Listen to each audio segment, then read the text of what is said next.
Lord of Mysteries, Lord of Order by Da Bai Bu Shi Xiong. Chapter 451-500.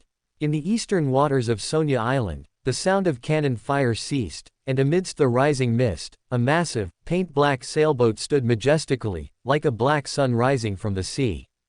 King of the Five Seas, Nast stood silently on the deck, dark red light flowing in his deep black eyes, his body beneath the black-bottomed, silver-edged robe aging rapidly, his skin quickly covered in wrinkles, and mottled, dark wounds appearing, oozing putrid liquid.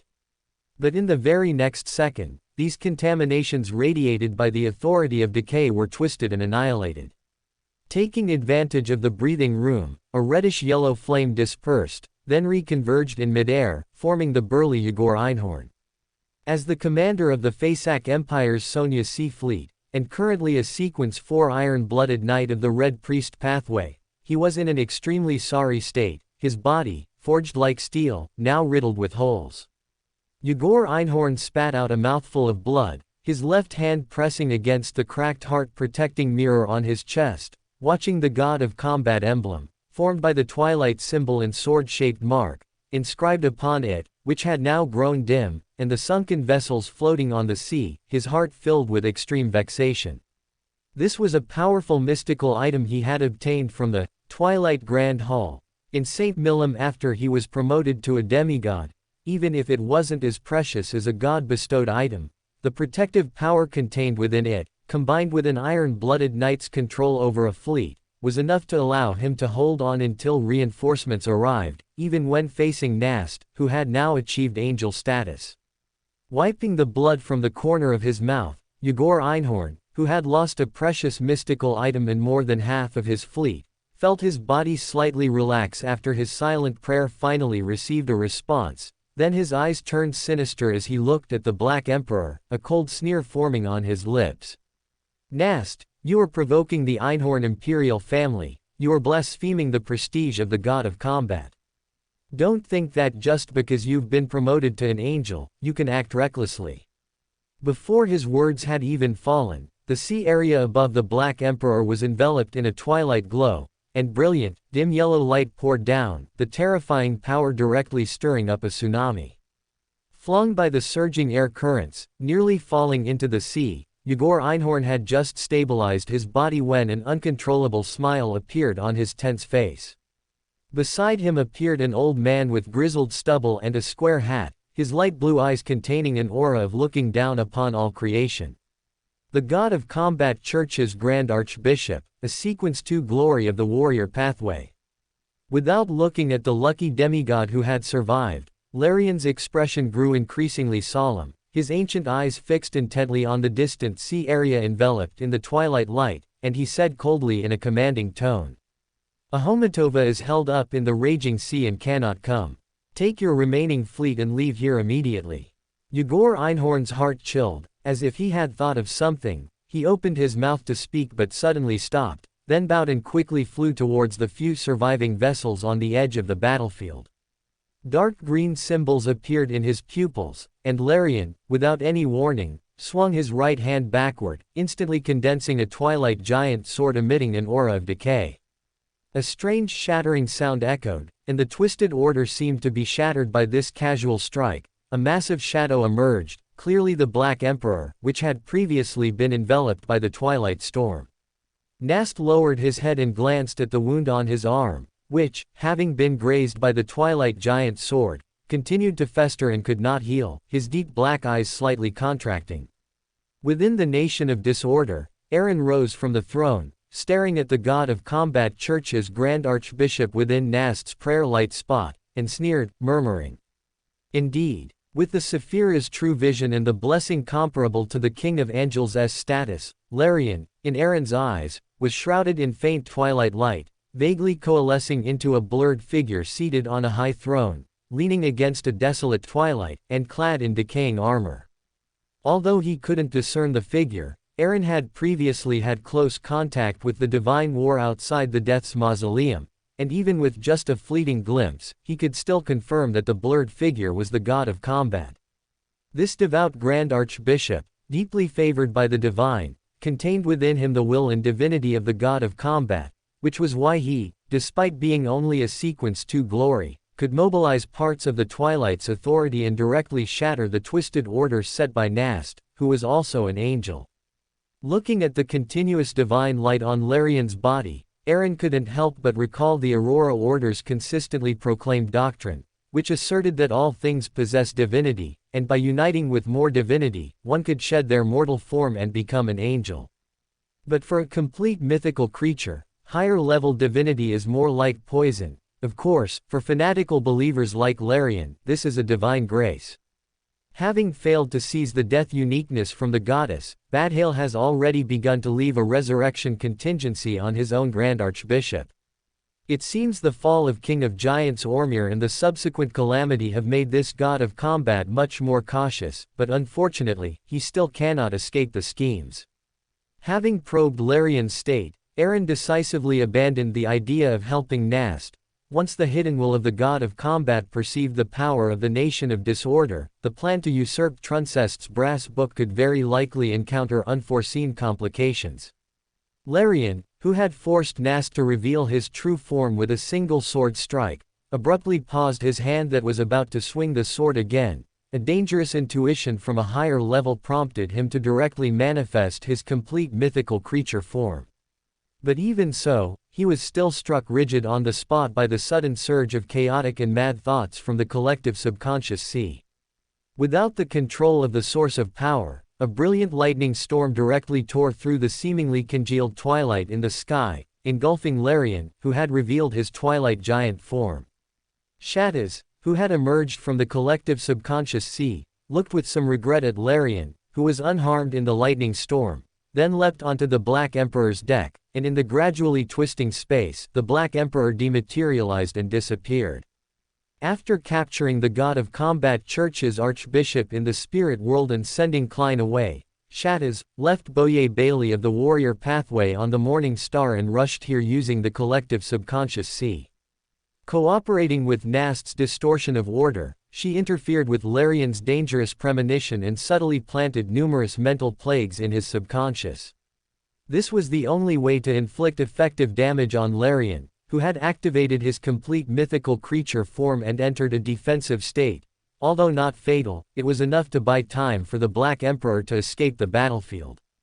A few breaths later, a thick twilight light cleaved the descending lightning storm from bottom to top, and a giant radiating an aura of decay emerged, his crimson eyes filled with ferocity gazing at the spot where the Black Emperor had disappeared, muttering word by word.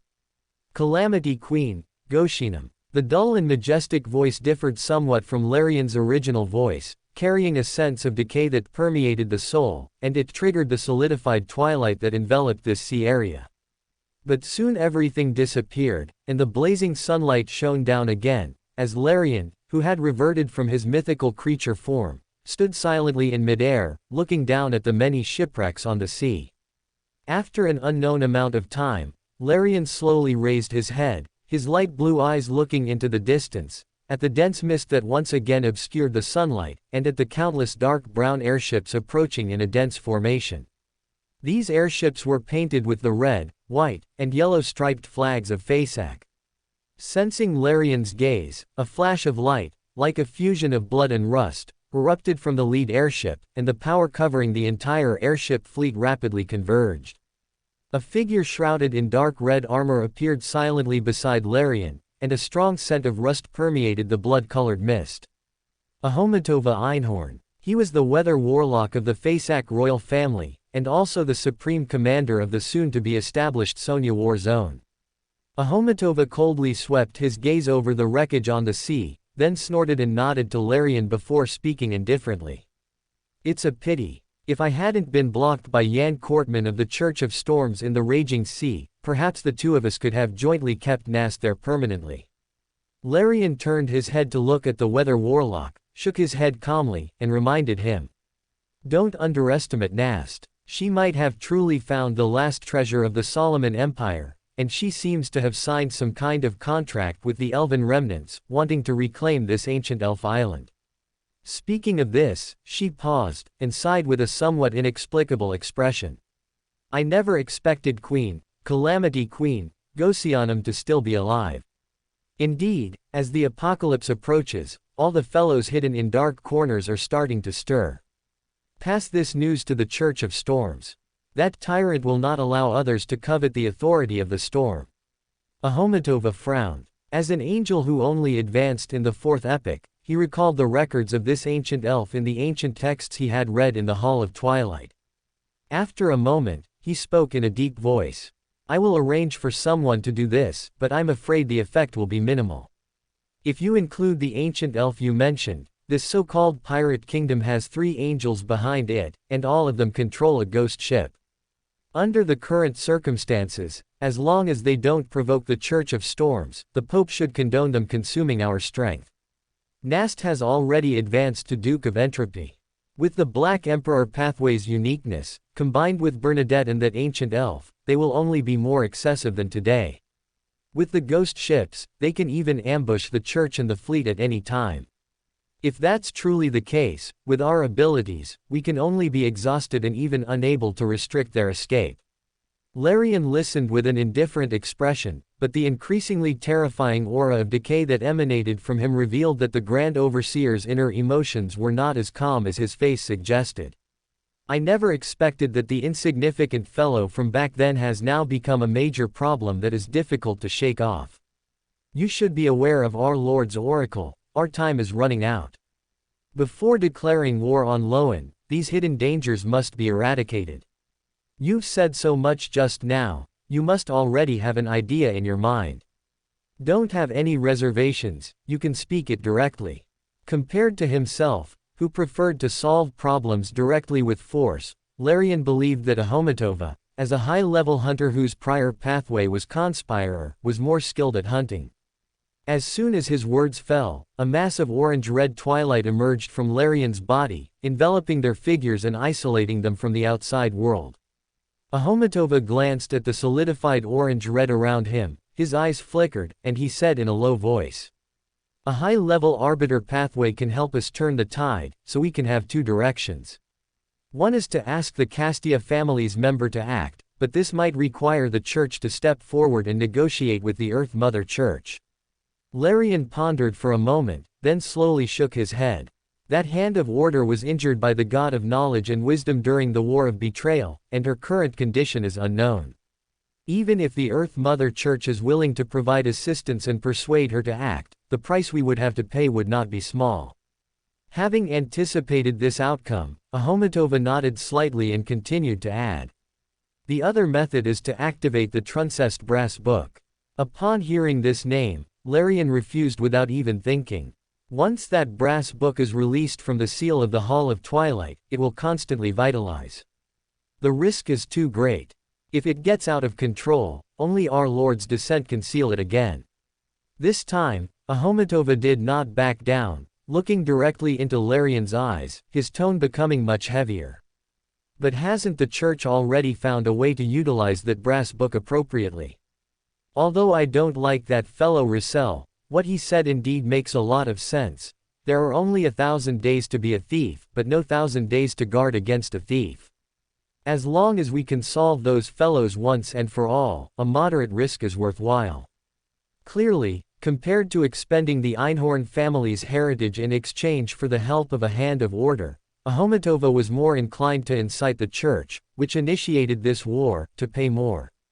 Sensing the Weather Warlock's firm attitude, and the Einhorn family's attitude reflected behind it, Larian suppressed his fiery temper and said coldly. I will first send someone to negotiate with the Earth Mother Church. As for the Transmigration brass book, I cannot make the decision, I need to pray to God. Phaenopotter Kingdom, Northern Territory, Serenian, Governor's Mansion. The strongest hunter of the Mist Sea, Anderson, lay lazily on the lawn, staring blankly at the crimson full moon in the sky. It had been several months since he arrived here, and he hadn't felt any signs of war at all. Thinking of the pirate kingdom that was established a while ago, Anderson even suspected that he might have offended the Duke, which was why he was exiled to this place. It seems you're living quite leisurely. A somewhat familiar voice drifted into his ears. Anderson was about to instinctively retort with a sarcastic remark when he suddenly shivered, stood up straight from the ground, and looked at Aaron, who had appeared beside him at some unknown time, with a sheepish smile, greeting him somewhat guiltily. "Good evening, Duke." Aaron glanced at the sheepish Anderson, guessing what the fellow was thinking, and shook his head. With a slight lift of his palm, a dark red bone sword covered in distorted patterns and exuding a murderous aura suddenly appeared. Semi-transparent human skin covered the blood-colored sword body formed by the spine, concealing the bizarre patterns that could drive Beyonders below the demigod level insane, but the Sushao iron-blooded aura showed no signs of weakening. Anderson swallowed, his eyes burning with excitement, having recognized that what hung before him was precisely the product of the Iron and Blood Cross Orders, Iron-Blooded Knight, after his demise. Although it did not contain Beyonder characteristics, the strength of its material perfectly inherited the Iron-Blooded Knight's steel-like physique, and it also contained madness at the demigod level, making it practically tailor-made for the strongest hunter of the Mist Sea. Just as Anderson was still lost in thought, Aaron's voice once again entered his mind. "War is always the best place to temper a team, and such an opportunity will arrive very soon. This bone sword is an advance reward for you. I haven't erased the residual aura of that Iron and Blood Cross Order demigod on it. How to make good use of it is up to you. My only requirement is to provoke conflict between the Iron and Blood Cross Order and Fasak." Happily accepting the bone sword, which could be rated as a sealed artifact grade 1, Anderson patted his chest and vowed. "Your Excellency, Duke, I will not fail your trust. Those who believe in the true Creator do not like to use their brains, they are fanatical to the point of stupidity, truly a disgrace to hunters. 1 month, no, 2 weeks at most, and I will show you results, though this might require Governor General Odanson to make a small sacrifice." Before Anderson could finish his sentence, Morbid, who was deeply parasitic in Governor General of Serenia, Odanson Castia, silently emerged from the void, first glancing at a certain hunter, then bowing to Aaron. "My lord, good evening. The intelligence regarding the Hermit Order that you previously requested, I have already collected a portion. I even captured a member of the Hermit Order hidden in Serenia, but even translating his memories did not yield any information about Zeratul." Not at all disappointed by this, Aaron nodded slightly to indicate he understood, then observed Morbid in his parasitic state. At such close range, he also discovered something interesting. "The potion is digesting very quickly, Pales left that Trojan horse of destiny characteristic on you." Odanson Castia's expression quickly became vacant, and Morbid's figure appeared beside him. A lingering sigh was followed by Pales's resonant, aged voice. "No choice, this is the only remaining bloodline of the Zoroast family. I, an old man, must pay more attention. Separating the characteristic allows me to recover to my peak at crucial moments and avoid strong aggregation effects from being perceived by Aemon. Most importantly, it reduces my need for anchors." Aaron nodded, understanding Pales's difficulties, and did not continue to tease him. He casually threw out Anderson, who had been eavesdropping with pricked ears, and then continued. "You should have sensed what happened in the astral world recently.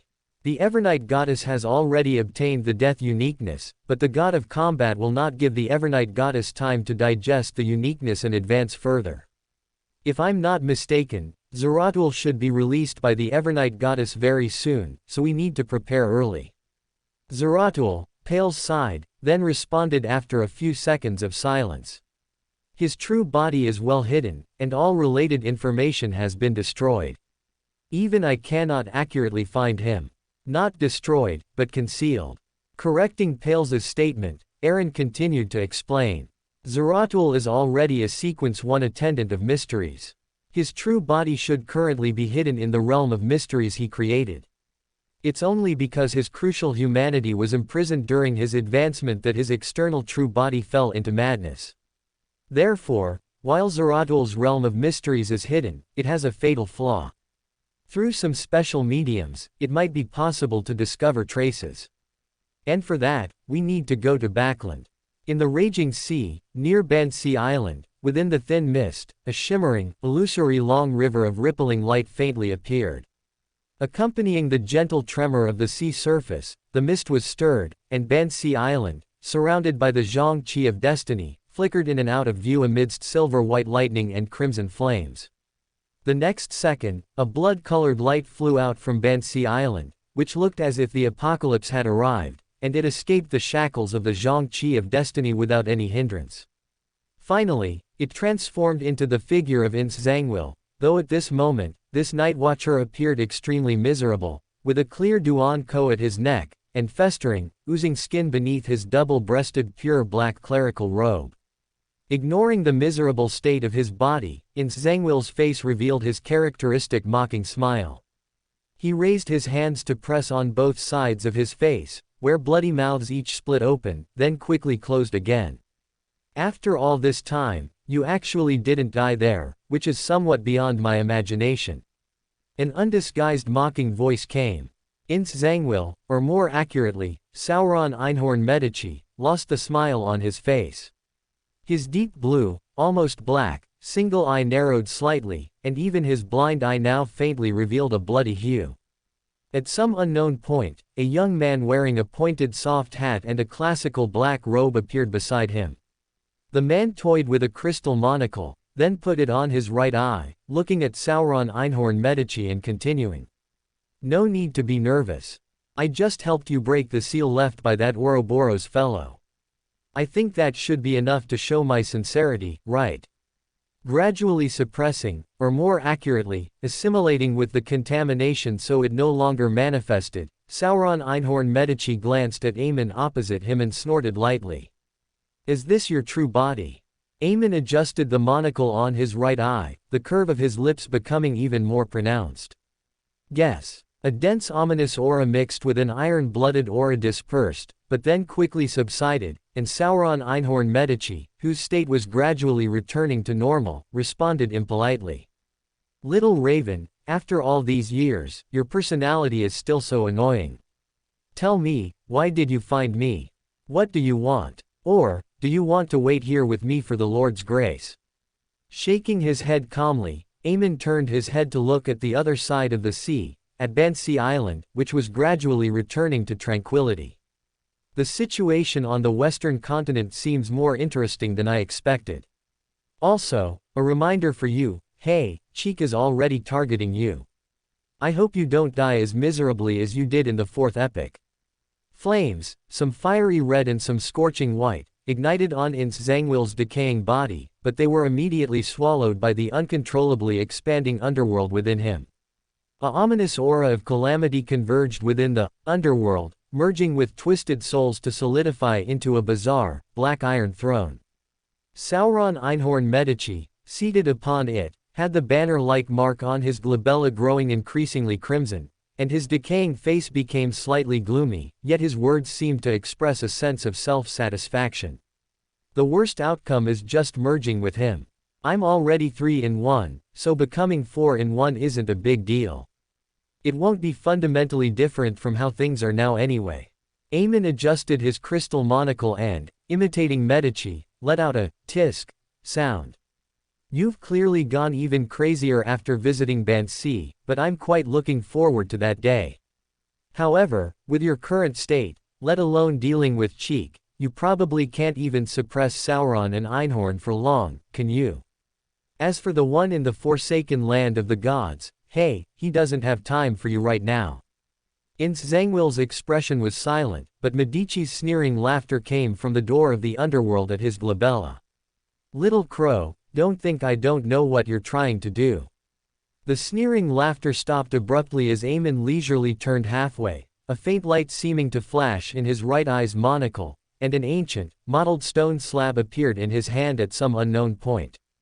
It was precisely the second blasphemy slate, stolen from Adam during the Gods' War ruins, which originated from the ancient sun god's corpse after his fall. Glancing at the suddenly silent Medici, Amon's lips curved upwards, and a massive, ancient, mottled phantom of a clock flashed and vanished. He proactively created a bug, ensuring that this area would leave no trace externally for a period of time, and no form of prophecy or divination could peek into it. Sauron Einhorn Medici, parasitic within Ince Zangwil's internal underworld, did not stop Amon's actions, digesting the myriad of information that suddenly flooded his mind. After a long while, he looked at Amon and chuckled in a low, inexplicable tone. I have to say, your plan is insane, but I still need to see more of your sincerity. I retract my previous assessment of you, your courage hasn't increased. Amon shook his head with a look of regret, and the blasphemy slate in his hand immediately vanished, transforming into a worm of time with 12 segments that drilled into the void beside him. The Red Angel, evil spirit, did not care about Amon's sarcasm and responded casually. Then I shall await your good news at any time. I don't like carrying one of your worms of time with me. If you wish to contact me again, you may chant my honorific name then. Great God of War, symbol of iron and blood, master of turmoil and strife. In Backland, at Dr. Alan Chris's home, within the spacious bedroom, the figures of Aaron and Mobert appeared. Mobert tilted his head slightly, looking at Alan's wife lying on the soft bed in the bedroom, and Paulez's aged voice carried a hint of surprise. A snake of fate undergoing rebooting. Is it the speaker of the life school of thought? Aaron nodded, his gaze shifting to Will Osepton, who was playing dead inside Alan's wife's womb, and he said in a gentle tone, Mr. Speaker. The next second, a gentle force emerged, enveloping Aaron and Mobert, and the surrounding environment changed accordingly. In the depths of that dark spire, Aaron once again saw Will Osepton, wrapped in silver silk, seated in a black baby carriage. Glaring at Aaron with a resentful look, Will Osepton grumbled reluctantly. If I had known, I wouldn't have told you about that plan. His expression unchanged, Aaron directly gave his promise. There's only one chance to forcefully seize Truncest's brass book. I must do everything possible. If successful, I promise to help you accommodate the dice of probability in the future. Will Osepton, who was sucking his thumb, paused, then quickly picked up the conversation. It's a deal, you said it. After speaking, he no longer paid attention to Aaron, looking at Pallas, who was also scrutinizing him, and pouted. You can't precisely steal my childhood and youth. Amon would be closer to being able to. However, I'm still in the process of rebooting, and my Beander characteristics and symbolism are at their weakest.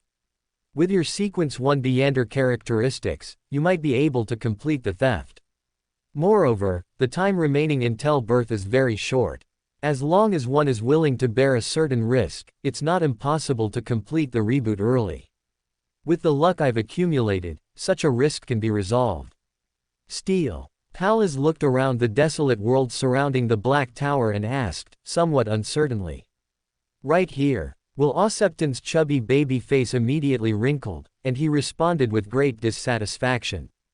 How could that be? Do you want to attract Amon and that stinky snake Ouroboros here too? Of course, such a thing must be done at the Church of the Evernight. There's a guy in the underground of the Backland Diocese who can help us conceal the abnormalities of fate. Dixie Bay, Port Eskerson, separated from Banksea Harbor by half of the Berserk Sea. Klein, after changing his appearance, folded the many newspapers published during this time and threw them into a trash can, just like a normal traveler on a stroll. King of the Five Seas Nast, after severely defeating the Fasak fleet off the coast of Sonia Island, declared himself Grand Duke Solomon. The Loan Intersea port has been blockaded by the Fasak fleet, and the two nations are in a negotiation deadlock.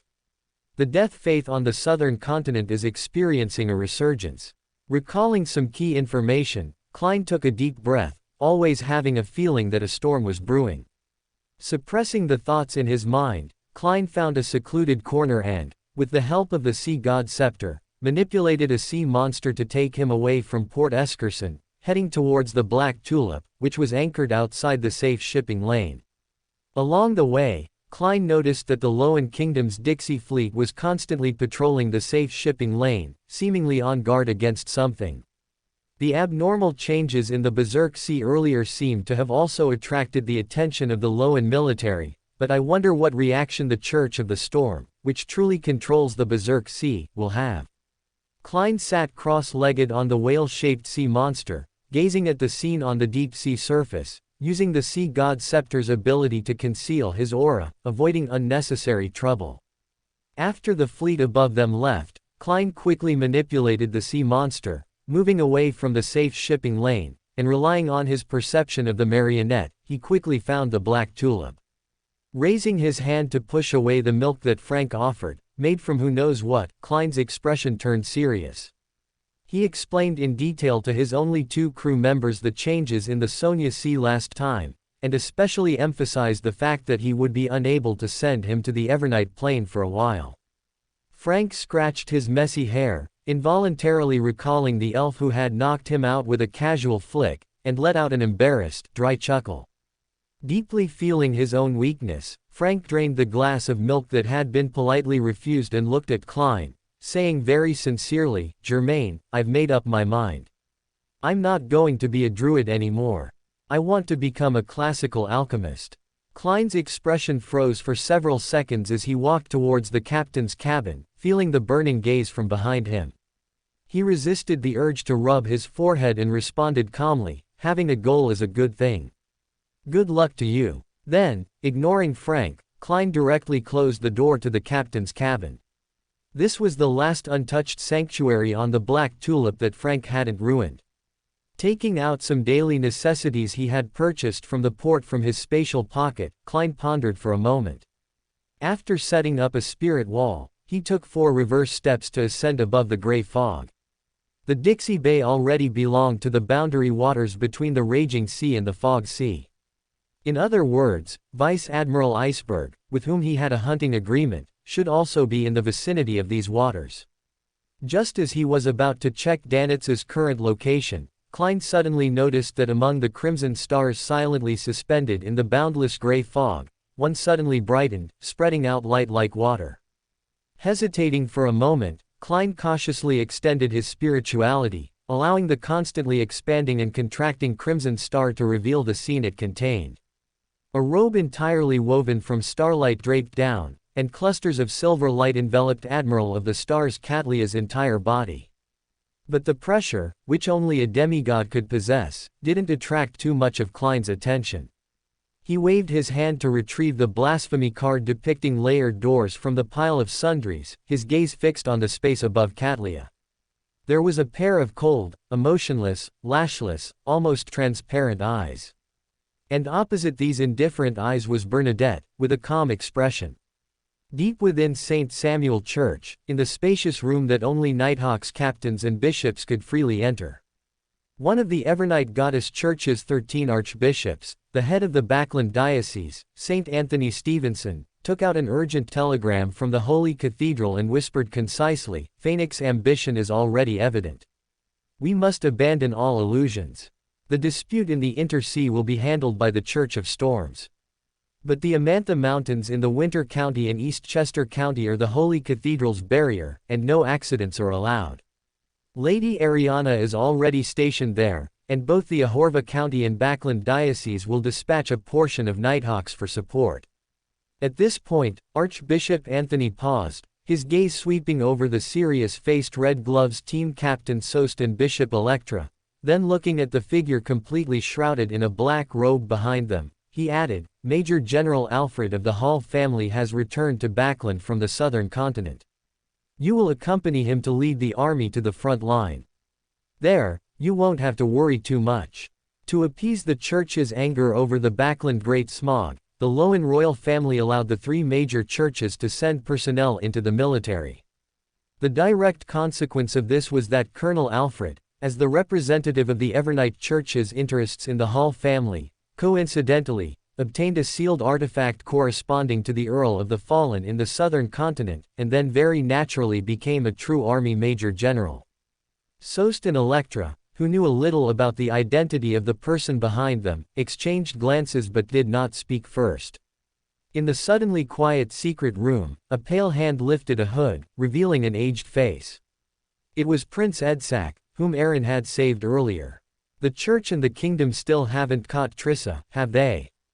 After receiving an affirmative reply, the former prince pulled down his hood again, tacitly accepting Anthony's arrangements for him.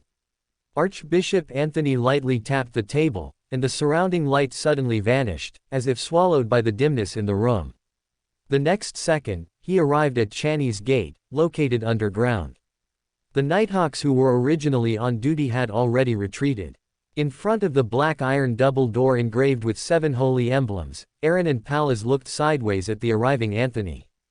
The figure of Alan's wife was faintly discernible in the floating light cluster behind him. An earthly angel he had never seen before, this thought flashed through his mind. Anthony dared not neglect, and after offering his prayers to the goddess, he opened Channy's gate.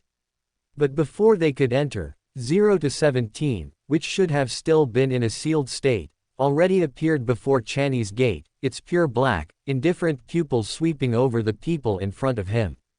Do not resist. As the clear, cold voice echoed, the figures of Pallas and Alan's wife vanished as if erased by an eraser. Aaron's foot, stepping into Channy's gate, paused. He glanced at the disappearing figures beside him, sighed, and patted the somewhat dazed Anthony. It seems this matter doesn't require my help.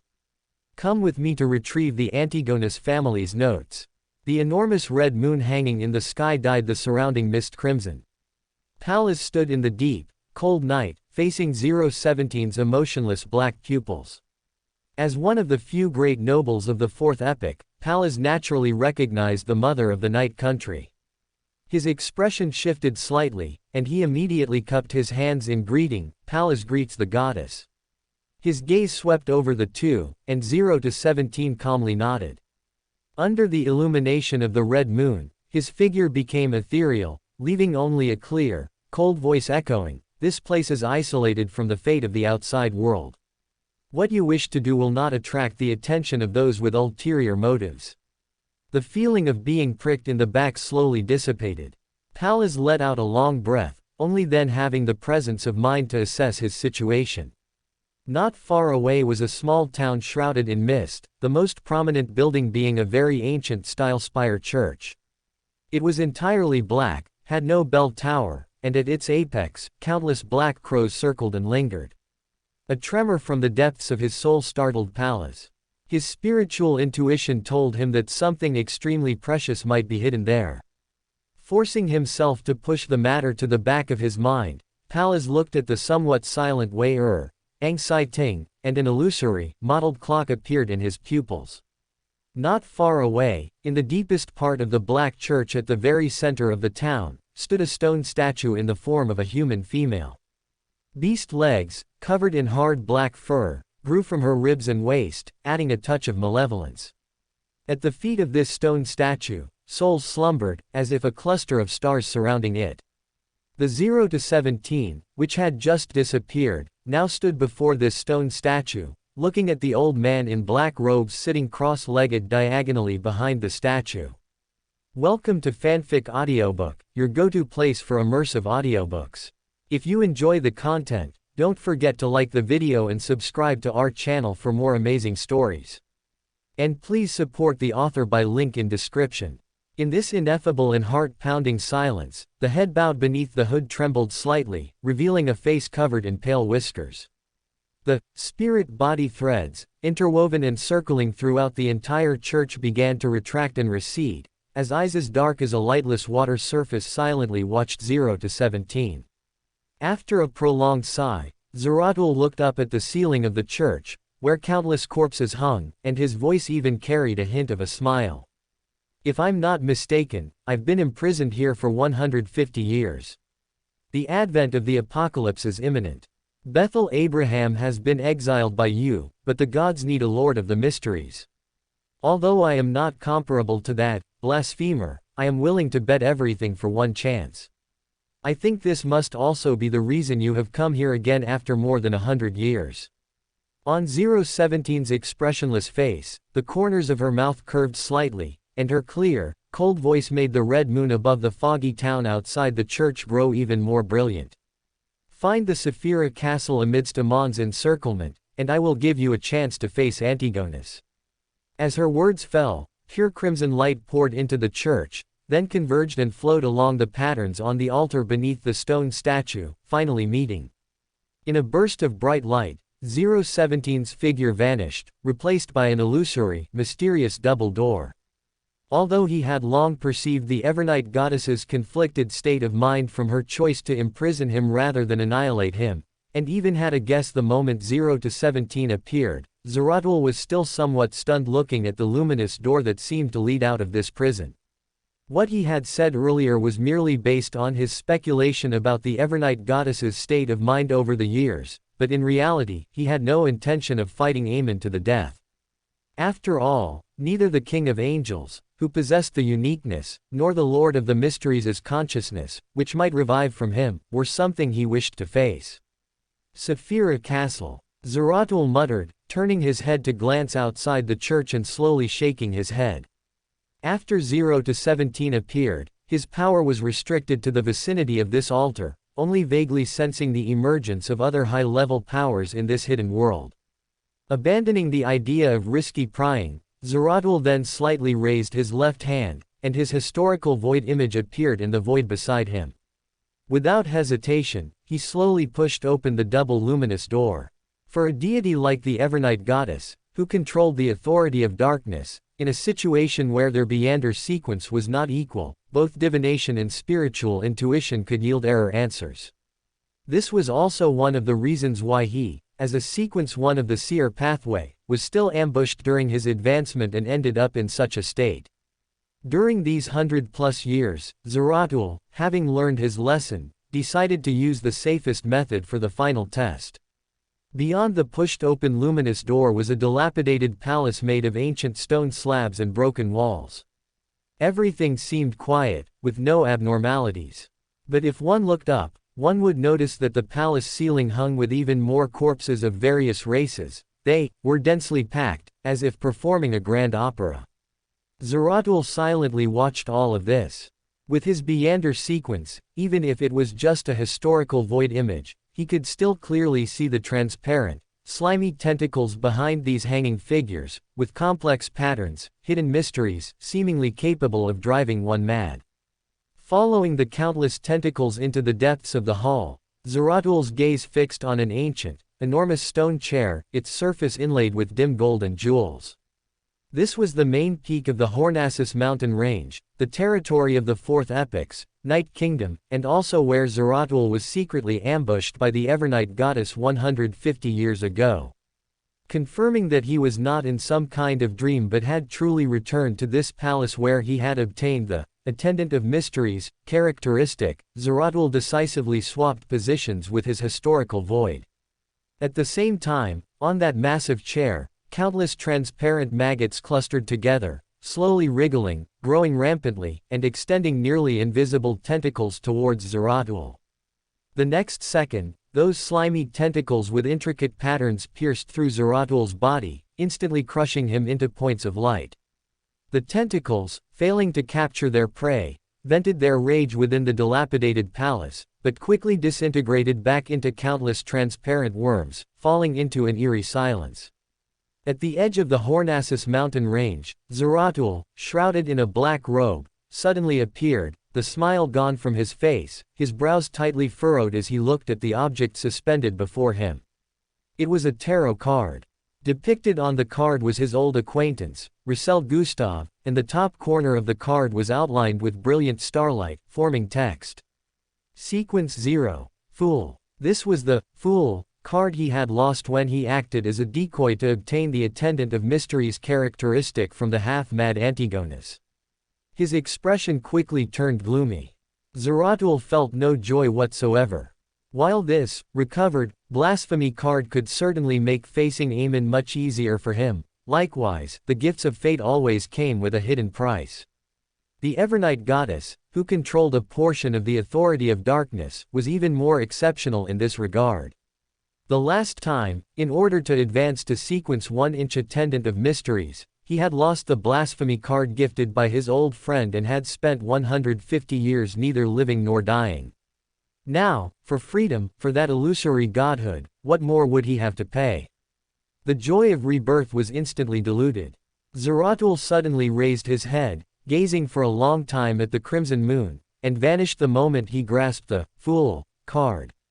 Just as Zeratul was released, in a certain sea area of the foggy sea, a black-painted ship cut through the mist, heading in a certain direction, with a large white flag bearing a skull fluttering from its mast. It was none other than the Black Death, which had been missing from the outside world for several months. On the black flame-burning deck, Vice Admiral of Disease, Tracy, even more enchanting than a few months prior, had an extremely pale face. This being, who had recently advanced to Demoness of Despair, and could be called the King of Disease, trembled slightly, the aura of despair like a tsunami, almost submerging her twisted and collapsing humanity. Today's demoness are truly growing weaker and weaker. Tisk tisk tisk, after the pale disaster, Cheek really has become more and more twisted. A slightly flippant male voice came, instantly stopping Tracy from losing control. No longer looking at the Demoness of Despair, sprawled on the deck in a disheveled posture, Eamon, wearing a pointed soft hat, adjusted the monocle over his right eye and looked north, in the direction of the Hornassus mountain range. He then curled the corner of his mouth and chuckled softly. This is Zeratul. How increasingly interesting. Eamon, a smile playing on his lips, indifferently averted his gaze. He didn't even care for the old Zeratul from the fourth epoch, let alone this little Zeratul. A faint ray of obscure light, vaguely revealing a worm of time enveloped within, flew out from the thin mist. Tracy, who had just escaped her impending loss of control, suddenly felt a pang of trepidation, but the next moment, a smile appeared on her face as she calmly retrieved a monocle from the void. Casually putting it on his right eye, Eamon, who had deeply parasitized Tracy, snapped his fingers, and some memories hidden deep within the mind of this demoness of despair began to surface. So that's how it is. A charming smile appeared on Tracy's face, and surging black flames suddenly erupted from her body, followed by the emergence of a palm-sized statue. The statue's face was blurry, but it was vaguely discernible as a beautiful woman, with distinct strands of hair extending like venomous snakes all the way down to her ankles. And at the tip of each strand of hair, an eye was carved, densely packed, constantly inciting the evil desires deep within people's hearts. It was precisely the statue of the primordial demoness. And in the center of the statue's forehead, a dull, dark fragment was embedded, as if it had been eroded by time. It looked like the corner of a complete mirror, with mysterious and somewhat sinister patterns on its surface. A faint glow flashed from the monocle on her right eye. Tracy raised her right hand and forcefully plunged it into her chest. Heart blood, tinged with black flames, splattered onto the statue's forehead, accompanied by a bard-like prayer. The source of all disasters, the symbol of doomsday and destruction, the demoness who controls chaos. The previously blurry facial features of the statue gradually became clear, and the dull mirror fragment transformed into a dark, illusory, and somewhat unreal passage. Invisible black threads spread out, forming a complex and abstract spiderweb, weaving together a deep and bizarre mirror world. The increasingly demonic Tracy clicked her tongue, glanced at the Eamon not far away, and muttered as she stepped into the mirror world. This is so unfair, why is it me again? Such a dangerous thing should be put to a vote among all Amans to choose a scapegoat. Backland Street. Samuel Church, behind Channy's gate, in the profound darkness, silver candles carved with patterns burned quietly, their eerie blue flames flickering with deathly stillness. Aaron, visiting for the second time, didn't need Archbishop Anthony to lead him. He skillfully walked along the stone steps to the second floor. The fragment of the Night Emperor's divine kingdom, which originally served as the core seal behind Channy's gate, had already been taken by Aaron, causing the black threads that previously filled the entire area behind Channy's gate to sharply decrease. However, with 0 to 17 stationed there was indeed no need for an additional sealing core. Withdrawing his gaze from his surroundings, Aaron quickened his pace and soon arrived at a room with a half-open stone door. An empty bookshelf made of white bones came into view, upon which lay an ancient notebook with a hard, black cover. It was precisely the Antigonus family notebook. However, unlike the other quiet sealed artifacts on the second floor, this notebook, which already possessed a certain living characteristic, was extremely restless at this moment, fiercely resisting the sealing power that bound it. As its pages turned, numerous hidden symbols intertwined and converged, collectively forming a dim, dark, abstract sketch. Why is this notebook acting so crazy? Aaron subtly frowned, stopping Anthony, who was about to directly suppress and seal it. He stared at the increasingly realistic image, trying to decipher something from it. But the next second, the images formed by the hidden symbols suddenly vanished, and the rustling sound of pages turning abruptly ceased.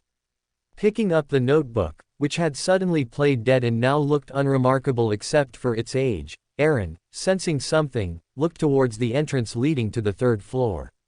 A figure wearing a hood and a classical robe stood there, her face beautiful yet expressionless, her black eyes profound yet lacking spirit.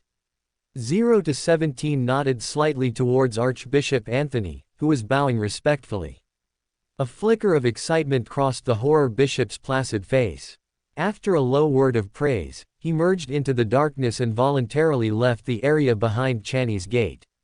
The entire underground area instantly fell into deathly silence. Aaron put away the Antigonus family notebook in his hand, sensing 017's state, and carefully asked, "You still haven't tried to accommodate the death uniqueness?" 0 to 17 tilted her head slightly, and her clear, cold voice, devoid of any emotion, rang out. "It's merely simple control, not accommodation. This won't take too much time. Is she already putting on a show for the god of combat?"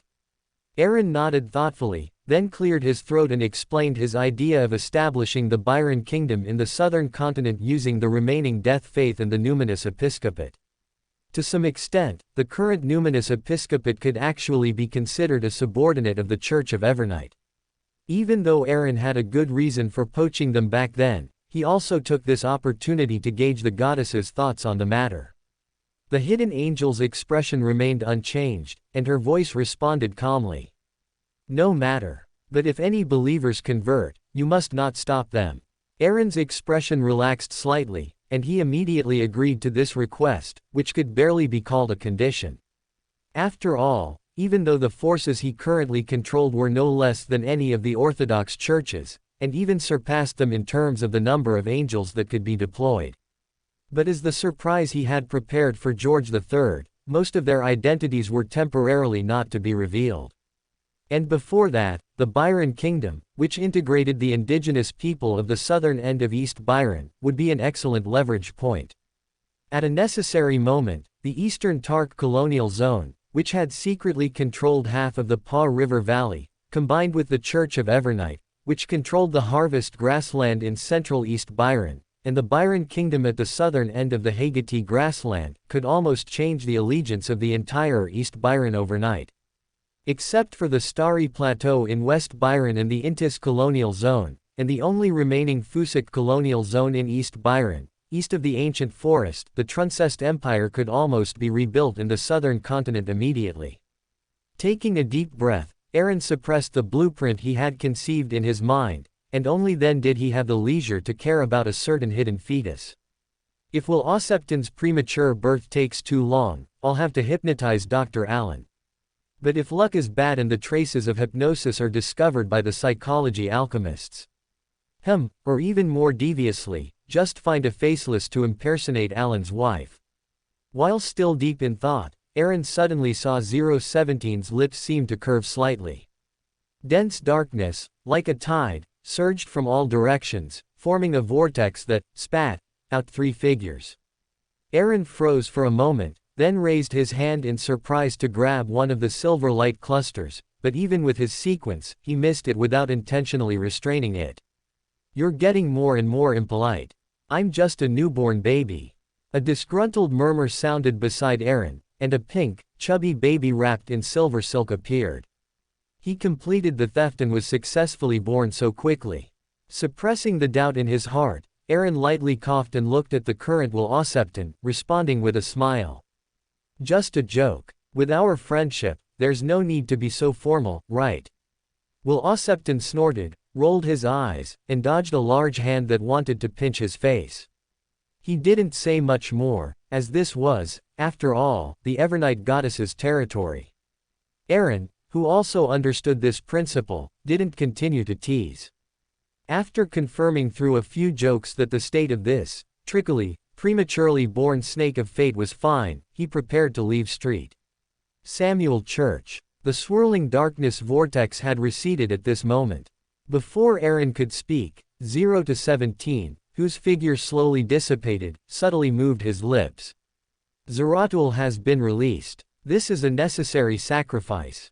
Aaron's pupils contracted slightly, but it was too late to ask anything more. In an instant, he returned to the front of Channy's gate and saw Archbishop Anthony waiting quietly there. After a simple greeting, Aaron looked at the reclosed Channy's gate, his brows slightly furrowed. He was not surprised that Zeratul would be released. He had originally expected this to be delayed until Klein advanced to demigod. Were certain existences, eager to quickly cultivate a lord of the mysteries, exerting pressure while the Evernight goddess and the god of combat were in a standoff. Taking a deep breath, Aaron suppressed the thoughts in his mind. After the initial surprise, he wasn't overly worried. After all, once Zeratul was released, the most important thing would be to stabilize his main body, which would also take some time. After taking the group back to Dr. Allen's house, Aaron noticed that Dr. Allen's wife's belly was still distended, looking no different from before. Meeting Aaron's inquiring gaze, Pallas, who had been extremely quiet and silent since arriving at St. Samuel Church and seeing 0 to 17, explained in a low voice that one's hidden world is completely isolated from the outside river of fate, so the backlash from stealing fate was very small. That's why I was able to help this Mr. Speaker complete his birth so quickly. As for this lady's situation, I returned the stolen fate to her. Will Osepton immediately turned his head, pouted, and added, "This way, I can smoothly connect with the outside river of fate, and you won't have to use some crude hypnotic methods to conceal my existence. However, in my original fate trajectory, I cannot continue to stay here during the period before the original birth time arrives. Otherwise, two interwoven but unmerged fate tributaries will cause some trouble." Roughly understanding Will Osepton's concerns, Aaron's eyes brightened, and he lightly coughed. A rectangular, diamond-like, "Yesterday once more" charm immediately appeared in his hand. "Respected Mr. Speaker, given your current state, can you leave Backland?" Will Osepton immediately became wary, but he didn't seem to feel any unfavorable fate trends. He glanced at the "yesterday once more" charm for a long time before slowly speaking. "I have successfully been born. Although my strength is still at its lowest point, the sequence of the snake of fate has returned. As long as I don't display my true essence, even if I leave Backland, that foolish snake, who was tricked by the hidden authority, will only think I'm still in Backland." As he spoke, he didn't wait for Aaron to interject, but directly turned his head to look at Pallas, who was standing beside him, and extended his chubby palm, saying, "This is your reward." A drop of silver blood appeared, within which countless tiny, illusory wheels seemed to be rotating, forming a long ribbon, almost connecting end to end. Pallas nodded, accepted the drop of umbilical cord blood, and then left Backland. With his Sequence 1 status and the ability of the Trojan Horse of Destiny, this drop of the Snake of Fate's blood could play a special role in his hands. Aaron waited patiently for a while. Seeing that the chubby fellow wrapped in silver silk had no further actions, he lightly coughed and reminded him. "Share and share alike, cough, where's my share?" Seeing that Will Osepton still had no reaction, and even rolled his eyes at him, Aaron's eyes subtly shifted, and he chuckled softly. "I've always believed in a proverb, the gifts of fate always come with a hidden price tag. And for high-ranking individuals of the fate pathway, it seems they always pay for the items on the price list first, and then await the return of the gifts, and often, the more gifts, the more generous the return." His tender face twitched slightly. Unable to tolerate Aaron's continued chatter, Will Osepton very decisively flicked out a drop of umbilical cord blood. "Praise our profound friendship." Aaron genuinely praised, then handed the "yesterday once more" charm in his hand to the baby and immediately added, "The southern continent is a long journey after all. I have already arranged for my subordinates to clear out those traitors of the life school of thought. In the coming period, the god of combat church might make some moves. Therefore, if you temporarily need to leave Backland, I can certainly help you find a good place to go. Empress Burrow, in Count Hall's luxurious villa. The conflict between the kingdom and Fasak in the northern Sea of Storms seems to be intensifying, and even the Amantha Mountains are under martial law. Audrey, with her smooth golden hair casually draped, sat in the living room, casually flipping through the People's Daily. This newspaper, originally established by Aaron himself, has now surpassed old newspapers like Backland Evening News and Backland Post, becoming the best-selling newspaper in Backland and even Lowen. Hearing Audrey's murmur, Count Hall, or more accurately, the Earl of Eastchester County, stroked Susie, who was rubbing against his feet, and sighed, shaking his head. I have met that Fasak diplomatic envoy. He is barbaric and crude, without any semblance of a civilized person, and he lacks sincerity. This dispute will likely be difficult to resolve through diplomacy. Alfred is right. Eastchester County is too close to the Amantha Mountains. As staunch supporters of the church, our Hall family must make our contribution. With Aaron's help, Audrey, who had just advanced to sequence 5 inches Dreamwalker last month, nodded slightly. She had long since interrogated the so-called diplomatic envoy in her dreams and knew that the so-called diplomatic mediation was nothing more than a pretense. Audrey put down the newspaper with a complicated mind, not lingering on the topic. She glanced at the sky, which was gradually turning dim, and rose to instruct the servants to prepare dinner. At the other end of Empress Burrow, outside Soderlach Palace, the center of power in Lowen, Alfred Hall, dressed in a general's uniform, walked out of the magnificent palace complex. His brilliant golden hair fell casually, and his azure eyes looked at the guard waiting near the carriage. Behind the guard, Zio, who was already a mature judge, immediately stood at attention and gave a knight's salute, while calmly poking a friend beside her, who was somewhat infatuated, with her free left hand. Furs flinched in pain and snapped back to reality, quickly following suit with a salute. She then glanced around nervously, relieved only after confirming that no one else had noticed her. Unlike Zio, who had achieved numerous military successes in the southern continent and had now been promoted to Sequence 6 judge, becoming a major in the army, Furs, who had no deep-seated grudges and no need to worry about the ravings of the blood moon, embraced her lazy spirit to the extreme. Even after being disciplined multiple times by her friend, she was still merely an astrologer. The orderly convoy departed Soderlach Palace, heading along King's Avenue towards Earl Hall's residence in Empress Burrow.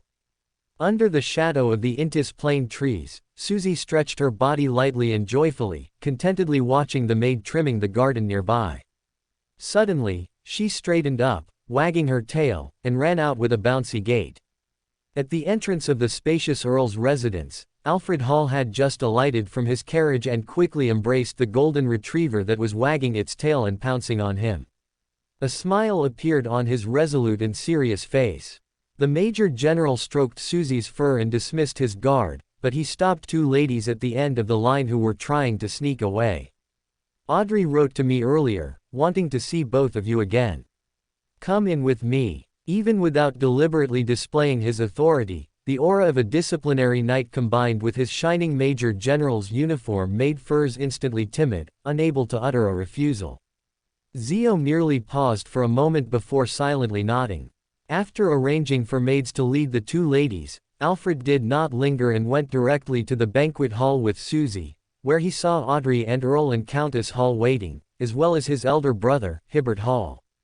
After a brief exchange of pleasantries, Alfred straightened his expression, looked at his father, and lowered his voice, saying, "His Majesty the King has agreed to the Church's plan. In 2 days, a special train will depart from Backland for Eastchester County to reinforce the Amantha Mountain Range defense line. The Church's intention is for us to go together." 2 days. Earl Hall pondered for a moment, then slowly nodded.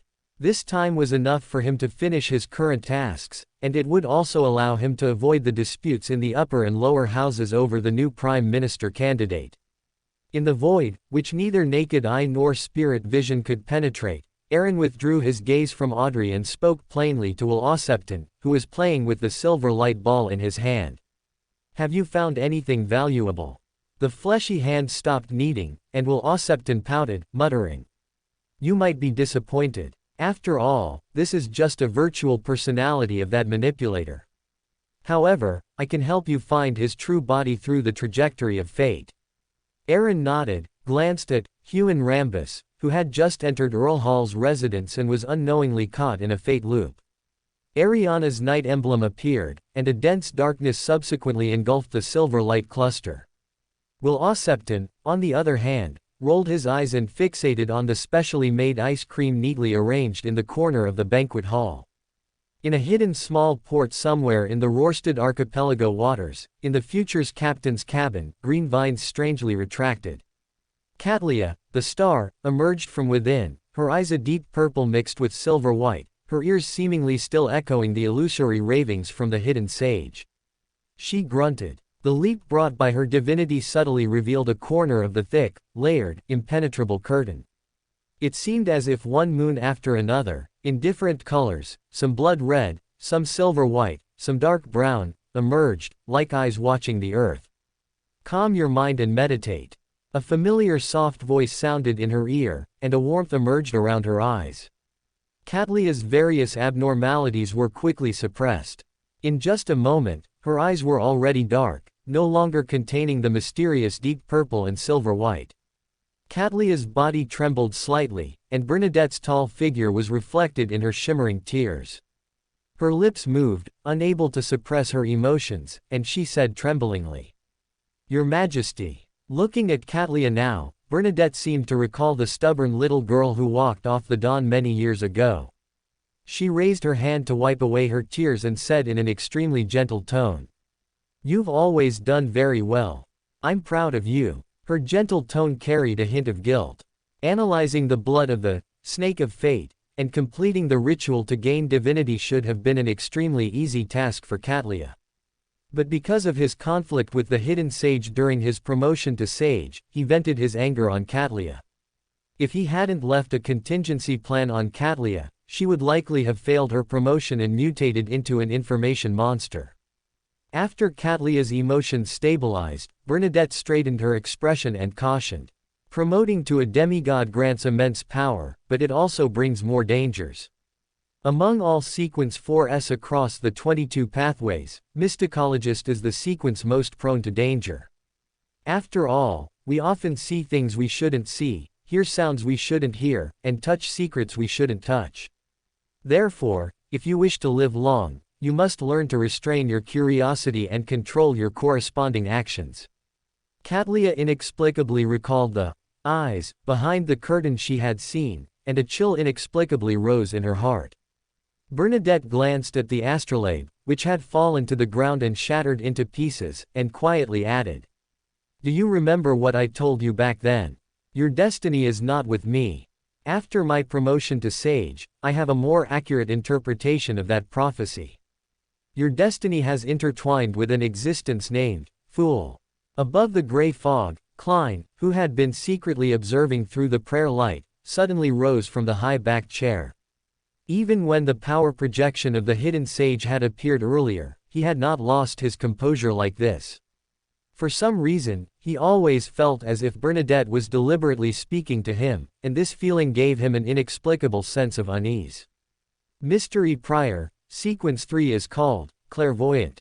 A memory from Russell's diary suddenly surfaced in Klein's mind, connecting it to how high-level beyonders of the fate pathway could notice the peculiarities about him. He had initially thought Bernadette's special attitude towards him stemmed from Duke Aaron, but he now began to suspect whether this pirate king had detected the aura of Saphira Castle when she advanced to Angel outside Backland. At this thought, his expression stiffened, and he recalled Duke Aaron, who had been paying attention to him and even secretly providing help since his bizarre rebirth in Tingen, as well as that hidden existence who called himself the Lord of Order. Pinching his glabella, Klein suppressed the thoughts in his mind. He had a premonition that these questions would become clear once he advanced to demigod, or at least he would know part of the truth. He consciously extinguished Katlia's prayer light spot, thought for a moment, and then took out a gold coin from the pile of sundries, tossing it casually. After divining to confirm that Katlia joining the tarot club would not lead to negative developments, Klein took a deep breath. He was quite confident in Saphira Castle's divination ability, but he didn't plan to forcefully intervene in front of Bernadette. He glanced at the dim but not vanished crimson star symbolizing Katlia, shook his head, and then looked towards an inconspicuous light spot in the corner. With spirit vision, Klein quickly saw his provisional servant, Flaming Danitz, whose bounty had reached 5,000 pounds. The fellow was completely drunk, sprawled on a beach somewhere, with the golden dream anchored not far away. Klein raised an eyebrow, beginning to determine the corresponding spirit world coordinate here, when he suddenly seemed to sense an anomaly. He immediately elevated his perspective, causing the golden dream to continuously zoom in within the prayer screen. On the deck, which was inscribed with numerous complex patterns, Vice Admiral Iceberg, Edwina Edwards stood opposite an old man dressed in a plain white robe with brass-colored threads. As a former Nighthawk, Klein, who had a good understanding of the major Orthodox churches, immediately recognized the old man's attire as the High Archbishop's robe of the Church of the God of Knowledge and Wisdom. Indeed, those who can become pirate generals are secretly supported by various churches or hidden forces. Due to the limitations of his own level on true sight, Klein could not hear what the two parties were discussing. After memorizing the face of the old man, who was likely a high archbishop, he was about to use lip reading to aid in interpretation when the entire prayer screen began to flicker uncontrollably. An illusory high tower abruptly occupied his entire vision. Each of its layers seemed to be composed of thick books, and brass-colored shimmer quickly moved across each book, outlining brass-colored eyes. The moment his gaze met those brass-colored pupils, the entire Saphira Castle began to tremble. A moment later, Klein stood up in the half-collapsed palace, pinching his glabella and leaning against the head of the bronze long table with practiced ease. As his thoughts turned, everything returned to normal. Unlike his previous discomfiture when facing eternal blazing sun, with the blessing of the door blasphemy slate, before his consciousness reached its limit, Klein deciphered two Beander formulas and the method for crafting a high-level charm called Eye of Cognition, from that terrifying illusory white tower. Sequence 4 feet Prophet, Sequence 3 feet Cognizer. Softly muttering these two names, Klein's expression gradually became a little strange. He hesitated whether to divine to confirm a certain guess in his heart, but then fell silent, thinking of the foreseeable backlash. Backland, Earl Hall's residence.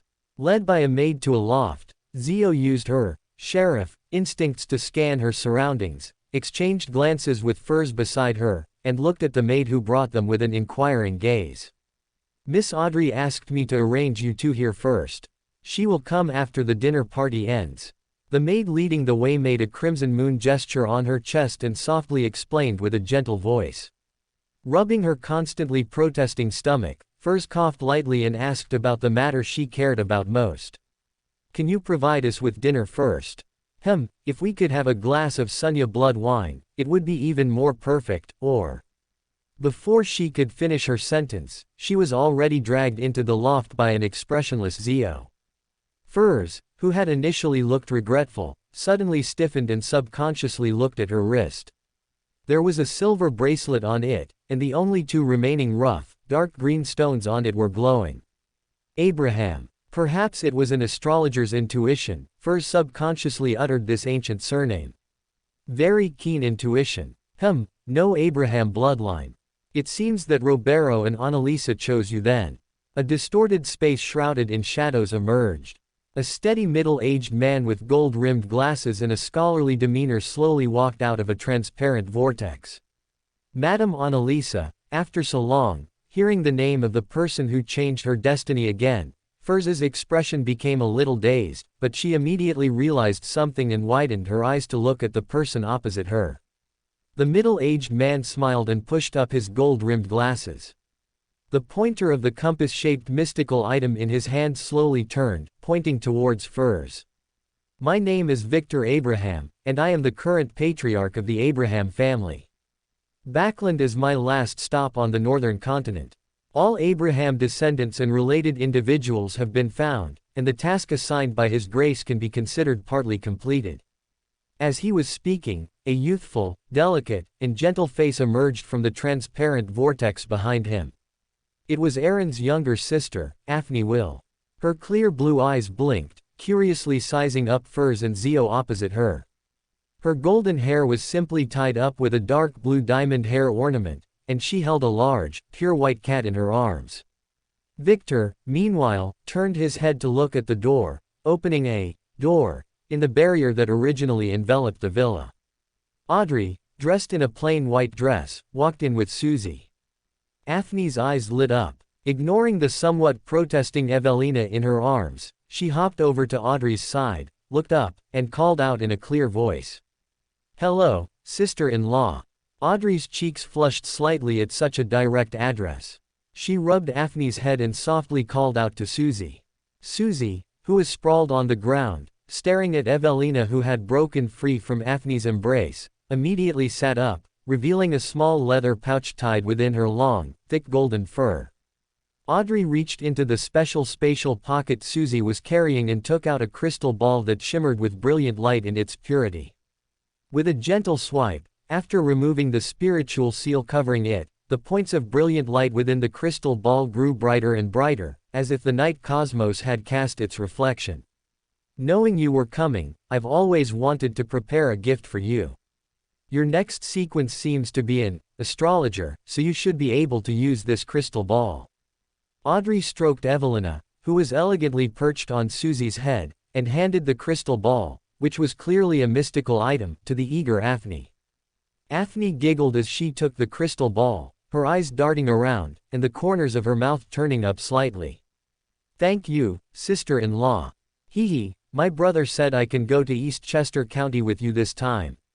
Noticing Audrey's surprise, Victor Abraham, who was not far away, cleared his throat at the appropriate moment and slowly added. "This is indeed the Duke's intention. I will be in the shadows, along with the Church of Evernight, responsible for security."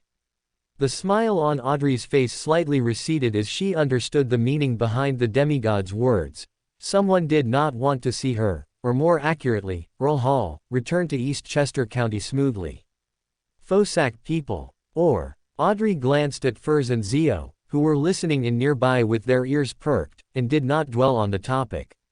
She nodded gently. "My parents and 2 older brothers are still in the banquet hall. They should be very happy to see you." She then gave Susie a look, and the golden retriever immediately understood, wagging her tail, vibrating the air, and using very standard LotM aristocratic pronunciation.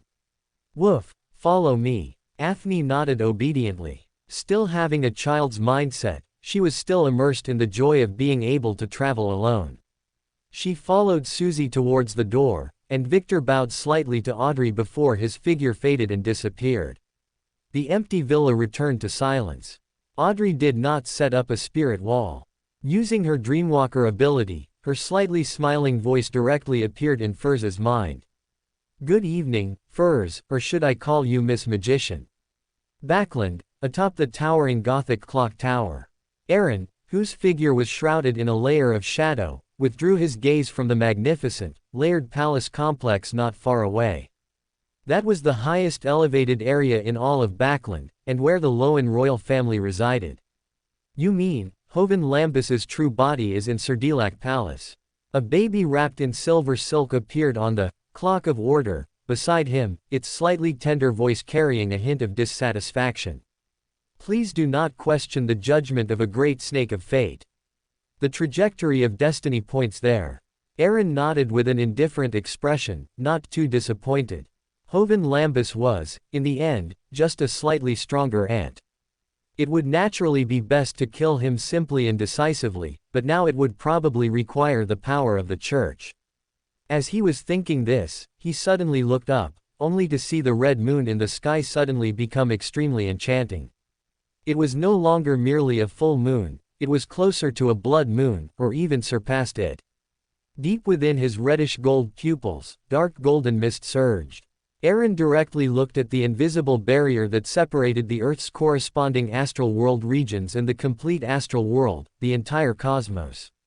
A terrifying, indescribable phantom was pressed against that transparent, fractured barrier, like a gigantic, dark brown tree cast from petroleum. But that incredibly massive figure obscured the other constantly twinkling stars in the deep cosmos. Unspeakable spiritual power thus emerged, and an eerie, profound aura, accompanied by an angry, terrifying roar, faintly permeated through the barrier formed by shimmering light. Miniature, blazing suns and planet-destroying lightning storms rose simultaneously from illusory kingdoms in different parts of the astral world, annihilating all the evil. A low groan interrupted Aaron's gaze. He withdrew his gaze from the astral world and looked at Will Ossepton, who had suddenly started cursing beside him, frowning and asking in a deep voice. "What's wrong? It must be an early birth, it consumed too much of my luck." Will Ossepton's adorable face was scrunched up at this moment, and he mumbled, somewhat listlessly, "Your messenger is about to revive, and her state seems to be off. I suffered a backlash from destiny, so I won't be going with you." After speaking, he decisively disappeared. If he were a snake of fate in his prime, he would naturally not fear such a backlash, but he was currently just a newborn infant. Although he didn't know what Will Ossepton had glimpsed, after being reminded by him, Aaron immediately understood the crucial and urgent nature of the matter. Maintaining a semi-hidden state, he quickly entered the spirit world after moving away from Backland. Looking at the thin mist pervading the depths of the spirit world, Aaron's spirituality subtly surged. The ring of concealment immediately rippled with faint light, and he easily entered the historical void. The abomination characteristic Astolf chose to digest and absorb during his slumber was the one hidden in the core area of the God War ruins, originating from the great catastrophe of the Third Epoch. In other words, it was a pure characteristic that had not been eroded by the mother tree of desire. This was also the reason Aaron initially allowed Astolf to slumber and recover alone in the historical void. Using the special connection of the messenger contract, Aaron quickly located the historical void that had been eroded and polluted by Astolf. Just as he was about to pinpoint Astolf's exact location, the entire historical void in the spirit world outside experienced a gentle tremor, as if encountering an earthquake from a great distance. The historical projection of the scepter of the sun unconsciously appeared in Aaron's hand.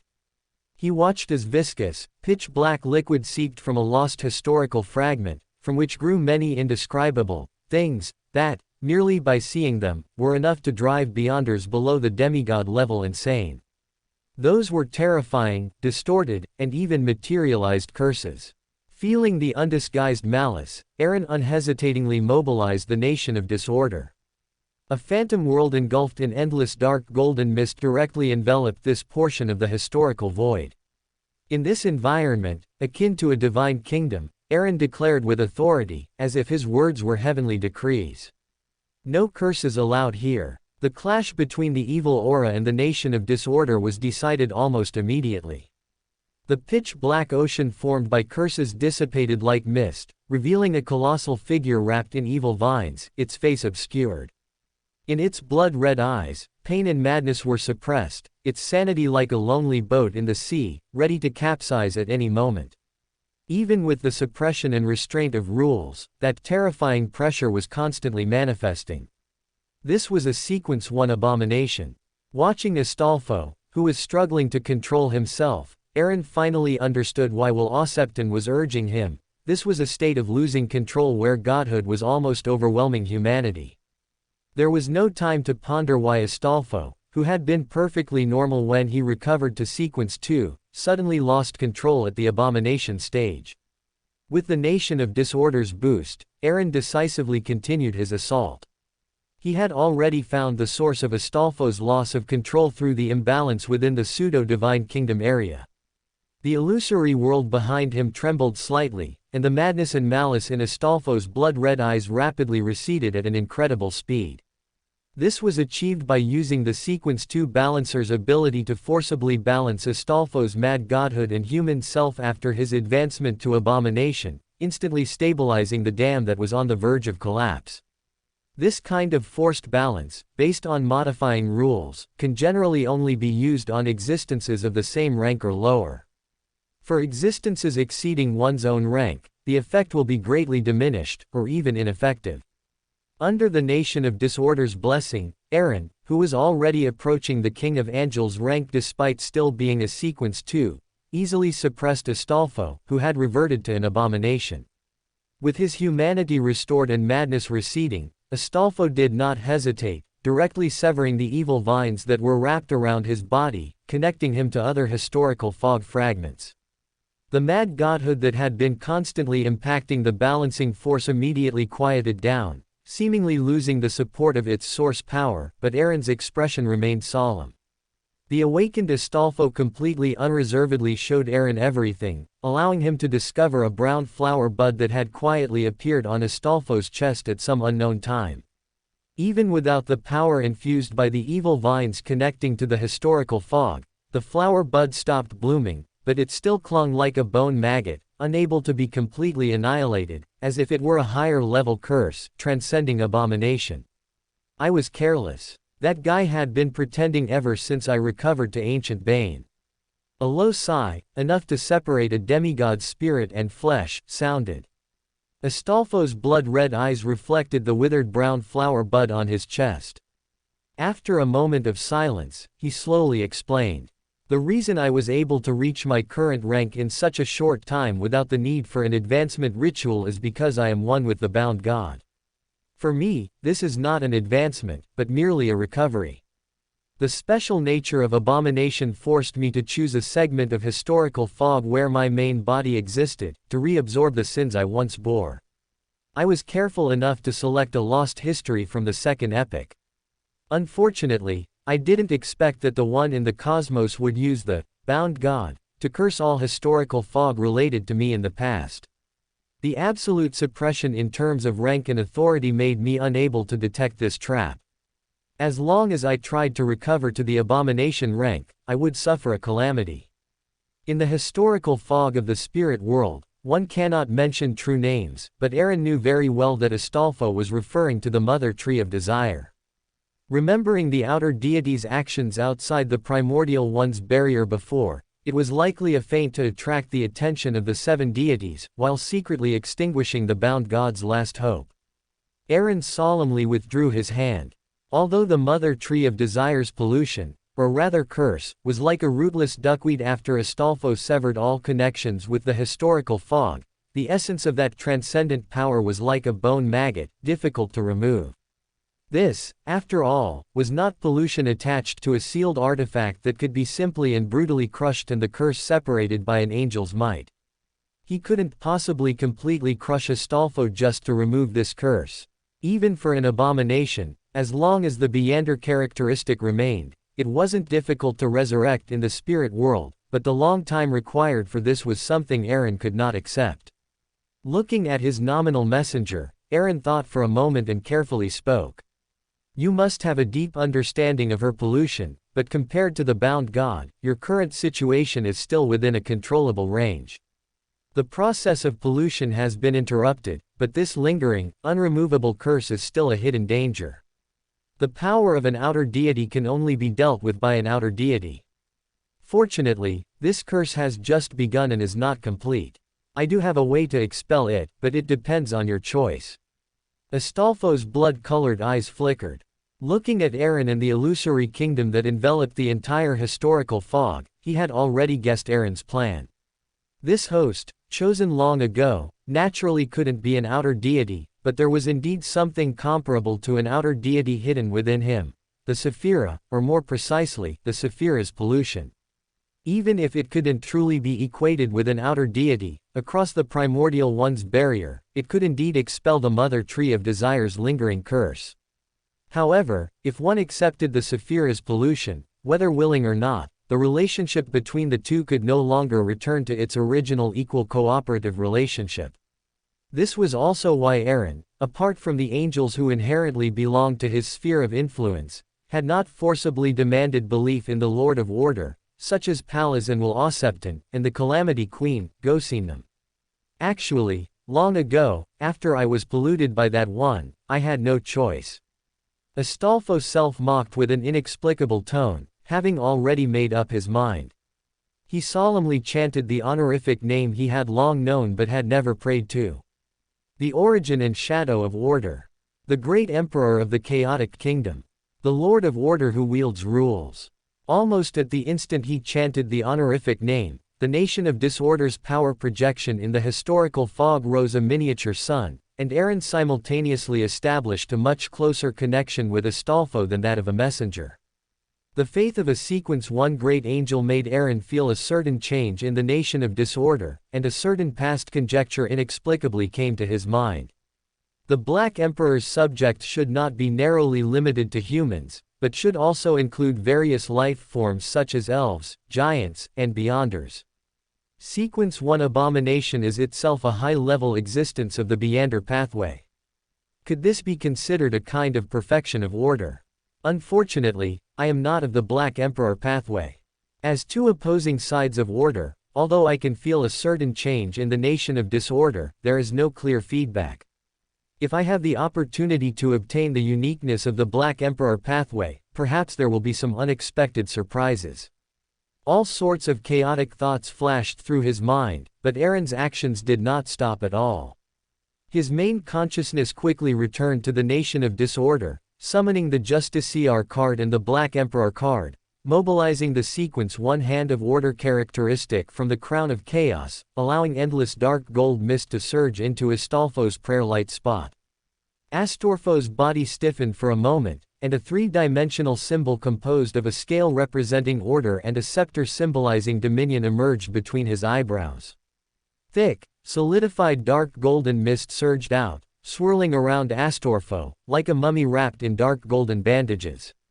Within the boundless nation of disorder, Aaron, using the Saphira's authority, completed the mystical ritual with Astolfo's active cooperation. Almost simultaneously, a bloody slit tore open from the withered brown flower bud on Astolfo's chest. Not only Astolfo, but even Aaron, who was deeply bound by the mystical ritual, looked at that bloody rift, as if peering through the mists of history to some unknown place. In a fleeting glimpse, what entered their consciousness was a giant figure wrapped in yellowed bandages. It was impaled by countless reddish-brown branches and suspended in midair. Its belly was bulging, and its mouth was opening and closing, screaming incessantly. Even without hearing any actual sound, even just glimpsing through the mists of history via the medium of a curse, both angels seemed to be affected by that indescribable pain. Below the figure pierced by branches, a mountain of flesh-like distorted monster exuded a terrifying pressure no less than that of the abomination, Saya. Bloodied pupils opened up on the writhing, distorted chunks of flesh, constantly spreading an ethereal bloody mist, coldly looking at Aaron and Astolfo, who were gazing upon it. The entire scene completely collapsed at this moment, leaving only the last image in Aaron's mind before the picture shattered. At the core of the flesh mountain monster was a face indescribable by words, seemingly a convergence of all beautiful symbols in the world, forming a strong contrast with its deformed and hideous body. As a muffled roar echoed, the withered brown flower bud on Astolfo's chest finally could not withstand the onslaught of the dark golden tide, and was torn apart and separated along with the part of the spiritual body that had been attached and corroded.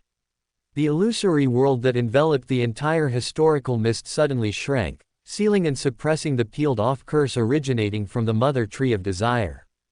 Skillfully tossing it into the pile of sundries, Aaron's brows remained tightly furrowed. Although Astolfo's problem was resolved, the scene he had just glimpsed through the curse medium reminded him of Belenka, the king of curses, the only remaining angel of the Rose school of thought, whom he had previously asked the magic mirror Rhodes to display. If he was unable to judge the specific situation back then due to Rhodes's ability, now he could be certain that the monster exuding the pressure of a sequence one great angel was Belenka. The sanguine's lost beauty goddess characteristic.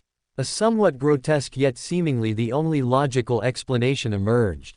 Aaron rubbed his temples with a headache. If two outer gods cooperated to create a cross-pathway sequence one great angel. I must inform the Sanguine and the Earth Mother about this as soon as possible. Having quickly made a decision, Aaron's figure slowly disappeared from the majestic palace, returning to the locked historical mist. He directly abandoned the idea of using the previous medium to reverse locate the chained god in Balanka. Their gaze had already made them react, and they must have hidden themselves by now. He was neither a seer, nor did the Nation of Disorder provide any bonus to divination, so he could no longer locate their true forms. Looking at the relieved Astorfo, Aaron directly stated his deduction and, incidentally, lifted the virtual Divine Kingdom's restriction on this historical mist. The dark golden mist on his body receded, and Astorfo, whose aura was slightly listless, remained silent for a long time, then slowly nodded in agreement with Aaron's deduction. Immediately, a low, ethereal voice echoed. Before Saya was born, that lunatic once wanted the chained god to accommodate that beauty goddess characteristic, even if it meant distorting into a mad ancient god to forcibly ascend to godhood, completely controlling the chained pathway, and even coveting the moon's authority. It was thanks to the primordial one's barrier at the time being extremely repellent to the erosion of outer god powers, or perhaps other forces interfering, that this attempt failed, and as the price of that failed advancement, Saya was born. Aaron's expression had returned to calm. The matter had already occurred, and being prepared in advance was much better than being caught off guard. After thinking for a moment, Ariana's night emblem suddenly appeared in his hand. He took out the virtual personality of Huon Lambeth, imprisoned and sleeping within it, and spoke indifferently to Astorfo, who was struggling to restrain his own madness and malevolence. This is the virtual personality of a manipulator. His true body hasn't discovered this sleeping personality. It's a good curse medium. He won't need to see the sun tomorrow. Without asking for the reason, an invisible, chilling wind emerged, carrying the virtual personality and disappearing into Astorfo's hideous and terrifying body. Putting Ariana's night emblem back, Aaron tilted his head slightly, looking beyond the historical mist. Within the thin gray-white mist, a tall lady vaguely appeared, wearing a black Gothic dress adorned with countless mysterious symbols and entwined with sinister vines. She held 4 identical heads in her hand, and her eyes were blood red. The chained god's former deer, Renette Tinacle. On the turbulent misty sea, the Black Death sailed steadily. Pirates moved about on the deck, arguing fiercely about whether to hoist the sails. The rather lively scene was out of place in this dead silent sea, like directing a self-amusing play. Yet, every pirate participating in this play had a remarkably consistent demeanor, a smile on their lips and a monocle over their right eye. This was Amon's carnival. Is this your hobby? The respectful address could not conceal the hidden charm in the soft voice. A beautiful lady appeared in front of the pile of almonds on the deck. Her body was covered in jewels, their surfaces faintly flashing with wailing souls, making a strange, clinking sound when she moved, as if playing a symphony with souls. Her dark gown was like a long river in the void, its hem winding and varied, with jewels of different colors adorning the hem and body, symbolizing her. Saint of Black, Marishka. Standing by the ship's rail, Aemon, wearing a pointed soft hat, curled the corners of his mouth, pushed his monocle on his right eye, stretched lazily, and chuckled. This is very interesting, isn't it? Saint of Black, Marishka was silent for a moment, recalling the primordial one's will she felt when leaving the altar. Just as she was about to speak, she suddenly looked up at the sky. The originally normal crimson moon had once again become eerie, and the dense feminine power made even her gasp in surprise. Compared to the surprised and bewildered, Black Saint, Marishka, Amon's smile remained undiminished. Instead, he looked at this representative of the demoness sect with an extremely seductive tone, pointing to the sky that was once again occupied by the blood moon. Do you want to know what happened there? A sudden, inexplicable sense of dread rose in her heart, and Marishka decisively shook her head. As an existence second only to the few demoness of catastrophe, a true high-level member of the demoness sect, she already knew that some knowledge, even just hearing it, could bring disaster. Tisk tisk, a very keen intuition. As expected of someone who could survive the pale disaster. Aemon snapped his fingers, commenting with what sounded like either sarcasm or admiration, then watched the farce in the astral world with great interest until the eerie blood moon returned to normal. He then chuckled and remarked, what a rare spectacle. Black Saint, Mariska glanced at the almonds around her, each with a different expression, and after a moment of silence, cautiously spoke, "Respected Angel of Time, in accordance with the will of the Primordial One, my cooperation will be at your disposal for your plan. However, Tracy is the candidate the sect has cultivated to replace the White Saint. May I ask if you, sir, could spare her?" Eamon, who had been gazing at the sky, turned his head slightly, a flash of light glinting on his monocle.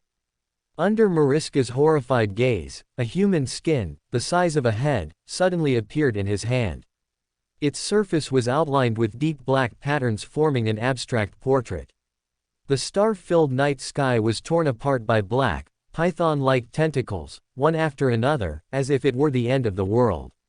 A silently burning, brilliant spark of fire fell from the fissure, suspended at the source of the tentacles, in front of that blurry figure. Necessary sacrifices are unavoidable. Furthermore, know your place. Amon's voice turned cold, containing a warning. He then clicked his tongue, examining the portrait he had just stolen and commented, "Using skin as canvas, blood as paint, plus a sequence 2 planeswalker characteristic. Tisk tisk, cheek, you truly have a grand gesture. It's very sincere. It seems the pale disaster left a deep impression on you."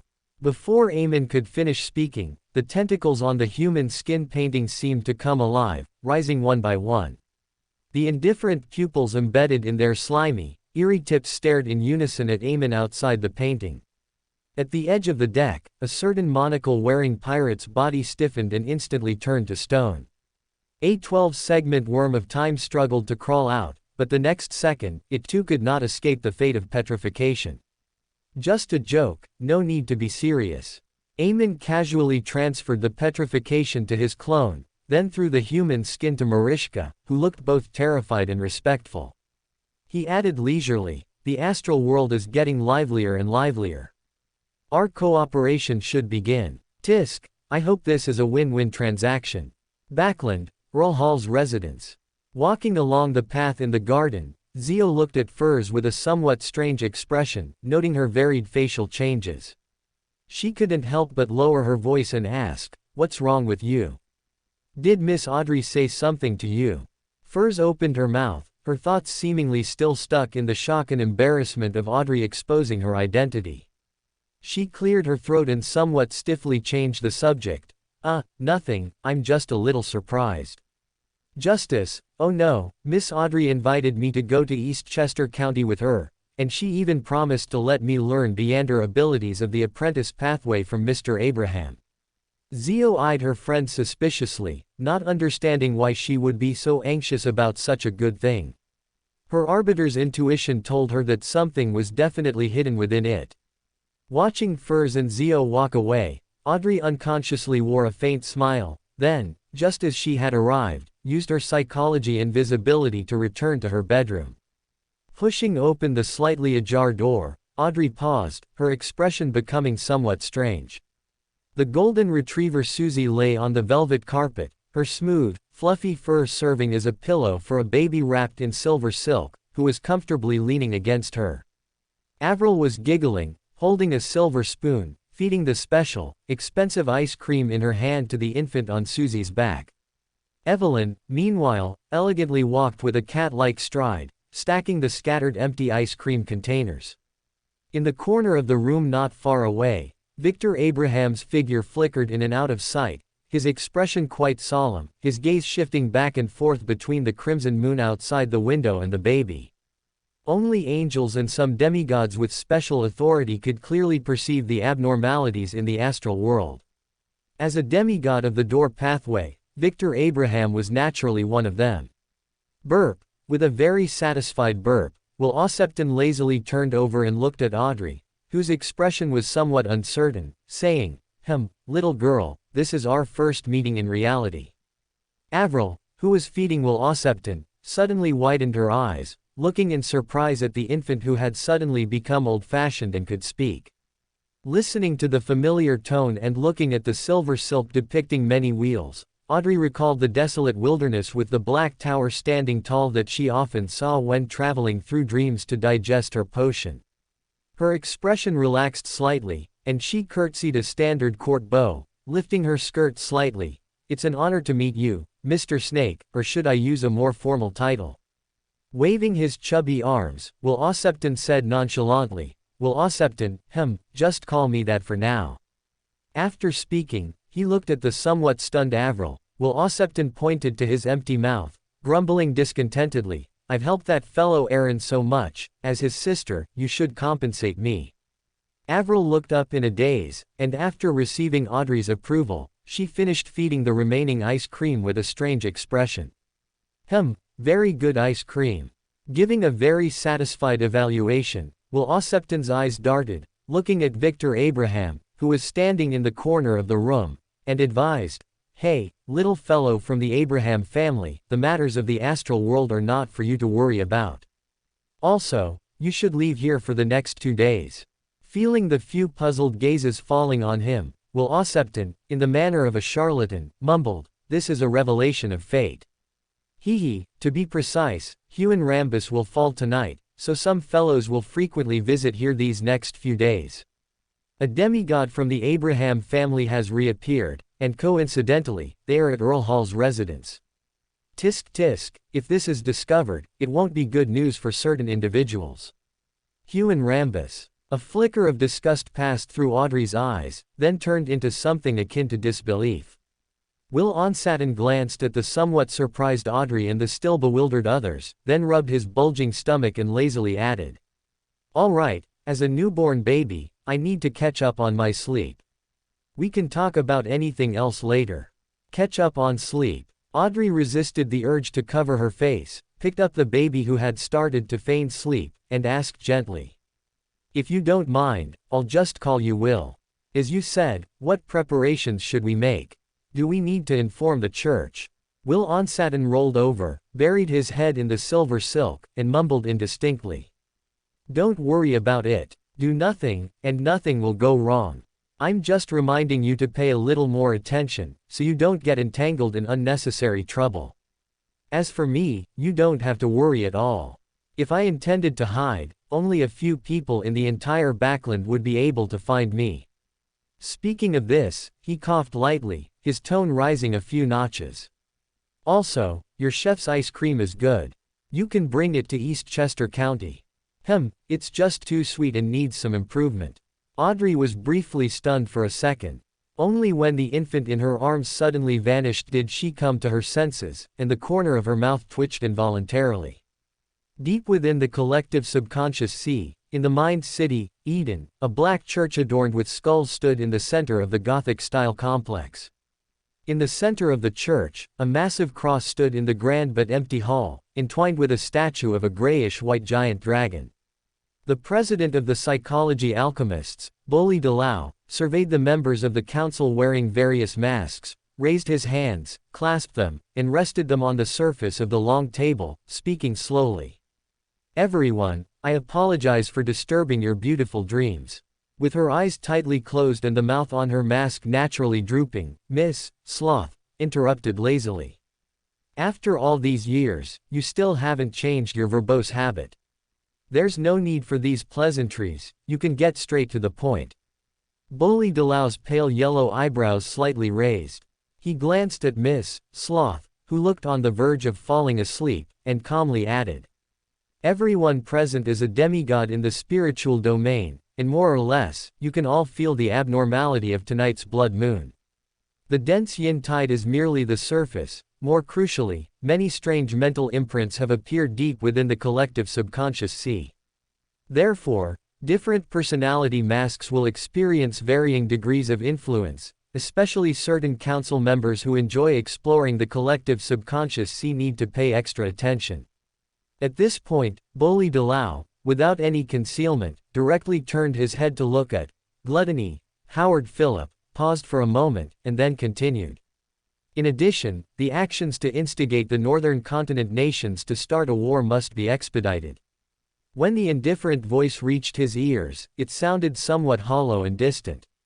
Below the long table, Huon Lambus, wearing the Pride mask, suddenly felt a sudden yet intense palpitation. Outer deity. Cosmos. A powerful consciousness transmitted from a virtual personality outside of Eden, causing Huon Lambus's thoughts to suddenly halt. With a stable medium, at the rank of an abomination, information was forcibly transmitted through the form of a curse, which even Eden could not stop. When Huon Lambus passively learned the information about the outer deity and cosmos, Boli Dalao, who was at the head of the long table arranging specific tasks, suddenly changed his expression. Within the entire grand and empty hall, various thoughts, spirits, and wills instantly swept through like a storm, surging half illusory and half real towards Huon Lambus, who sat dazed in place. Boli Dalao tightly gripped the armrests of his wheelchair, and bright, illusory light immediately shone in his eyes, condensing into pairs of sacred and dreamlike wings. Beneath layers of wings, a radiant angel, kneeling on one knee in devout prayer, extended its arm. However, all of this came too late. Huon Lambus, a demigod who had gained divinity, having established a connection through understanding, disintegrated and collapsed into a puddle of flesh in a bizarre and twisted manner, without any resistance, under the gaze of many council members. The brilliant radiant angel instantly dissolved the flesh and blood, but a mental monster, contaminated and completely out of control, was reborn from the flesh and blood. On the outskirts of Eden, in the area where it converged with the collective subconscious sea, countless twisted, dim lights seemed to be drawn by the mental pollution erupting from within Huon Lambus, and began to invade this mind city.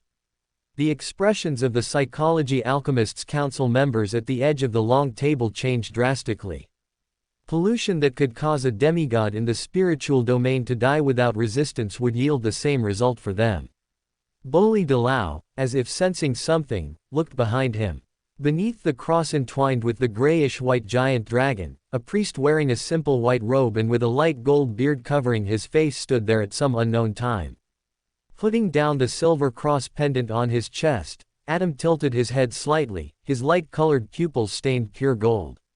Suddenly, magnificent, pitch-black stone pillars rose around Eden, and a vast bone church, large enough to envelop the entire mind city, emerged, simultaneously blocking the gaze from the cosmos. The mental monsters, attracted from deep within the collective subconscious sea, ceaselessly assaulting Eden, finally transformed into transparent, distorted faces protruding from the walls of the bone church. Huon Lambus, who was continuously emitting mental pollution, stiffened in place. An invisible fluctuation swept over the twisted and distorted soul. The next second, it disintegrated into mottled specks of light, leaving only the pride mask covered in bizarre patterns, either pitch black or dark red. Adam, who had not spoken from beginning to end, picked up this mask. His clear, pure eyes swept over each council member, whose expressions varied, and his figure vanished from the spot. Along with him, the bone church that enveloped the entire Eden also disappeared. That terrifying feeling of everything being seen through slowly receded. Gluttony, Howard Phillip took a deep breath and looked at Boli Dalao, hinting. Should we investigate the people Huon Lambus has recently been in contact with? As Hermes' student, he knew very well that anyone who could kill Huon Lambus in such a way was definitely an angel, so he actively passed the problem to the president. The gentle smile on Boli Dalao's face had long vanished. Possessing a portion of Eden's authority, he knew even more clearly what had just happened. He coldly glanced at Howard Phillip and responded indifferently. You just need to do your own work. I will take over Huon Lambus's matter.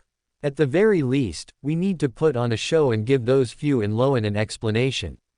Deep within the Black Hills stretching for 100 miles, bordering the Hornassus mountain range and the central plateau of the northern continent, a dense, negative force surged. Aaron and Astolf stepped out from the depths of the vibrant spirit world, and immediately, a patch of red scales materialized before them in the void, shimmering under the moonlight. After absorbing the immense yin power, they reformed into a colossal, ethereal gate formed by a pair of gigantic bat wings, inscribed with numerous mysterious symbols. Without much hindrance, Aaron smoothly entered the Moon Country, and saw the three sanguine dukes awaiting him, as well as Alvin Gallo, who was recovering in the Ghost Empire. The leader of the royal guards, his crimson pupils flickered violently. As an ancient bane of the same pathway, he was all too familiar with the aura of an abomination. The thorny wasteland, born from the demise of the xenomorph king not far away, also began to stir restlessly. Sensing the various anomalies he had caused, Astolf quickly suppressed the curse aura that was unconsciously emanating from him, restraining his madness and desires. Aside from the pressure originating from his spiritual level, he hardly seemed like an abomination at all. The angels present, more or less, knew some of Astolf's background, so Aaron did not introduce him further. He quickly informed the Sanguine Dukes about the intelligence that Baranka, the king of curses, had seemingly forcefully advanced to beauty goddess. As a blood descendant of Ornia, Duke, Crescent Moon, Jolna, who became an angel in the fifth epoch, reacted most intensely. The other two ancient Sanguine also felt an indescribable anger and humiliation. Looking at the reactions of the three Sanguine, Aaron and Astolf exchanged glances, both seeing surprise in each other's eyes, and immediately asked in a deep voice. "You had no premonition at all." As an angel of the moon pathway, a sequence one was born in their own pathway, yet they were completely unaware. Was this a special case of forced advancement across pathways, or did the mother tree of desire or the mother goddess of depravity intervene? Although there was no concrete evidence, Aaron still leaned towards the latter possibility.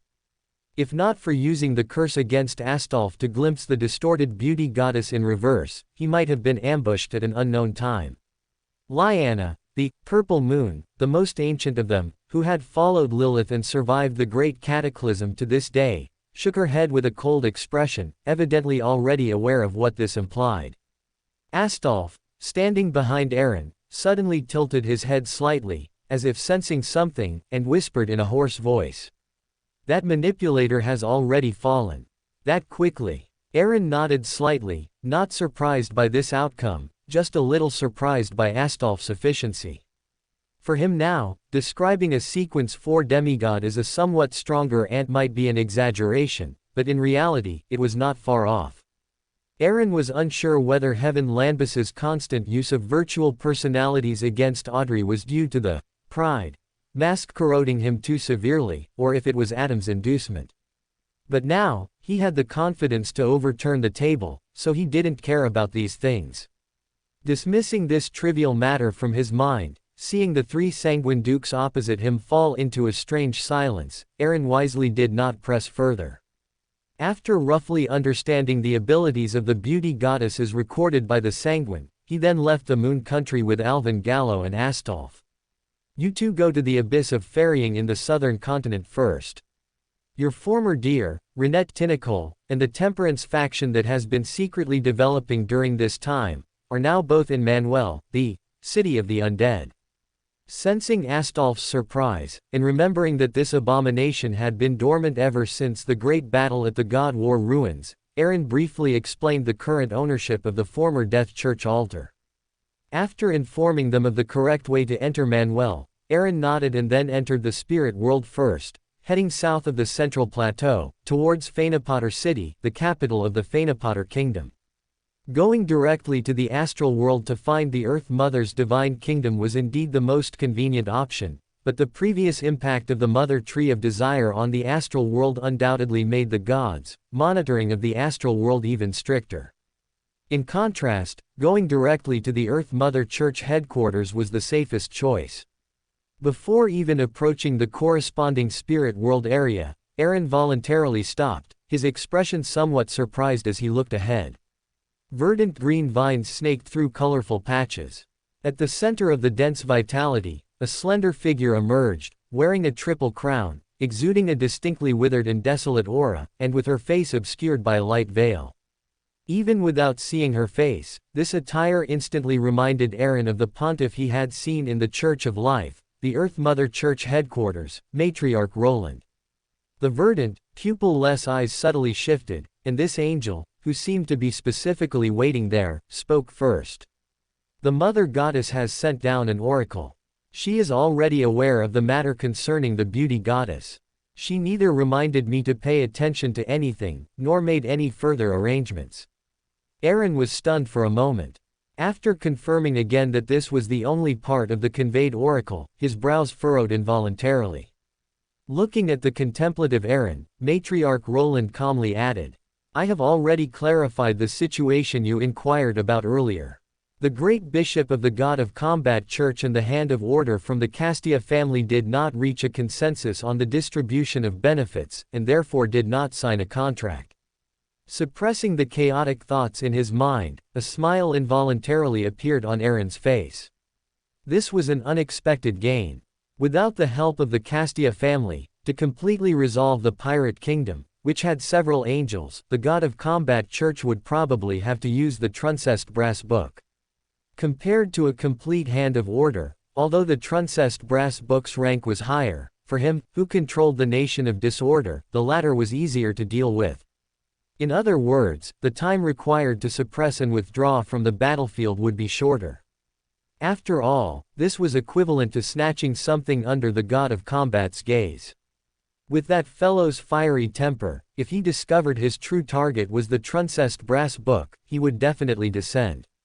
Matriarch Roland, who had severely backstabbed the God of Combat Church, removed the isolation around her, did not linger, and quickly departed the spirit world. A steam train, spewing thick smoke and sparks, sped along accompanied by occasional whistles. In the middle of the train, in a specially modified, more comfortable and luxurious carriage, Audrey quietly gazed out the window. Due to the tense situation, all airships native to the northern continent, except for the one exclusively for the royal family, were deployed along the border. Even with the Church of Evernight intervening, only one modified steam train was added. Currently, outside the train window was a city simultaneously traversed by the Hoy River and the Tasok River. It was Tingen City, known as the City of Universities, and also the upcoming supply point. And after Tingen City was replenished with sufficient fuel and food, this exclusive steam train would no longer stop, heading directly to Stone City in Eastchester County. Audrey withdrew her gaze from the gradually clearer city outline outside the train window, then turned her head to look at Melissa, who was sitting opposite her, staring blankly into the distance. Noticing that the depths of her friend's emotional colors, whom she had met at the East Tucker Charitable Foundation, had become much darker, Audrey softened her voice and spoke gently. "The train will stop in Tingen City for half a day for rest. Go do what you want to do. I will explain to Bishop for you." The soothing voice awakened Melissa from her memories. A hint of hesitation flashed across her still somewhat youthful face, but she nodded heavily. Suddenly, as if remembering something, Melissa lowered her head shyly and whispered, "Miss Audrey, the payment required for the artisan potion formula, I will exchange for merit points and pay as soon as possible after arriving at Amantha Mountains." Looking at the young girl who was a few years younger than herself, and feeling the stubbornness hidden in her words, Audrey smiled and patted her shoulder, hinting, "You are already an artisan now. I think some gentlemen would be very willing to pay for you to craft some mystical items. Mr. Sun and Mr. Hanged Man. And perhaps also that always gloomy Mr. World." Melissa's eyes brightened, and she immediately understood Audrey's hint. As early as the beginning of the year, her identity as the High Priestess of the Tarot Club had been discovered by Audrey. After all, for a mid-sequence Beander in the mind domain, a Loan woman craving the Savon Pathway potion formula, with a standard Ahawa accent, and frequently, disappearing, on Wednesday afternoons, these clues were enough for Audrey to draw a conclusion. The melodious whistle sounded again. Melissa felt the train's speed gradually slow down. After excusing herself, she walked towards the rear carriage of the train, which belonged to the Church of the Evernight. After walking for a while, Melissa stopped and looked at an elderly man with white hair and a classical black robe not far away. She politely called out, "Grandpa Neil, Tingen is here." Hearing the call from behind him, the old man, who was standing by the window with a hunched figure, slightly turned his head. His somewhat cloudy dark red eyes still held a hint of sparkle, and tears had not yet dried on his wrinkled face, which resembled withered tree bark. It was old Neil, whom Aaron had rescued from the brink of losing control and then sent to Backland for subsequent treatment and diagnosis a year ago. Although the contamination problem had been resolved, Old Neil's physical condition had suffered irreversible damage. After consulting his personal wishes, the Church of the Evernight approved his request to return to his roots. Looking at Melissa, who was already taller than him, Old Neil stretched out his dry hand and pointed to the city outside the window, muttering in a complex tone. Yes, this is the place I once guarded. And it is also the end of my journey. Tingen City, Raphael Cemetery. The sky, which had been clear, was now covered by dark clouds. A simple carriage stopped outside the cemetery. After paying the carriage fare, Melissa helped Old Neil to two gravestones not far apart, deep within the cemetery. Even though she had experienced this scene countless times in her dreams before coming, an uncontrollable sadness still surged in Melissa's heart, but she was no longer the little girl she used to be. Helping Old Neil, who was sitting on the ground silently weeping, Melissa took a deep breath, facing the pain in her heart, and whispered with a slight choke. They saved Tingen, they are true guardians. Southern continent, abyss of transcendence. Reinette Tinekare, dressed in a somber and elaborate black gown, stood at the very top of the pyramid mausoleum of Manuel, the city of the undead, holding four identical beautiful heads. Invisible fluctuations spread from her body, encompassing several figures not far away. These were the current core members of the Temperance faction, each at a mid-sequence level. Marich, who was leading them, disintegrated. His essence as a wraith allowed his consciousness to quickly merge into the already prepared demigod mummy. Manuel's corresponding unique spirit world area accelerated this process. The altar lit up, and the demigod mummy, exuding a strong aura of death, suddenly trembled slightly. A unique divine pressure began to awaken. The pale-faced Sharon emerged from the void. Looking at Marich, who had successfully advanced to a demigod, her words were brief but sincere with blessings. Congratulations. Able to sense Sharon's suppressed and restrained emotions, Marich, who had detached from the mummy's body, nodded heavily and immediately bowed to Reinette Tinekare. No need. Be so polite. As soon as possible. The four heads in Reinette Tinekare's hands spoke in a very regular alternation, but before the third head could finish, all four heads simultaneously looked towards the endless black mist above. A blood-red light, like a guiding firefly, was accompanied by a terrifying aura that caused the dense black mist to voluntarily disperse, revealing Astrolfo and Elwyn Gallo, who had just arrived from the northern continent. Salinger probably never imagined that the former headquarters of the Church of Death would turn out like this today. Astrolfo glanced around, paused for a moment on the Styx River at the bottom of the Black Mausoleum, then muttered with some emotion, before looking at Reinette Tinekare and the Temperance faction members behind her. I have taken the first step to break free from my shackles. The chaos and betrayals of these past few centuries shall be judgment. The low voice, powerful enough to cause an ordinary demigod to lose control, was controlled by Astrolfo. It brushed past Reinette Tinekare and merged into the suddenly appearing historical fog. The segment of history where Shia advanced to an abomination and besieged Reinette Tinekare was enveloped by an invisible force. The materialized curse retracted, submerging this history cursed by Shia, preventing it from exerting further influence. The four heads held by Reinette Tinekare in the outside world simultaneously began to tremble, finally merging into one. Her body also expanded, transforming into a giant doll wrapped in eerie vines, with a complete, unblemished body. This sudden change made Sharon, who was standing beside her, unable to help but whisper. Teacher. Twisting her neck somewhat unskillfully, Reinette Tinekare looked at her body and said with a slightly ethereal voice. Thank you for your help. It is an honor to see you escape the prison. Astrolfo nodded slightly, glanced at the Temperance faction members not far away who still didn't know what had happened, and the thorns covering his entire body surged, causing clusters of spiritual light to fly out. These were the excess Beander characteristics from his body, of the prisoner pathway, at mid to high sequences, and even included a sequence 3 disciple of silence characteristic.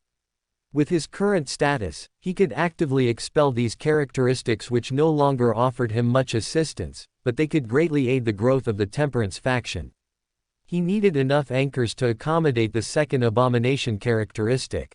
These pure, unadulterated characteristics were drawn by an invisible force and landed in the hands of the few remaining Temperance faction members. Renette Tinichère, whose body had returned to normal size, was about to speak when her crimson eyes shifted downwards.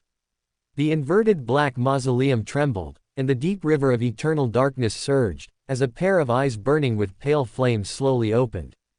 Under the illumination of the nether flames, a gigantic feathered serpent, both illusory and real, covered entirely in large, dark green scales, seemingly condensed from pure death intent, appeared. The white downy fur, previously stained with pale yellow grease in the gaps between its scales, had now vanished, replaced by pristine white feathers, each inscribed with strange symbols of varying shapes. Even just seeing it would cause one's flesh and blood to rot, turning them into a zombie. This was the true, complete mythical creature form, untainted by artificial death contamination. The feathered serpent, as if stepping out of an ancient myth, continuously shrunk and solidified amidst the pale flames, transforming into a figure wearing a golden bird-shaped crown and a deep black robe. Pale lines emerged, outlining three-dimensional symbols of death on the robe. Azek Eggers, who had rediscovered himself and reascended as a death consul, exited the door of the underworld and surged out of the river of eternal darkness. Even Sharon, who was already a seasoned demigod and had fully digested the puppet potion, trembled slightly, let alone the Temperance faction members who had not yet acquired divinity, and the wraiths and phantoms drifting in the abyss of crossing. Even though they consciously restrained their auras, the pressure from the four complete mythical creatures, transcending the level of life, still plunged the entire Manuel into a deathly silence. With a slight shift of her blood-red eyes, Renette Tinichère tossed the disciple of silence characteristic to Sharon, then let out a silent shriek, transforming into an invisible barrier that isolated the many Temperance faction members prostrating on the ground, as well as the few demigods from the numinous episcopate's artificial death faction they had taken in. The pale flames that filled his pupils extinguished, returning to his original brown eyes, which held a sense of vicissitude's meaning. Azek pinched his brow, sorted through some scattered memories in his mind, and after a long sigh, said with a gentle smile, "It's like I've had a long dream, and only now have I woken up. However, it's rare to see you all here after such a long time." Aster, who had already learned about the recent situation from Aaron, was not surprised by the current changes in this former death consul of the Balam Empire. With his abomination status, he could clearly see that Azek's previously fragmented soul had already healed. Although his spirit body still had some disharmonious aspects, putting him at a disadvantage when facing angels with corresponding authority, it was no longer a major issue. Because everyone present was an angel and not afraid of contamination from the cosmos, Aster directly recounted how Baranka, the king of curses, had advanced to sequence one beauty goddess with the help of outer god contamination. Azek's expression subtly hardened. After a moment of contemplation, he asked, "Is the headquarters of the Rose School of Thought on Starry Plateau?" Aster, roughly guessing what the death consul was thinking, nodded slightly, then shook his head and sighed. "There's no point in going there now, what's left is probably just a trap." The fall of Shia had severely crippled the Indulgence faction of the Rose School of Thought. Even if those lunatics were unwilling, with the primordial one's barrier still relatively intact and outer gods only able to exert a limited influence, abandoning this exposed old lair and lurking in the shadows, ready to strike, was their only option. Renette Tinichère, who instinctively stood behind Aster, seemed to sense something and looked up slightly. A starlight-forged portal suddenly appeared on the barrier she had created. Waving his hand to dispel the historical projection of the star crown, and after bidding farewell to the matriarch of the Earth Mother Church, Aaron directly descended by utilizing the recorded scene of the Abyss of Crossing. Aaron glanced at Azek, who had regained his true self and returned to his angelic status, and Renette Tinichère, who had returned to normal and was no longer carrying her own head as before, and nodded with great satisfaction. Aster has already explained the general situation. The operation to continue encircling and annihilating the vital forces of the Indulgence faction, in cooperation with the Life School of Thought, can proceed. As he spoke, Aaron turned his head to Renette Tinacher, offering his suggestion, or rather, his promise. The northern continent will soon be engulfed in war, and the nations' control over their colonial areas in the southern continent will decline. I will provide you with assistance, secretly unifying the Highland Restoration Army near the Starry Plateau in West Balam, as well as other chaotic indigenous regions, to rebuild the Highland Kingdom in West Balam, emulating the Balam Kingdom in East Balam. This would both thoroughly stir up trouble in the southern continent and, to some extent, gather faith and anchors for Aster. And compared to the relatively stable East Balam, West Balam was undoubtedly synonymous with chaos. Aside from the areas controlled by Loan and Intis, certain indigenous generals supported by Loan, and tribes obeying Intis's commands, there were also numerous relatively independent city-state level forces that benefited from the balance of power between the two great nations. Aaron, who simultaneously controlled the three major intelligence sources, the East Tucker family, the Church of the Evernight, and the newly incorporated Numinous Episcopate, quickly handed over information on several independent states he had already selected to Renette Tinacher, who was clearly intrigued. Turning his gaze back to Azek, Aaron recalled the last time he took a branch of the River of Eternal Darkness from deep within Calderon, which caused the City of the Dead, evolved from Grigeri's divine kingdom, to erupt in complete chaos. After a moment of contemplation, he mentioned the River of Eternal Darkness beneath Calderon and the death imprints lingering on both sides of its tributaries, emphasizing the many Azek Egger's imprints drifting in the gray-white torrent. This was the price the Death Consul had to pay for constantly dying and being reborn over the past 1,000 years. Listening to Aaron's narration and some scenes imprinted from his memories, Azek murmured thoughtfully. No wonder every time I traverse the spirit world, I feel something deep within the spirit world attracting me. As for your concern, I understand it, but you can rest assured. Only upon advancing to sequence 0 death will all death imprints automatically unify. The River of Eternal Darkness is, after all, an ownerless Sephira. As long as I don't approach Calderon, the death imprints I left within it will not currently transmit contamination.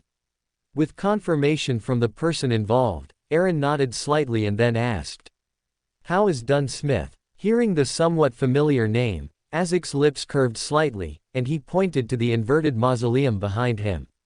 He advanced to sequence 5 Spirit Warlock too recently. Even if he meets all the Undying's advancement conditions, he still needs a period of precipitation.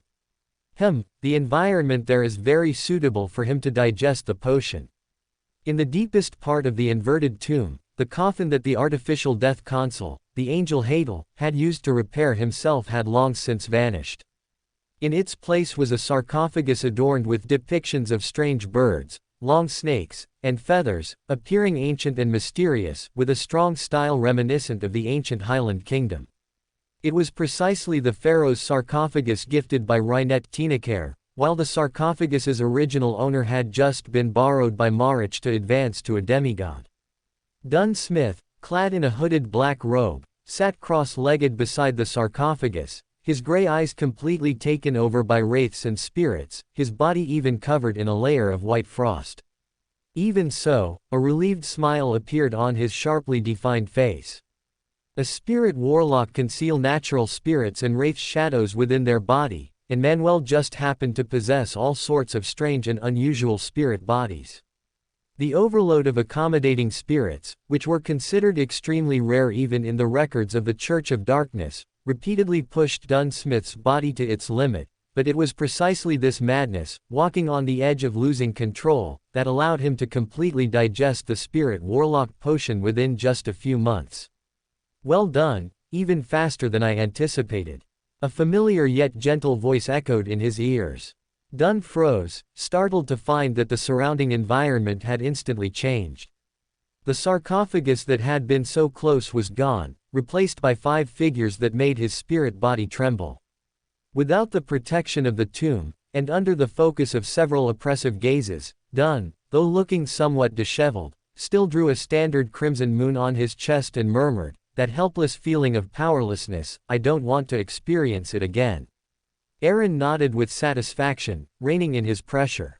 After confirming that Dun's potion had been completely digested, he made several grasping motions with his right hand in front of him. The ring of concealment shimmered with light. After several attempts, Aaron finally dragged a slightly ethereal figure from the mists of history. When we were in Tingen, I told you that if you could advance from sequence 7 to being able to withstand the undying potion within a year, I would give you an opportunity to advance to a demigod. Now, it's my turn to fulfill that promise. Aaron's gaze returned from Dun, whose body had suddenly begun to tremble. Feeling the sudden increase in spiritual burden, he looked with a smile at the historical projection he had summoned. The ethereal figure had solidified considerably, and its dull, vacant expression had vanished. Although he lacked the authority of concealment, by leveraging the ability of the Trojan horse of destiny and grafting his consciousness onto a historical projection, Pales Zoroast looked at the many angels encircling him and couldn't help but exclaim, "There are quite a few old friends." Waving his hand to interrupt the fellow's meaningless sentiment, Aaron pointed at Dun and succinctly added, "You can return his destiny now." Amon's true body had already left the forsaken land of the gods and was now untraceable. Prolonged use of the Trojan horse of destiny's ability could easily lead to reverse tracking by that blasphemer. Pales Zoroast smiled and nodded. An ancient, mottled giant clock immediately appeared behind him, its grayish-white hands rotating counterclockwise, and a certain tributary, previously isolated from the River of Destiny, re-merged into the long River of Destiny. The moment Destiny returned, Dun let out a painful groan. A palm-sized void abruptly appeared on his chest, and his life force was rapidly fading. Azek's palm slightly lifted, and specks of pale light immediately appeared on Dun's body, swiftly converging towards his glabella, which was the area corresponding to the underworld within his body. The ritual for a spirit guide to advance to a gatekeeper was essentially to use the body as a cage, opening a door to the underworld within, and constructing one's own underworld. This was also the foundation for advancing to an undying. For Dun to directly advance from a spirit warlock to an undying, he still needed to open his own door to the underworld, but this was not difficult for a death console. The pale light converged and solidified into a cocoon of light, which was propelled by an invisible force towards the inverted black tomb, merging into the pharaoh's sarcophagus that was continuously gathering death intent. This tomb was specifically built by Hadel for his self-repair back then. Its effect will be much better than simply building a tomb according to the advancement ritual. Feeling Aaron's gaze, Azek waved his hand, allowing the death intent in the sticks to continue gathering, and explained with a smile. Aaron nodded understandingly, primarily thanking Pales Zoroast, then released the maintenance of the historical void image. Looking at the many members of the Numinous Episcopate and the Temperance faction, who were isolated by Rainet Tinakare nearby, Aaron nodded and looked at Azek, speaking in a deep voice, "Since you have awakened, the reconstruction of the Balam kingdom can be carried out as quickly as possible. Strive to integrate those native areas that still believe in death with the fastest speed." In a valley where the Hagati grassland and West Balam converged, the sound of chains turning and metal grinding echoed for a long time. The deep black iron door slowly opened to both sides, and crimson, blood-like light surged out like a tide, quickly engulfed by the surging darkness. After everything receded, it revealed numerous altars of flesh and blood behind the iron door, embedded with eyeballs, severed limbs, and internal organs. Placing the pure black eyeball in his hand back into the tin box engraved with numerous patterns, Daily Simone, with a gloomy expression, spoke in a low voice, "Do not touch those contaminated flesh." After taking rubbings of the array patterns on those altars, thoroughly purify this place. Do not dwell on the information on the altars. Everyone, after returning to the church, go to the bishop for a meditation prayer. Several red gloves behind her nodded with solemn expressions. This was a stronghold where the Rose School of Thought cooperated with the Highland Resistance, and also the main target for this mission's cleanup. Walking at the end of the team, moving with his other teammates, Leonard's mind suddenly heard a familiar old voice, "The Church of Darkness is about to gain another demigod-level archbishop." Startled by the old man's sudden words, Leonard's hand trembled, almost touching the contaminated flesh. Suppressing the urge to roll his eyes, he quickly caught the key point in the words, his hand movements pausing slightly as he quickly pressed in his mind, which senior deacon advanced. Old man, how do you know? Pale's Zoroast seemed to have grown accustomed to being called old man, and no longer corrected Leonard's address. He clicked his tongue and replied with an inexplicable tone, it's someone you're very familiar with. It should be a surprise for you. Leonard's interest was piqued by Pales's words, but no matter how much he pressed, he received no further response. Muttering a complaint about the old man in his mind, Leonard slightly turned his body and met Daly's gaze, who had appeared behind him at some point. Feeling the deep chill and numerous shadowy figures around Daly, Leonard coughed, congratulating her with a hint of nervousness. Congratulations on your promotion to gatekeeper. If you can gain the holy item's recognition, perhaps it won't be long before you're promoted to senior deacon. Daly pouted, put away the tin box in her hand, and then shifted her gaze, self-deprecatingly saying in a flat tone, what's the use of that? The Eye of the Goddess had received intelligence earlier that Ince Zangwil had already left the southern continent, and that anomaly in the raging sea seems to be related to him. It's been so long since I left Backland, chasing him from the northern continent to the southern continent, and the mission to eliminate that rebel still has made no progress. Daly paused, seemingly realizing her words were somewhat inappropriate. She didn't continue on this topic, glancing at Leonard, who had suddenly fallen silent, and then added, the merits required for promotion to Spirit Warlock is far more than you imagine. Soist stayed in Soul Assurer for a full 5 years. So, for you, this is a rare opportunity. At least obeying the Church's orders to eliminate these rats in the gutter will earn you far more merits than staying in Backland. On a secluded small island in the fog sea, waves crashed against the Black Tulip, yet the ghost ship didn't sway in the slightest. The most striking Black Tulip sails had been furled. Pirates dressed as crew members moved about the deck, laughing and cursing. If one could ignore the grotesque mushrooms growing from various parts of their bodies, they looked like an ordinary pirate ship in the middle of dividing loot. Fine, numerous illusory black lines spread from the pirates, converging into the Black Tulip's captain's cabin. As the spirit body threads trembled lightly, the captain's cabin door slowly opened, and Klein walked out, a smile gracing his usually stern face. Just now, he had used the world persona to exchange the sequence for-profit potion, which he had obtained by peeking at the White Tavern with his true vision in Saphira Castle last time, with Aaron, who was using the Emperor persona for the Bizarro Sorcerer potion. Throwing the headache-inducing promotion ritual to the back of his mind, at least now he had a clear direction for promotion. The smile on Klein's lips didn't last long as he saw Frank, through his puppet's perspective, walking up from the ship's cabin. This druid had rolled up his sleeves, his extremely thick arms embracing a strangely shaped mushroom. The red and white color blocks made one frown. The mushroom, dragged onto the deck, including its cap, was almost as tall as Frank. Spore bumps protruded from its translucent trunk, and thick, powerful, tentacle-like, semi-illusory, semi-real white mycelia emerged from it, not spreading towards the ship but instead disappearing into the void.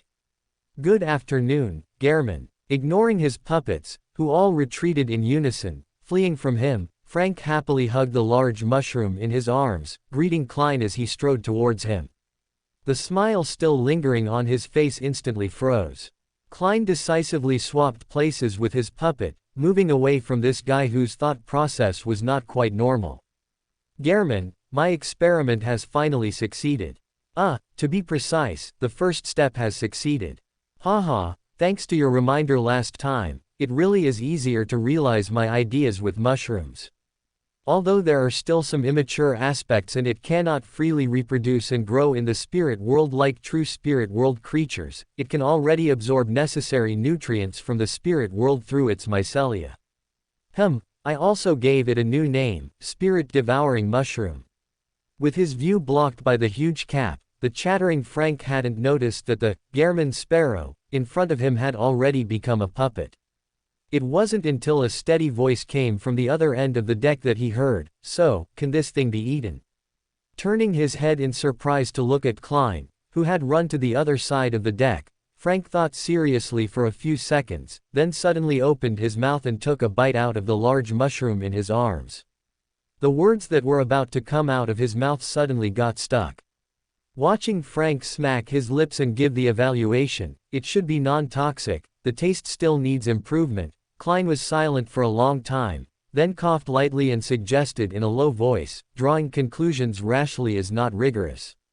You are already a Sequence 5 druid, your physical constitution is already different from ordinary people.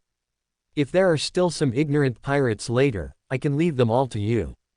Watching Frank, who paused, then nodded in agreement, Klein, who was about to urge him to return to the cabin, suddenly frowned and looked warily beside him. The colors there became intense, vividly layered together. Silently, white bones emerged from the deck, gushing like a fountain into the air, forming a giant skeleton nearly 4 meters tall. Black flames burned in the skeleton's eye sockets. It looked at Klein, actively bent its back, lowered its right arm, and opened its palm, inside which was a stack of folded letter paper. Mr. Azek's messenger. Has he finally recovered? Klein felt a surge of pleasant surprise, this thought flashing through his mind. He didn't care about Frank, somewhat impatiently unfolding the letter. "Don't worry, I have awakened and found myself again. After I finish dealing with the numinous episcopate's affairs, I will come find you. Your teacher, Azek Eggers." After quickly reading the letter, Klein also discovered a pure white feather folder ed inside the letter paper. This appearance, strikingly similar to 008, made Klein's breathing hitch. He then recalled the huge feathered serpent, its pure white feathers obscured by light yellow grease, that he had seen in the Death's Mausoleum the day before his eyes burst. With a guess, Klein no longer suppressed the joy in his heart. He carefully put away the seemingly ordinary feather, then looked at the white-boned messenger who was obediently waiting beside him. In just a moment, the messenger's feet were covered in translucent mycelia, but the white-boned messenger, comparable to a mid-sequence, didn't seem to care.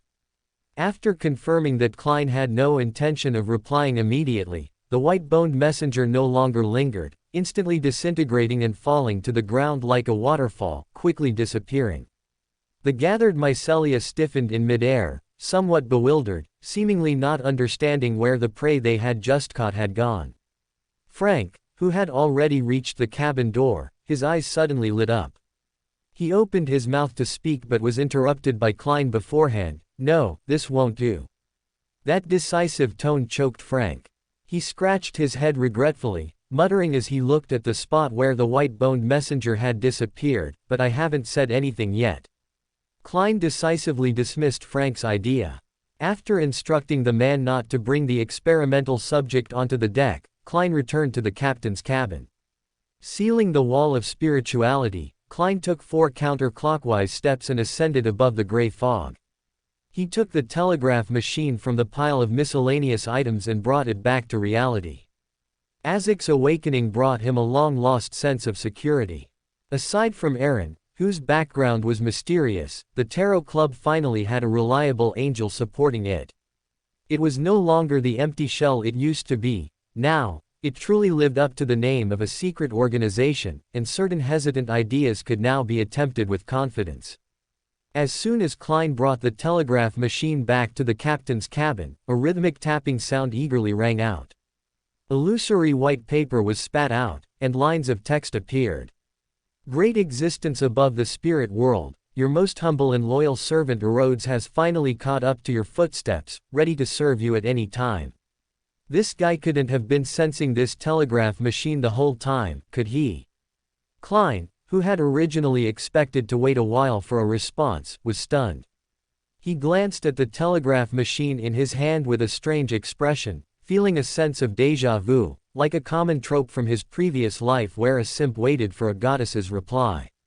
Resisting the urge to rub his forehead, Klein suppressed the strange thoughts in his mind.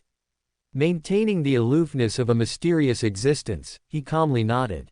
"Erodes, tell me the current location of Admiral of Disease, Tracy of the Demonist sect."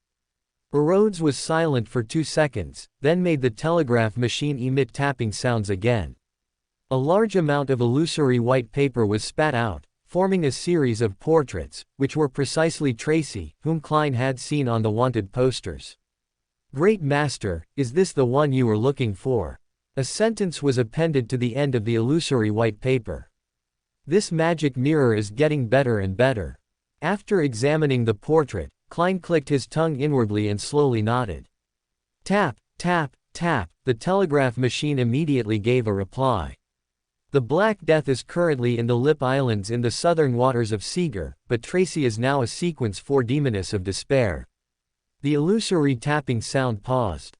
Before Klein could speak, Rhodes quickly continued, typing. "Great Master, that dangerous fellow in Zangwill is also there, and the terrifying sealed artifact is blocking my prying." Klein suddenly stood up, looking at the bolded and enlarged text on the illusory white paper, his fists involuntarily clenched. 008 could even affect Saphira Castle's divination to a certain extent, let alone Rhodes. Klein, who had similar experiences, knew that asking further would not yield any useful information. Taking a deep breath, Klein waved his hand at the telegraph machine, ending his inquiry to Rhodes so quickly for the first time. "Your most humble and loyal servant Rhodes awaits the next opportunity to serve you, Great Master." After this page of illusory white paper was spat out, the telegraph machine immediately stopped and lost that deep, obscure feeling. Touching the pure white feather placed on his chest, Klein's expression suddenly became somewhat ferocious. Outside the captain's cabin, the marionettes silently raised the sails, heading towards Fenipot's territorial waters, where the Golden Dream was to undergo maintenance. Mist Sea, Lip Islands. Since the end of the War of Betrayal over 600 years ago, when Seeger officially gained independence from Fenipot, this archipelago has been in a state of chaos. Seeger, which nominally held control, was sandwiched between Intis to the north and Fenipot to the south, and could only tacitly allow this archipelago to become a pirate's paradise. On a desolate small island at the edge of the archipelago, the Black Death lay quietly anchored on the beach. The entire ship appeared quite lifeless. Ince Zangwill, dressed in a black clergyman's robe, stood on the deck. As if sensing something, he withdrew his gaze from the sky, clicked his tongue, and glanced at Tracy not far away. "Little Crow, it seems something is prying into us." The beautiful figure standing at the bow of the ship did not move. A male voice, tinged with amusement, echoed. "Just a small mirror, huh? What it can see depends on what I want it to see. This only requires a little bit of deception of the rules." His single eye, blue to the point of being almost black, rotated. Ince Zangwill murmured with a playful expression. "It's best if you're confident, but I really didn't expect you to be able to persuade Cheek so quickly. Tell me, what do you need me to do?" I can consider it." Listening to that irritating tone, Tracy tilted her head slightly, toying with a monocle in her hand, a slight curve on her lips. "First, play a scene according to that fanatic's idea, a grand play of hunter and prey." After reapplying a layer of seal to the restless 008, Ince Zangwill snorted, but did not refuse. "I really don't want to give this thing to that fanatic, but alas, when under someone else's roof, one has no choice but to bow one's head. However, the trouble this body has caused is already big enough. Remember to find me a new body, one that hasn't been parasitized by your worm of time. Eastchester County's capital, Stowen City, within the Hall family manor." Audrey stopped Afni, who was holding Evelina and full of curiosity, wanting to explore. Passing through the busy male servants and maids who were setting up, she returned to her bedroom, but her thoughts couldn't help but drift north. The entire Amantha defense line stretched from Winter County in the north to Eastchester County in the south. Such a long border meant a large amount of manpower and resources were needed. The special train arrived in Stowen half a day later than expected. Melissa and the other Nighthawks of the Church of Evernight had no time to rest and immediately headed to the border defense line of Eastchester County with the supplies transported from Emlyn Port. In the corner of the bedroom, the golden retriever Susie was lying on the ground, her front paws crossed, exuding an elegant charm. From time to time, she would lift a paw to flip through the open book placed in front of her. Seeing Audrey walk in, lost in thought, Susie skillfully closed the book and picked it up, placing it on the nearby bookshelf. Closing the slightly ajar bedroom door, Audrey composed herself and looked around. Not seeing a certain baby, she was about to ask Susie when her vision suddenly blurred. She saw boundless gray fog and a majestic, ancient palace. Within the gray fog, a blurry figure was praying to the deity seated high above. "Great Mr. Fool, please inform Miss Justice that the former renegade Archbishop of the Church of Evernight, in Zangwil, has appeared in the Mist Sea, in the Lip Islands within Seeger's territorial waters." Ince Zangwil. Audrey was momentarily dazed, her pupils suddenly widening. The illusory gray fog instantly vanished, replaced by a pair of large, clear black and white eyes.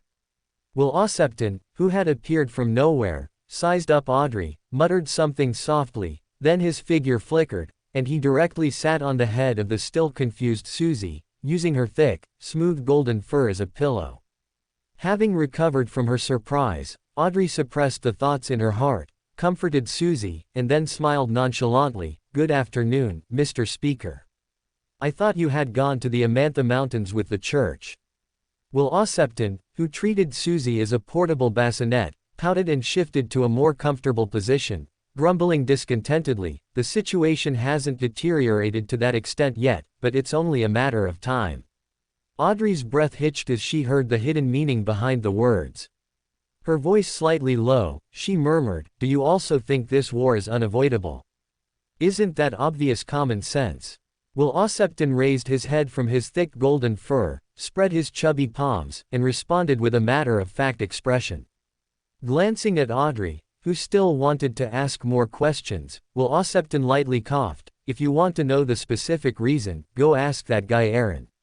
I'm just a baby." Looking at Will Ossepton, who was sucking his finger with a childlike innocence, Audrey nodded, feeling a bit helpless.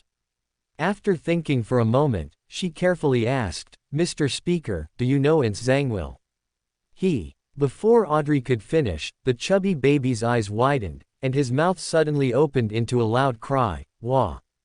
Audrey's mouth twitched. Just as she was about to turn around and arrange for the chef to prepare a special ice cream, she saw a figure emerge from the void. Aaron, who had just left the spirit world, bent down and picked up Will Ossepton, who had stopped crying and looked disgusted. He casually pinched his chubby cheek and teased with a smile, as expected of the snake of fate, even as a child, he acts like one.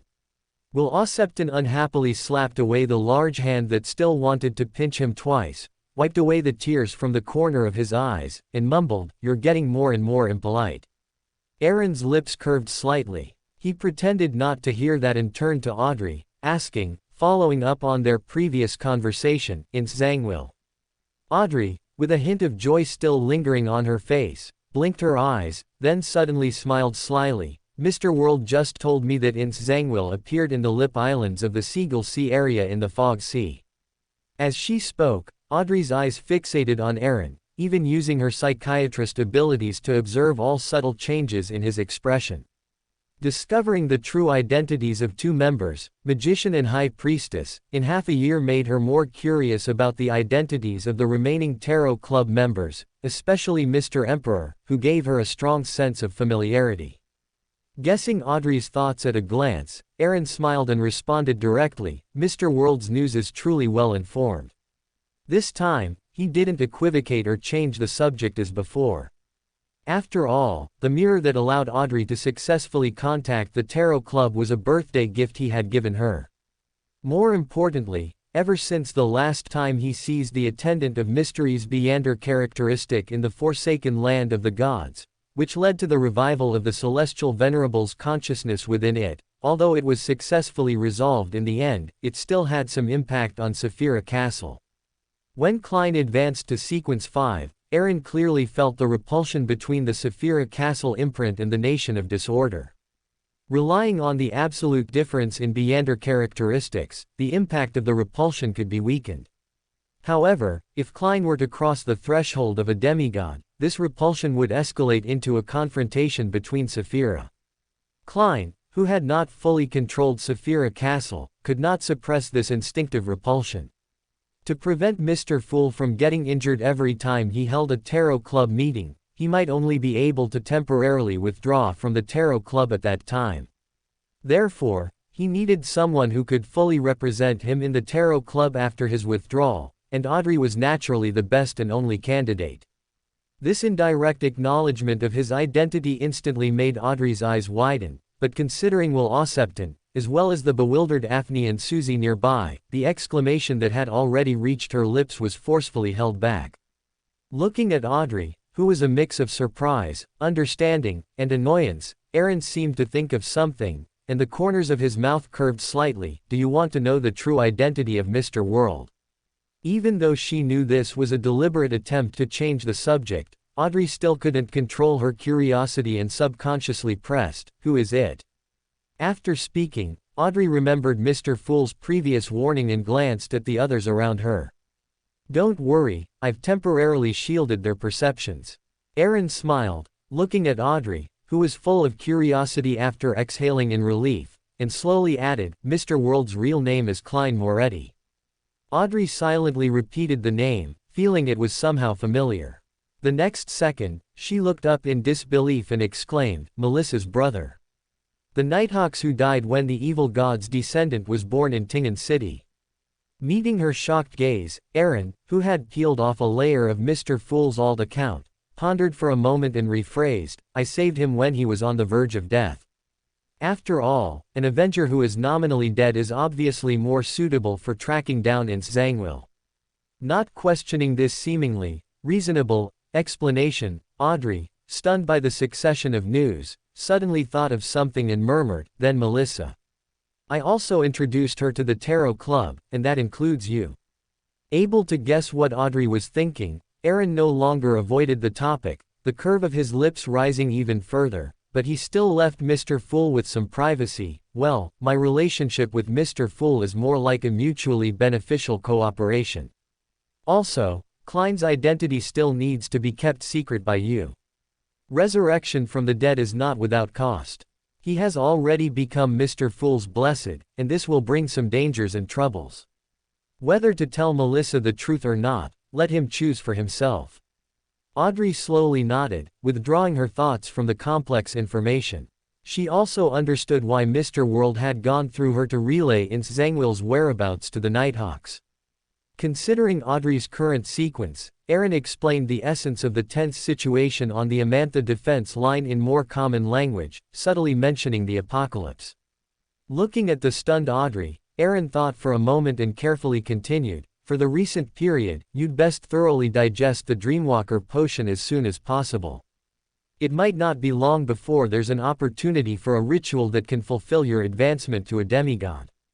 However, there is also a mind dragon hidden in Eastchester County, so be extra careful when traveling in dreams." Aaron paused, looking inquiringly at the baby who had, at some point, once again settled on Susie's head. Will Ossepton rolled his eyes and mumbled, "Why are you looking at me? I don't have authority over the mind domain.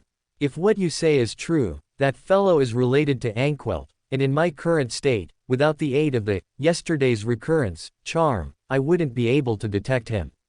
However, her fate hasn't shown any particular changes, so there shouldn't be any problems recently." Aaron nodded thoughtfully. To gain Adam's help and smoothly advance to Balancer in the God's War ruins, he had handed over Grossel's travels. The collective unconscious ocean within the book's world contained not only the City of Miracles, Levheed, but also a negative personality born from the Chaos Seas pollution of the Dragon of Imagination, Ankwelt. Moreover, the Spectator Pathway's sequence too is called Cognizer. As the King of Angels of this pathway, if Adam, who controlled Grossel's travels, truly wished to find that mind dragon calling himself Earhog, he would be powerless to hide effectively. If it weren't for his previous agreement with Hermes, coupled with Eastchester County being too close to the Amantha Mountains, Aaron would have selectively ignored this mind dragon. Aaron glanced at Will Ossepton, pondered for a moment, and slowly spoke. "In your current state, can you see the trajectory of my fate for a period in the future?" Even though he didn't hold much hope for this, all clues pointed towards the expected outcome of his plan. Considering this might be his only chance to snatch Truncest's brass book with minimal cost, Aaron still tentatively asked his question. The aged expression faded, and while Osepton suddenly fell silent, the silver circular patterns in his pupils flickering. After a moment, he spoke in a low voice. Even Ouroboros would have to pay a certain price to peek into your fate. If I used yesterday's recurrence to return to my peak, I could do it, but then I wouldn't be able to help you with anything afterward. Looking at Aaron, who appeared calm and not particularly disappointed, while Osepton's lips moved. However, I can peer into my own fate. He paused, then added with a serious expression. I've seen the danger of a god's descent. Fasak Empire, capital of St. Malone. As a continuation of the giant race's customs, the architecture here is mostly grand and magnificent, layered and encircling. Each building is exceptionally huge, unlike places inhabited by humans, and when combined, they possess an indescribable epic and historical sense. To the south of this majestic city is a raised mountain range, and serving as its base, a colossal city wall that far surpasses the height of St. Malone. The sun hung in the far distance, casting the colors of dusk onto the city wall, the light seemingly solidified. This was the sacred place of worship for all giants, the main temple of the god of combat church, the Twilight Giant Hall. Stepping onto the stairs bathed in orange-red light, Larian, the grand shepherd of the god of combat church, tilted his head slightly, his pale blue eyes gazing at the palace at the end of the stairs, which was perpetually bathed in twilight. His usual condescending demeanor had long been replaced by piety. Without using any Beyonder abilities, Larian, whose figure was like a giant, respectfully ascended each step, arriving at the magnificent hall supported by colossal stone pillars. Orange-red twilight filled the space. The extremely dense aura of decay caused Larian to pause his steps. Without hesitation, he knelt on one knee, his deep voice filled with undisguised respect and devotion. Great god of combat, your most loyal follower Larian answers your summons. As his deep voice echoed, directly opposite Larian, and at the very center of the hall, the mural covering the entire palace wall erupted with an even denser twilight. The protagonist of this mural was a giant in silver full-body armor. He stood at the edge of a cliff, his greatsword pointing diagonally upward, and his body radiated a distinct light, illuminating his surroundings like the rising sun. Many giants knelt on one knee around him, seemingly praying, worshipping, or awaiting blessings, just like Larian now. The entire Twilight Giant Hall began to tremble gently. The god of combat in the mural seemed to come alive, swinging the greatsword in his hand. The sun split open in the middle, and a book made of thin brass pages surged out, enveloped by endless twilight. Sealed Artifact 002, Truncest's brass book. Looking at the brass book floating before him, and feeling the essentially terrifying, concentrated aura of decay, Larian slowly rose, speaking respectfully. Praise be to you, great lord of giants. Silver armor appeared on his right hand, and Larian directly grasped 002, whose brass pages continuously flipped, with characters constantly appearing only to be simultaneously corroded and vanish by the decaying aura. In an instant, he arrived at the foot of the Twilight Giant Hall. Here stood 4 giants, 4 to 5 meters tall, clad in exquisite and sturdy silver full-body armor. Behind their faceplates, orange-red light subtly rotated as they all looked at Larian, who had emerged from the void. These were the members of the God's Council who remained at the God of Combat Church's main temple, the Twilight Giant Hall, excluding the archbishops who stayed in their own dioceses or had gone to the front lines. There were 3 silver knights, and the most robust and exaggerated giant standing at the forefront of the 4, whose aura was already comparable to Larian's. This was the church's hunter, set up by the god of combat church in imitation of the ancient mythological giant Royal Court's Royal Court Hunter. As the leader of the hunters, Sword of Glory, Liam, like Grand Shepherd Larian, was a sequence to glory. Without further explanation, Larian nodded to the leader of the church's hunters and spoke in a deep voice. Liam, God's will shall be carried out on earth. Any blasphemer who challenges the authority of the God of Combat Church shall be judgment. Pressure the Einhorn family in the name of the God of Combat Church. Fasak must declare war on Loan quickly, so as not to give him time to devour the authority of death. Sword of Glory. Liam nodded silently, the orange light behind his faceplate flickering slightly as he looked at Truncest's brass book in Larian's hand. What about this sealed artifact? Those pirates who blasphemed the church are very likely to fully vitalize 002. Aside from our great lord, we have no way to seal it.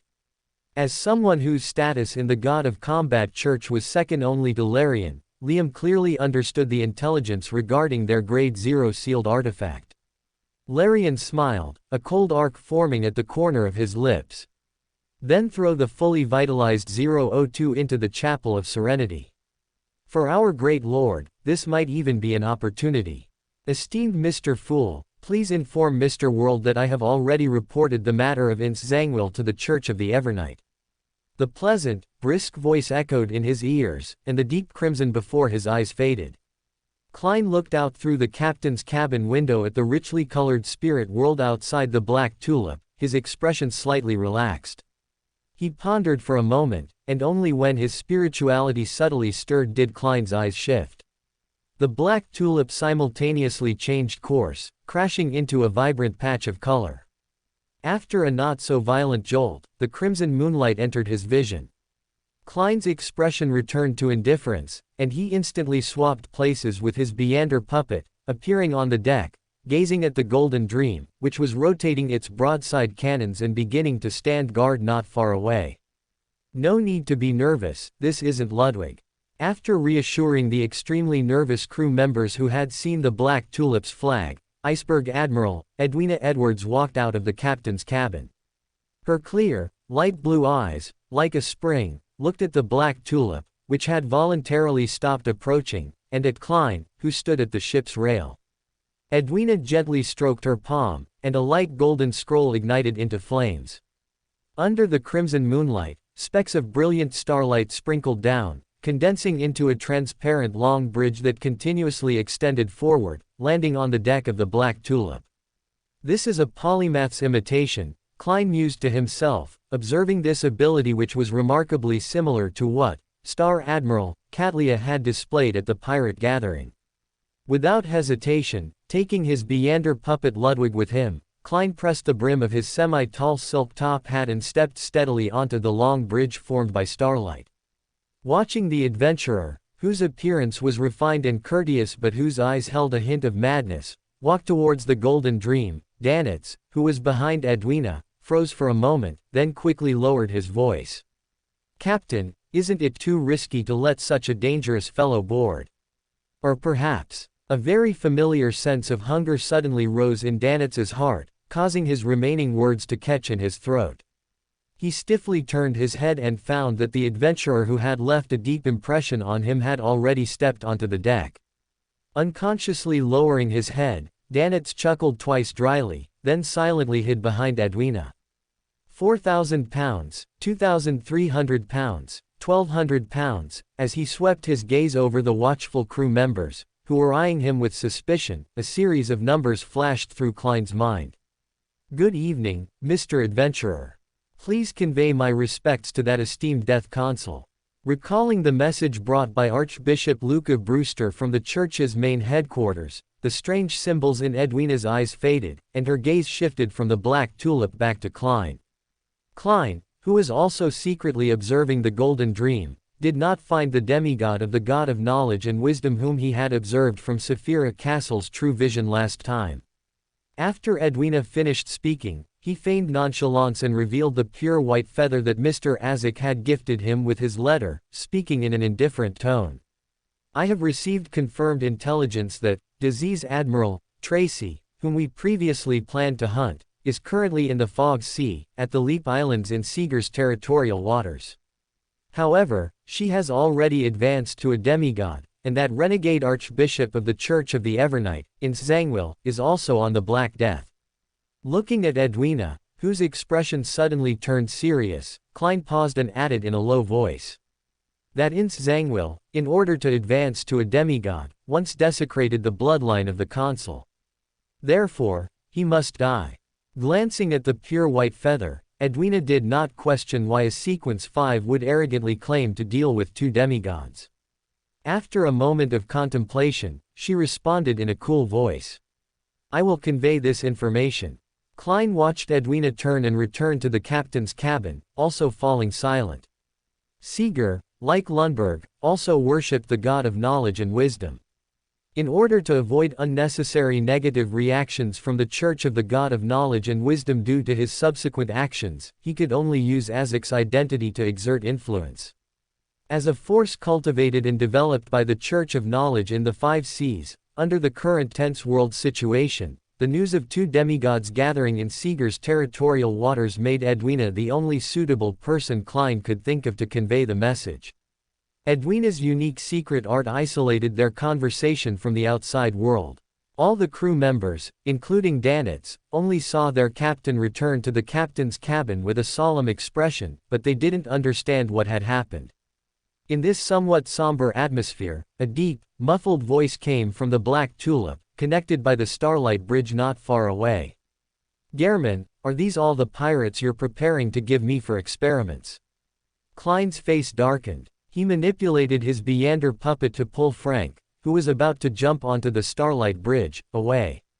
Looking at the surrounding crew members whose expressions had suddenly turned hostile, he coughed lightly and pointed to his head. "He's my assistant. He suffered a slight injury here during a previous adventure and often talks nonsense. You don't need to mind him. As a guest, I think I should be able to get a room to rest in. Southern Continent, East Balam, Harvest Plain, north of the Hagati grassland." As Lowen's largest colonial city in East Balam, Vartek was also the church of the Evernites' most important diocese in the southern continent. In the deepest part of the Gothic cathedral in the city center, which was only slightly smaller than Backland Street. Samuel Cathedral, Nighthawk's senior deacon, Eye of the Goddess, Elia, handed the still warm telegram to Archbishop Randolph Carter opposite her. "News from the Holy Cathedral. That rebel is now in the Fog Sea. That place is far from Lowen, and the situation is quite complex. Moreover, with the Amantha front currently tying up most of the church's forces, the Holy Cathedral's intention is that the airship should temporarily remain in the southern continent. You can take a few elite red gloves to continue tracking and confirming." Randolph Carter withdrew his gaze from the telegram and nodded. After a moment of contemplation, he still asked, "Can you tell me where the Holy Cathedral obtained this intelligence?" Elia shook her head, finally admonishing, "You have 1 month. If you still have no clues, temporarily abandon this pursuit and immediately return to defend the Amantha Mountains." Randolph Carter slowly nodded, then rose and drew a crimson moon on his chest. His figure vanished into the rich colors, and in an instant, he arrived at the resting room beneath the cathedral. The Red Gloves Squad, who had just returned from destroying the Rose School of Thought and Highland Resistance secret strongholds and had finished their holy water purification and prayer meditation, were resting there. Looking at the suddenly appearing archbishop, whose expression was extremely serious, Daly and Leonard, who was sitting in the corner of the room reading a poetry collection, both held their breath, a strange premonition inexplicably rising in their hearts. At the other end of the southern continent, deep within the abyss of ferrying, was the city of the undead, Manuel. The illusory river of eternal darkness, which traversed the entire city, suddenly surged with violent waves, and countless bloody arms, vines, and tentacles scrambled to emerge from the water. At the source of the river, deep within a black mausoleum embedded upside down in the ground, an invisible, chilling wind surged out from the open black double doors, causing the surrounding eerie green hellfire to flicker. Dunn Smith, pale-faced and slightly bewildered, walked out from within. The deep black vortex, originally suspended between his eyebrows and directly facing the core of the underworld, suddenly expanded, transforming into a pair of bronze double doors adorned with mysterious patterns. "Faster than I anticipated. It seems your resurrection in Tingen City greatly increased your compatibility with the death pathway." Azek Eggers, with bronze skin and gentle features, appeared beside Dunn. His eyes, burning with pale flames, scanned the newly promoted Undying up and down, and he nodded in satisfaction. Perhaps it was the absolute suppression of a high-level death pathway Beander over a low-level one, or perhaps the word, Tingen, awakened certain memories, but Dun, who had been standing stiffly at the entrance of the inverted mausoleum, gradually became more expressive. After bowing, he responded in a hoarse voice. "Thank you for your help. After I take revenge on Ins Zangwil, I will return here to repay your generosity." Azek smiled gently and waved his hand, sending a wisp of pale flame into Dun's body in the underworld.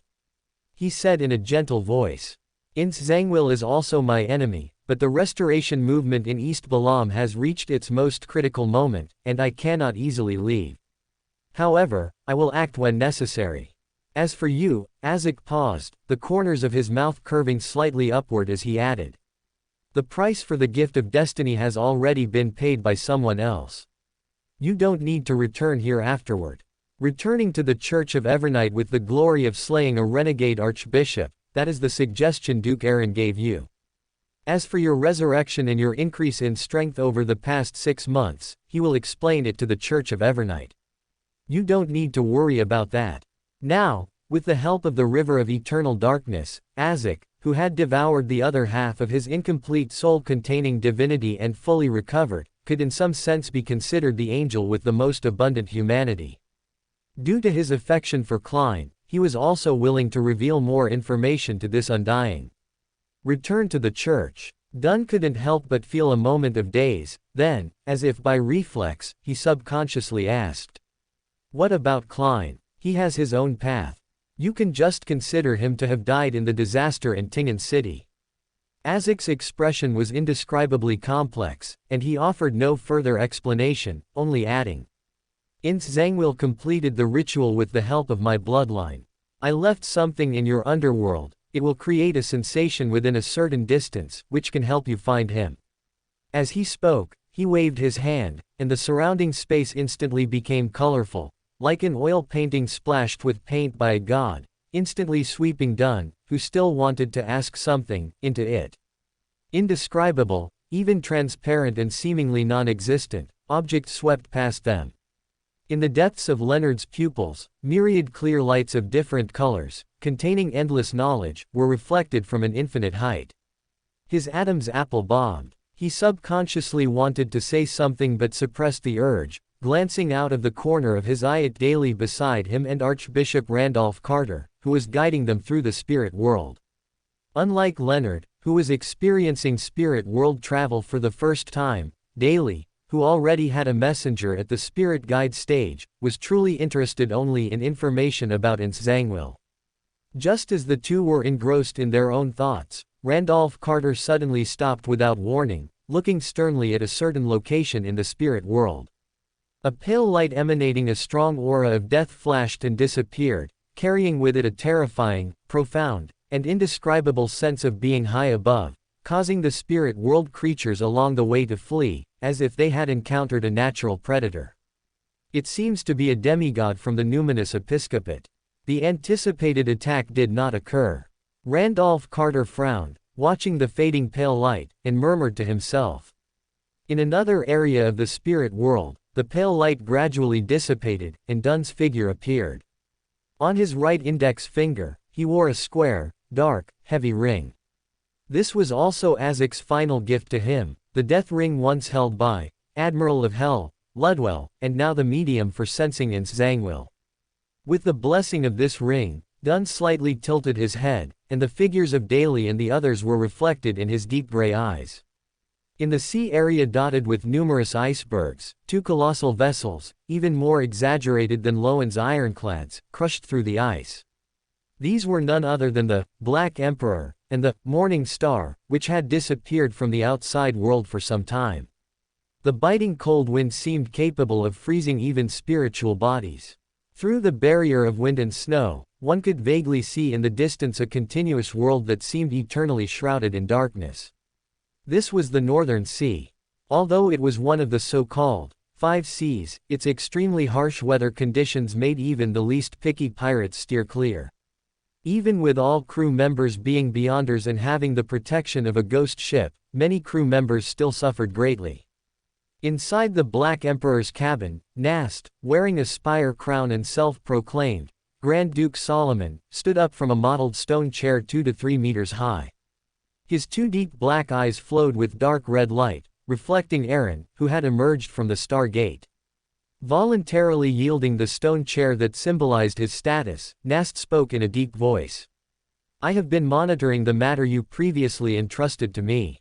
At least, this Evernight plain adjacent to the northern sea has shown no abnormalities. Looking at the plain shrouded in darkness in the distance, wisps of dark golden mist emerged in the depths of Aaron's eyes. He used his true sight to look into the deepest part of the Evernight plain. He did not rashly step into this area that Adam had warned him about, only peeking from the northern sea. Limited by the extent of his true sight, he gained no other special insights beyond more profound darkness and dead silence. At the same time, Bernadette, Zio, and Bayard, who had received Nast's message, had already arrived in the Black Emperor's cabin. Aaron withdrew his gaze from the distance, looked at the main seat Nast had yielded, and did not decline.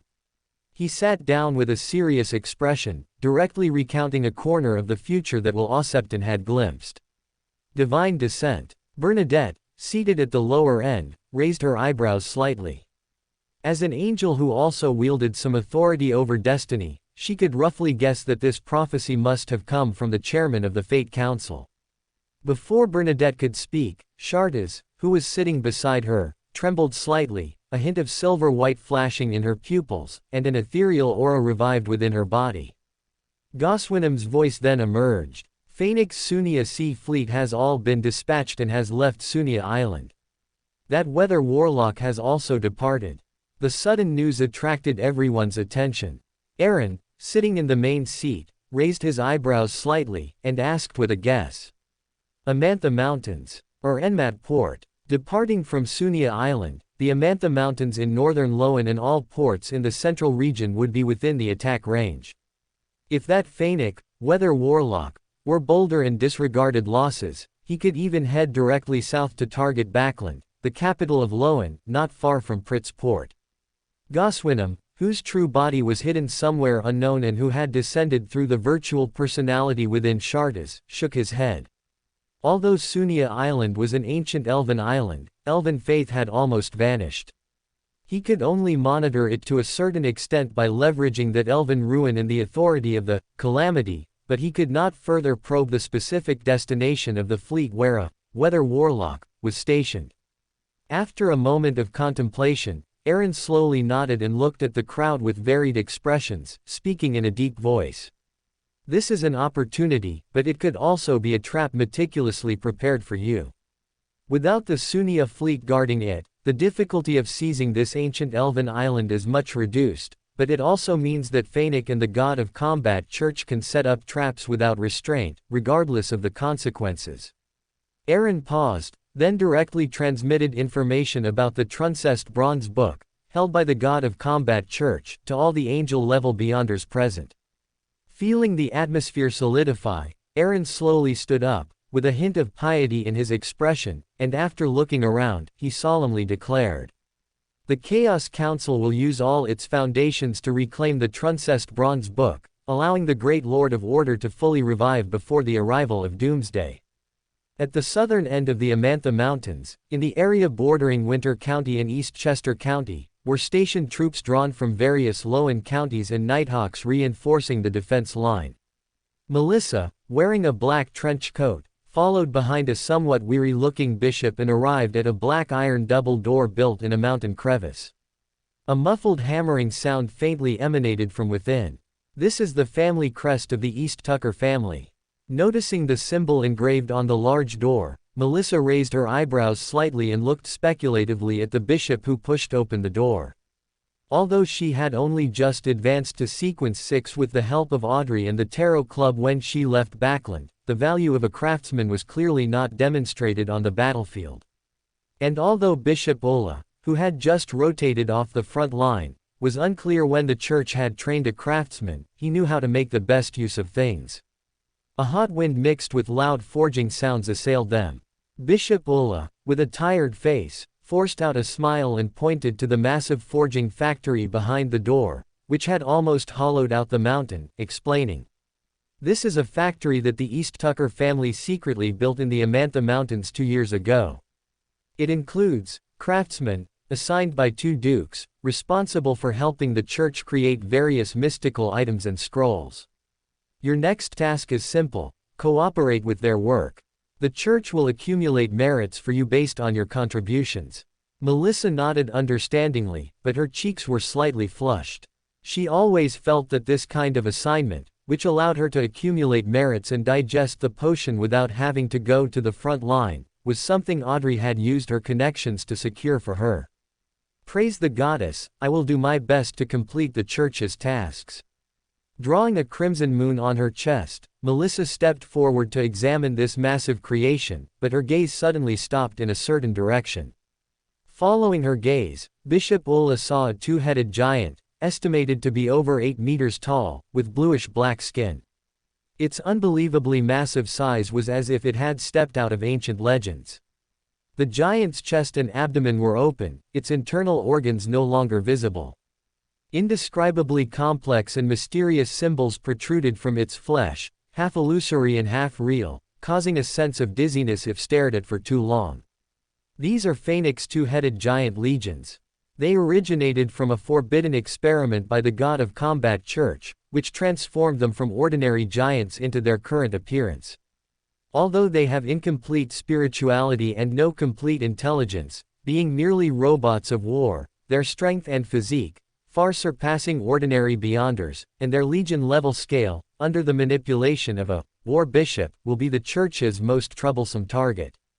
The church brought the 2-headed giants killed in the previous small-scale conflicts here, hoping to create targeted mystical items. After explaining a few sentences, seeing several soldiers wearing the East Tucker family crest approach, Bishop Ulla pinched his brows, motioned for Melissa to go over, and then turned to leave. Although as a soul assurer he could maintain abundant spirituality without rest for long periods, there was a limit to that. With the arrival of the Nighthawks' reinforcements, he could finally rest. Bishop Ulla, who was walking towards the foot of the mountain, stopped and looked at his robes, which were being blown by the wind, with some surprise, subconsciously looking up. Above the Amantha Mountains, dark clouds rapidly gathered, layering down and obscuring the sunlight, making the area even darker and more oppressive. At a certain defense line near the tranquil church, Furs tightened her trench coat and looked at the gradually thickening mist on the Phoenix defense line, poking Zio uneasily and whispering, "What are those rude barbarians up to again?" Shaking her head with a solemn expression, Zio, as a major in the army, began to direct the soldiers to bring out cannonballs covered with silver patterns, adjust the muzzles, and aim at the continuously spreading mist. Such a situation occurred throughout the Amantha Mountains. Inside the Loan General Command post near the Tranquil Church, the former Duke East Tucker, Gusmanwell, clad in black armor, slowly stood up. With profound eyes burning with scarlet flames, this war bishop's pupils slightly contracted as he looked at the mist. Giants with bluish-black, gnarled bodies and two heads rushed out of the mist. Their faces lacked distinct features, having only a single dark slit like a vertical eye. Phoenix' forbidden weapon, the two-headed giant legion. At the same time, the layered dark clouds, shimmering with silver lightning arcs, pressed down towards the Amantha Mountains, but in the next second, they were blocked by an invisible barrier. In the dim void, the figure of Ariana, a servant of concealment, quietly emerged, and one by one, the two-headed giants that left the protection of the mist silently vanished. This terrifying and bizarre scene was instantly drowned out by the deafening sound of artillery fire. Across the Amantha Mountains, after a long period of confrontation, war finally erupted at this moment. Bathed in the smoke of artillery fire, several two-headed giants stopped at the edge of the mist, letting out a muffled roar that was loud enough to echo throughout the Amantha Mountains. Ariana, the Fesic war bishop, concealed within the mist, finally restrained his anger. While manipulating the giant army, he chanted in a low voice. "Incarnation of iron and blood, symbol of war's calamity, priest who wields the weather, great Snarnar Einhorn." Almost at the same time the prayer sounded, a violent hurricane tore through the layered dark clouds, and countless lightning bolts and hail poured down from the collapsing clouds, with terrifying thunder echoing. Specks of blood appeared in the storm and smoke, quickly dissipating as if turning into a lake of blood, instantly condensing into a figure clad in blood-stained iron-black armor. This figure was over 1.8 meters tall, with long crimson hair and a pair of exaggerated golden earrings, their features somewhat neutral. This royal weather warlock snorted coldly, his sharp gaze directly falling upon Ariana, the servant of concealment, who was stepping through the void. Mist Sea, Eastern Waters. Klein, maintaining his persona as a ruthless adventurer, surveyed the room, which had a strong Lundberg style. His marionette, Ludwig, walked to the window and looked at the black tulip, which was following the golden dream.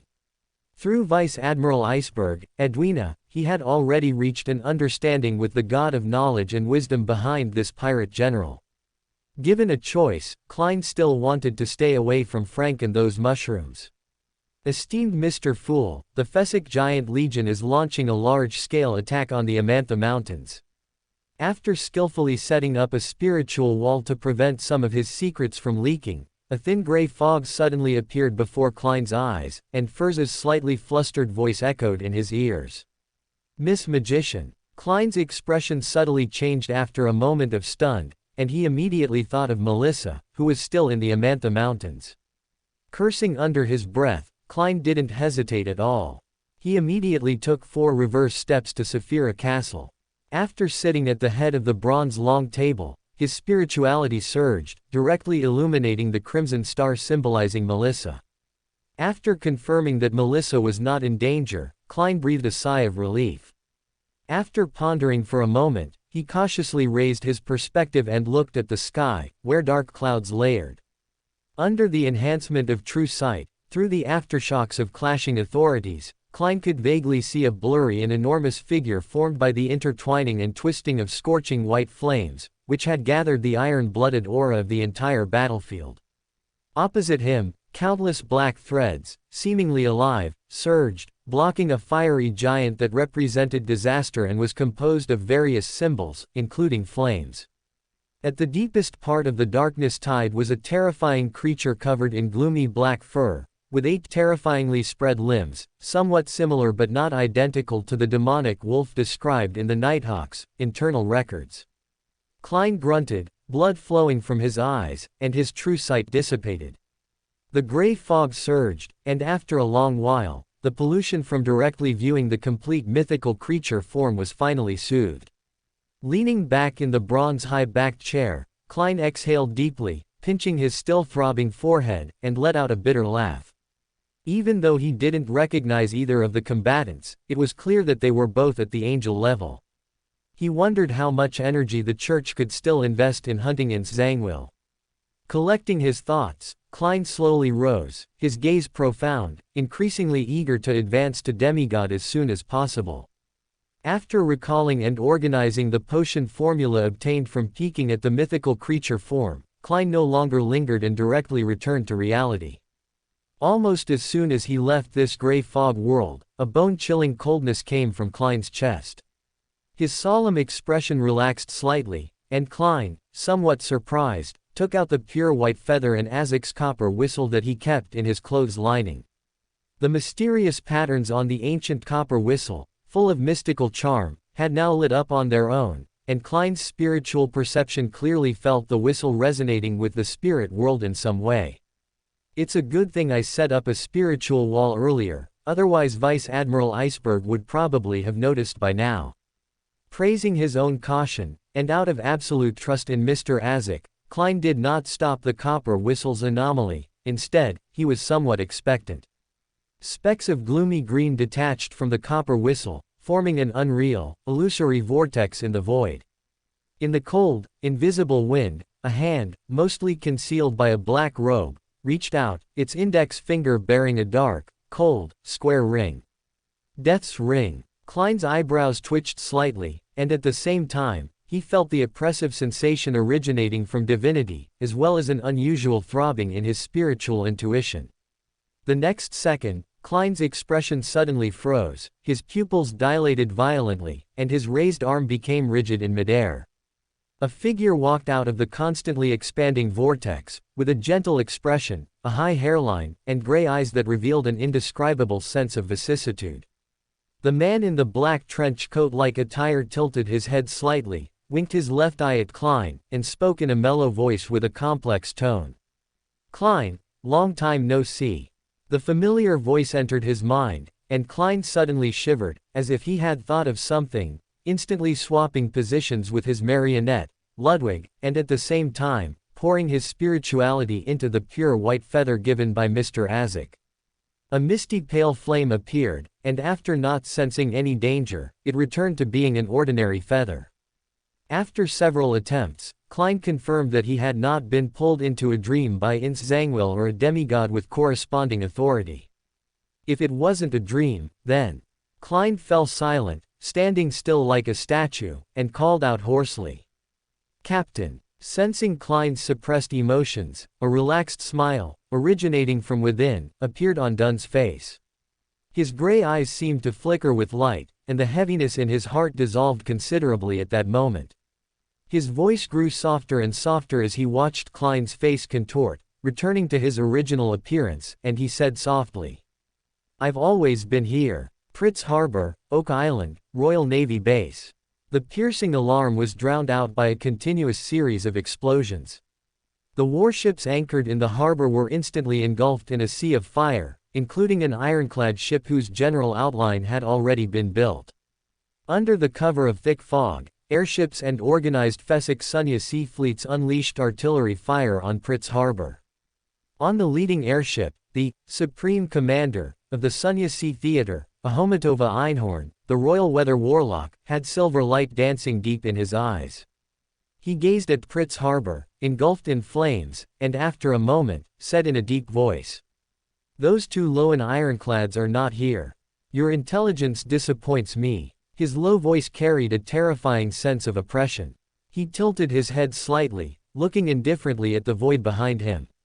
Scattered light seeped out from the void, congealing into a not quite real phantom, its face adorned with a bizarre mask whose mouth was stretched to its ears and eyes tightly shut.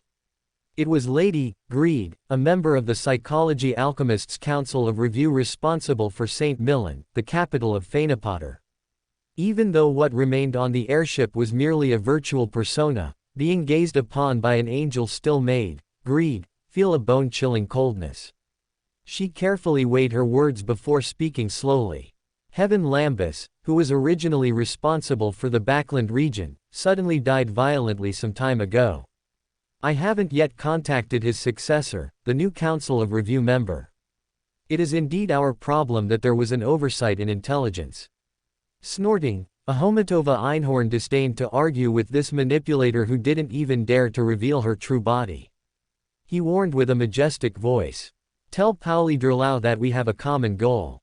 Hedging your bets in this situation would be a foolish choice. I do not wish for any more underhanded tricks to occur." Greed's figure rippled like a wave, and she bowed slightly. "I will convey your words to the president." The slightly ethereal, gentle voice gradually dissipated, and this virtual persona once again disintegrated into specks of light, merging into the surrounding collective unconscious sea. Ahomatova Einhorn turned slightly, looking at Pritz Harbor, which was engulfed in flames with only sporadic artillery fire in return, his eyes cold.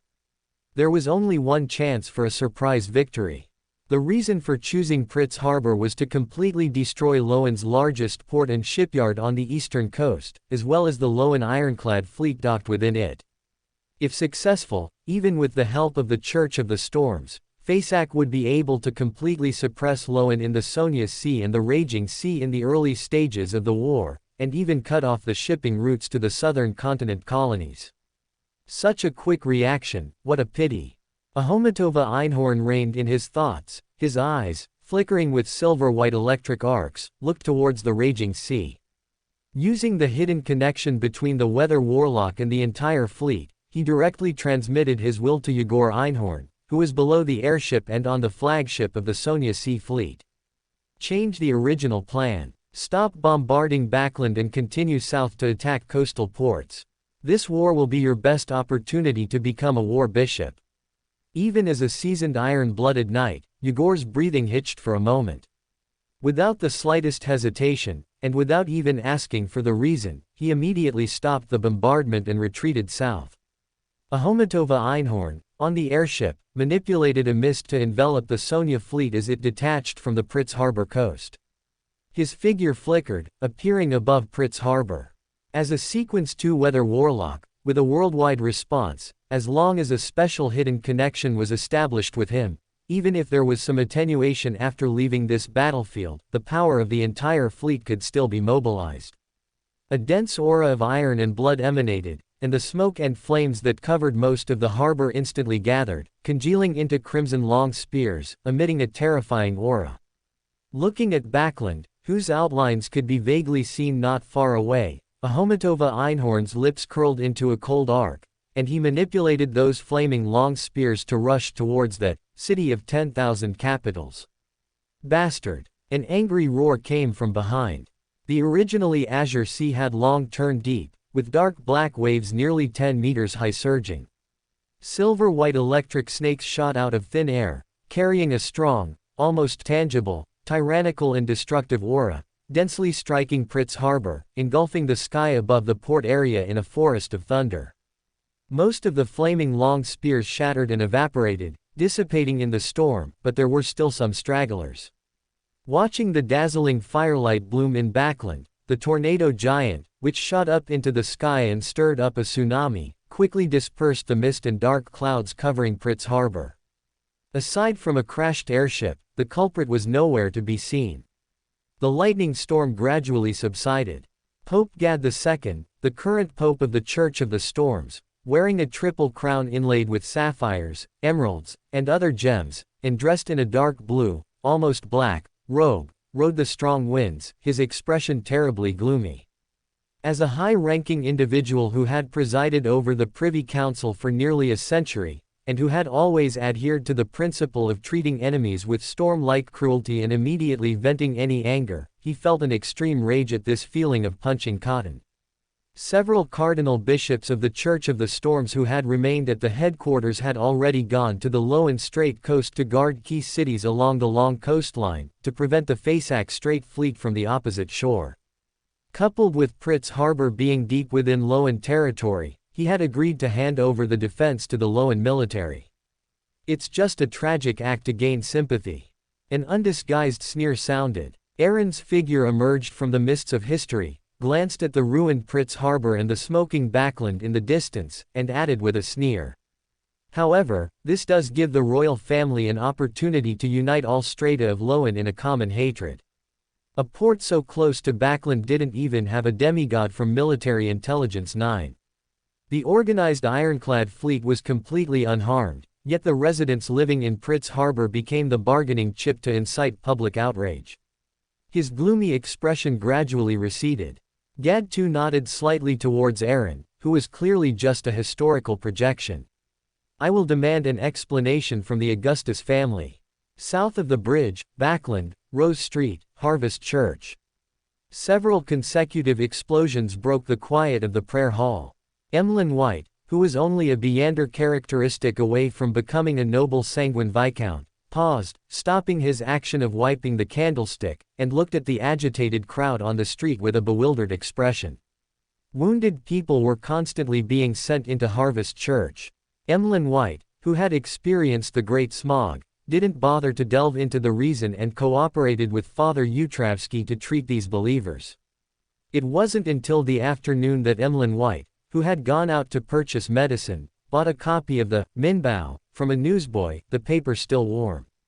Extra. Extra. The kingdom declares war on Fasak. Looking at the bolded, top-placed headline, his expression instantly froze. After several seconds, he suddenly quickened his pace, suppressing the urge to summon bat wings, and rushed back to Harvest Church. Father Utravsky was not in the prayer hall. After comforting the injured believers, Emlyn White went to the secret room deep within the church and finally found the giant bishop kneeling before the holy emblem of life. Father, the kingdom has declared war on Fasak. Handing over the newspaper, Emlyn White quickly summarized its contents. The Strait and the Amantha Mountains are already at war. Pritz Harbor has even been destroyed, and the colonies in the southern continent don't know the news yet. Father Utravsky, dressed in a brown bishop's robe, did not reach for the newspaper offered to him. He slowly looked towards the altar and the holy emblem of life upon it, whispering with a sorrowful tone. Life ends, returns to the earth, restarting the cycle. It is both mercy and purification. Emlyn frowned, always feeling that Father Utravsky's reaction was somewhat abnormal. But seeing that this giant bishop, whom the sanguine elders called a favored one of the Earth Mother, had no reaction to his words, and was instead reciting the Holy Scripture of life, to himself, Emlyn's expression changed for a while before he left the prayer room, preoccupied. Empress Burrow, Sodalak Palace. Admiral Seal, the head of Military Intelligence 9, walked out of the layers of opulent palace halls with a gloomy expression. He took out a magnificent, golden mask from his pregnant and put it on his face. Without further delay, the ring on Ciel's right hand burst forth with crystal-like light, and he instantly vanished from the spot. Azure light filled his vision. Ciel's spirituality moved slightly, and he stepped out of the rippling light, arriving at an underground ruin where he met Duchess Georgina, who was already waiting. With only his pupils visible through the golden mask, Ciel's expression was unreadable as he spoke in a deep voice. The flaws left by the interruption of the previous Great Smog have been completely eliminated in this attack by Folsak. However, the losses at Pritz Harbor are too great, and the Pope of the Church of Storms expects Military Intelligence 9 and the royal family to provide an explanation. Duchess Georgina snorted coldly, a mocking arc forming on her delicate face. The deployment of the Daisy fleet, those cults in the southern continent, aren't these all valid reasons? Does every single city and port in the entire Loan Kingdom and its colonial territories in the southern continent need a demigod stationed there? Her voice was cold, and she scoffed at the Church of Storm's accusations. As a concession for the Backland Great Smog incident, George III had agreed to the three major churches' demand to enter the military, and Pritz Harbor was precisely the Church of Storm's key target for infiltration and cultivation. Furthermore, during the last encirclement of Duke Solomon, Nastor, the Church of Storms showed no reaction from beginning to end, resulting in the loss of an ironclad warship and a sealed artifact classified as 0, and even Prince Grove, who participated in the battle, nearly died. At the thought of this, Duchess Georgina's expression grew even colder, but she did not dwell on the topic.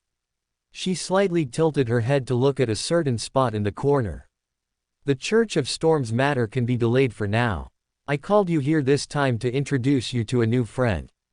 Mr. Snowman, the new Psychology Alchemists Council member who will take over from Huon Lambus and continue to cooperate with us, responsible for Backland.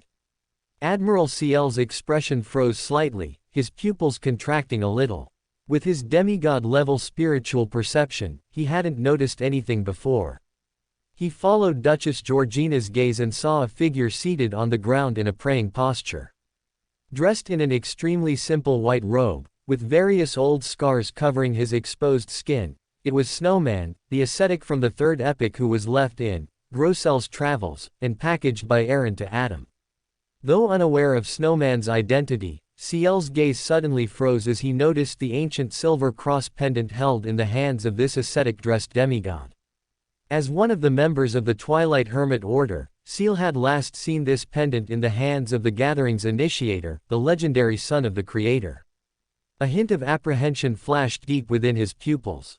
Admiral Ciel controlled his emotions well and nodded in silence. In the Fog Sea, on the edge of the Lip Islands in Seeger's territorial waters, the Black Death quietly docked.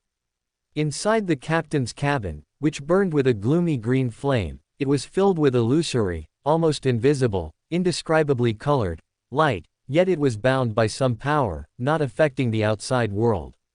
The source of the chaotic light was a dusty gray stone slab, its surface bearing many mottled traces, appearing quite ancient.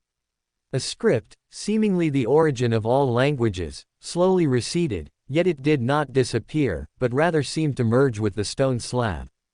Ince Zangwill, his face pale, his right hand trembling slightly, stopped writing. He looked at the dull 008 in his hand and the second, blasphemy slate, floating before him, and clicked his tongue. After 1,000 years, I didn't expect you could utilize the aura of the Chaos Sea. However, lending me this blasphemy slate, aren't you afraid I'll keep it for myself?" A sneering laugh sounded, and the surrounding void instantly rippled. Pieces of monocles appeared, transforming into streams of light, converging into Aemon, wearing a pointed soft hat. "I have wandered in the forsaken land of the gods for over 1,000 years, searching for the history of the second epoch and even before the first epoch. I often linger at the edge of the Chaos Sea, so I must have some gains. I only need to steal something special. Using this power to activate the blasphemy slate is not too difficult." Aemon adjusted his monocle, and as he spoke, he snapped his fingers. The blasphemy slate, written upon by 008, immediately began to distort, transforming into a pure chaotic light. It flew unimpeded into Ince Zangwill's glabella, merging with the Red Angel evil spirit in his spirit world. After completing all this, Amon's lips curved into a smile, and he casually added, "I only borrowed the blasphemy slate for a while. If you want to keep it, I won't stop you. That guy will naturally find you then." The chaotic light filling the captain's cabin gradually dissipated. After a moment, Medici's voice finally sounded again. "Tisk, that's not necessary. Is this considered compensation from that guy? Hey, I don't appreciate it." Nodding indifferently, Aemon snapped his fingers again. The ancient, mottled phantom of a clock flashed behind him, altering certain concepts before he continued. After Alistair Tudor's fall, the uniqueness of the Red Priest fell into the hands of that old dragon. Beyonders above the demigod level are suppressed and find it difficult to approach. Although you are an evil spirit, you have already devoured many high-level Beyonder characteristics. If I were to strip those characteristics, you might not be able to suppress those two guys, Sauron and Einhorn. However, all rules have loopholes, let alone a dead object. You already have the contamination of disaster on you. With this blasphemy slate, you should at least be able to bring out that uniqueness." Putting away the dull 008, which had consumed too much, Ince Zangwill gazed into the distance, his voice becoming much more solemn. "Is this also the world trend that Guy envisioned?" Aemon shrugged, a meaningful smile appearing on his face. His figure slowly dissipated, leaving only his lingering voice. "You guess." Low-level provocation, Ince Zangwill snorted, watching Aemon dissipate into worms of time and vanish into the void. The underworld within his body, which had covered him completely, gradually contracted. Feeling the changes after merging with the blasphemy slate, the Red Angel evil spirit no longer suppressed Ince Zangwill's spirit body. His pupils, blue to the point of appearing deep black, trembled violently. Ince Zangwill, regaining control of his body, immediately felt an extreme weakness, his spirituality almost depleted. With a grim expression, he glanced at 008, now dull and ordinary in his embrace, and immediately raised his hand to spirit world travel, intending to leave this unknown place. However, he found that all Beyonder abilities related to the spirit world were unusable. "This damned evil spirit," Ince Zangwill roared in his heart, noticing that the surrounding environment had become gloomy and dark, with several black flames burning silently, and Trasis' figure emerged. Unsure what transaction the evil spirit that occupied his body had made with this demigod-level demoness, Ince Zangwill narrowed his eyes vigilantly, trying his best to recover his depleted spirituality, his remaining single arm quietly clutching 008. "Don't be nervous, this is the Sea of Fog, far from Lowen and the Church of Evernight." Looking at the unmoving Ince Zangwill, Trasis' heroic and beautiful face showed a smile. A faint blue illusory halo surged from her body, and wherever it passed, ice condensed, layer upon layer. In just a second or two, she and Ince Zangwill were inside a frozen world. The captain's cabin was enveloped in transparent ice, covered with soft white frost. Tracy raised her hand and pressed her empty right eye socket, a faint smile playing on her lips. Under Ince Zangwill's gloomy gaze, she added, "As for you, stay here obediently until your spirituality recovers. I hope you don't do anything that would make things difficult for me." Winter County, Amantha Mountains. Even though the Church of Evernight was prepared for this war, the high-level power of the Red Priest pathway belonged to war, and war was an art of collective effort. A war bishop with corresponding authority could fully unleash the power of the two-headed giant army. Roars and cannon fire resounded throughout the battlefield. Except for a few areas, LotM's overall defense line was passively retreating, but Faysak's surging offensive had been curbed, gradually falling into a fierce war of attrition. Withdrawing his gaze from the tragic battlefield, Aaron raised an eyebrow and looked at the void beside him. Illusory silver wheels appeared one by one, transforming into LotM, wrapped in silver silk. In his chubby right hand, he held a milky white six-sided die, with a red 4 facing up. After meeting Aaron's gaze, LotM pouted and warned.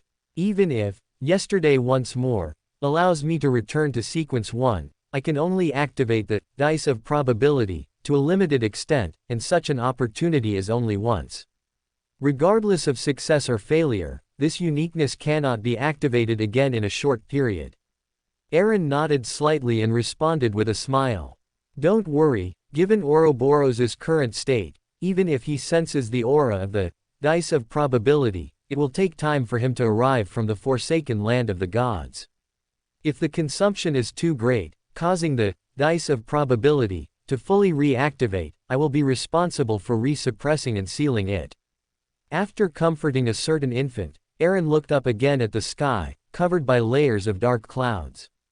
After confirming that the Faysak Einhorn family's weather warlock was being held back by Ariana and unable to leave, he immediately connected with the Nation of Disorder and retrieved the crown of stars from it. Dark golden blood seeped from his fingertips, quickly outlining a pair of illusory, hazy, gigantic bat wings inscribed with numerous mysterious symbols in the void. As the wings spread, the crown of stars disappeared. A few instants later, a faint blue light appeared, forming a starlight portal beside Aaron. A somewhat illusory and unreal Cavendish Lant walked out of it, his expression unable to conceal his excitement. Regardless of whether the operation to seize Truncest's brass book was successful, all participating angels would be exposed to the god of combat's eyes, enduring the wrath of the god of combat church and the Faysak Empire. Therefore, neither the Sanguine, who maintained a neutral stance, nor the crown of stars, which bore the imprint of the East Tacker family, could openly appear on the battlefield. This led to the idea of having the three Sanguine angels wield the crown of stars, to summon the historical projection of Cavendish Lant, who was proselytizing in the forsaken land of the gods. With the uniqueness of the kingdom of the moon, it was sufficient to bear the spiritual consumption of maintaining the historical projection. And the crown of stars itself possessed the authority of secrecy and sensing shield from the secret sorcerer, which was sufficient to interfere with possible prying and divination. Moreover, as a personal guard who truly experienced the Night Emperor era and was personally chosen as a spark, Cavendish Lant, who had already advanced to sequence 2 Miracle Invoker, could almost precisely summon the Night Emperor, who had not yet accommodated a uniqueness and was only at the King of Angels level. Many thoughts flashed through Aaron's mind. His spirituality stirred, and he peeled off a wisp of will, transmitting it to Guzmanwell, who was commanding the war. Then, he led LotM and Cavendish Lant to the Black Emperor, which was docked at a glacier in the North Sea. Aaron's expression relaxed slightly as he surveyed the more than 5 angels in the hall. Even without considering the Grade 0 sealed artifacts they wielded, and excluding true gods and potentially existing divine descent vessels, this luxurious lineup was enough to crush any Orthodox church. After a moment of emotion, Aaron lightly coughed and went straight to the point. Faysak's Sonia fleet attacked Port Pritz in Loan after leaving Sonia Island. That weather warlock indeed went with them, and another weather warlock is being held back in the Amantha Mountains. According to the Church of Storm's intelligence, the god of combat church's great Archbishop Larian has remained in the Intersea since Faysak's surprise declaration of war. Bernadette, who was sitting at the lower seat observing LotM, withdrew her gaze, raised her head slightly, and calmly said. His essays mentioned the situation of the Faysak royal family. Besides the 2 weather warlocks, there is also a founder. Although he is also sequence 2, he wields a sealed artifact formed from a sequence 1 conqueror characteristic, but he has never advanced. Aaron raised an eyebrow. He had read all of the Russell's diaries that Bernadette collected, and there was no related record. It seemed that Russell might have left those Grade 0 sealed artifacts to Bernadette along with them. What a doting father, Aaron mused inwardly, then pondered for a moment, connected with the nation of disorder, and transmitted a wisp of consciousness to Astorfo, who was still clearing out the Rose school of thought in the southern continent and preparing to rebuild the Highland Kingdom. Southern continent, West Balam, starry plateau. The dark gold mist before Astolf dissipated. After a moment of contemplation, his crimson eyes flickered towards Reinette Tinaker, who emerged from the void, and he asked concisely, "How is it?" Reinette Tinaker's gloomy, elaborate long dress billowed slightly, and one pale, illusory arm after another extended from behind her, dense like a forest. Mummies wrapped in bandages and various Beander materials stained with faint greenish hues were dragged out. Reinette Tinaker bowed slightly and replied, "Apart from the tangible waves of curses, only these contaminated materials remain at the cult's headquarters. Barenka and the remaining hedonistic remnants are nowhere to be found. Moreover, all the altars related to the bound god that the Rose School of Thought had previously set up at the headquarters have been completely destroyed." Astolf nodded silently, as if he had anticipated this. His crimson eyes turned into a vortex, swallowing the contaminated materials, and he muttered in a hoarse, muffled voice, "Fenwick has already gone to war with Loan. Duke Aaron hopes that we can open a battlefield in the southern continent, taking the opportunity to attack Fenwick's colonial area in West Balam, and tie down the god of combat church or the high-level Beyonders secretly hidden by the Einhorn family." The blood red in Reinette Tinaker's eyes flickered. She looked thoughtfully towards the southwest of Starry Plateau, where the outline of a city was faintly visible under the dim yellow light. "This is an opportunity. The Highland Kingdom has been submerged in the dust of history for too long. It's time to make them remember." As she spoke, points of light emanated from Reinette Tinaker's body, and the surrounding void rippled again. Many members of the Temperance faction, led by the two demigods, Sharon and Marich, immediately appeared. As the rich spirit world faded, Astolfi's body gradually grew taller. Surging black thorns, like a tide, enveloped Sharon, whose face was slightly pale. Greenish-black colors outlined several distorted and mysterious symbols beneath the puppet's feet. Thin, blackish-brown lines emerged from Astolfi's body, resembling intertwined arms and vines, connecting the array formed by the symbols. Sharon looked around at the black array patterns that obscured her vision with some confusion.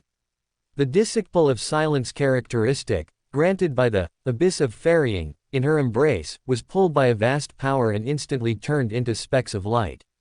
After merging with a deep black viscous fluid, it plunged into Sharon's glabella.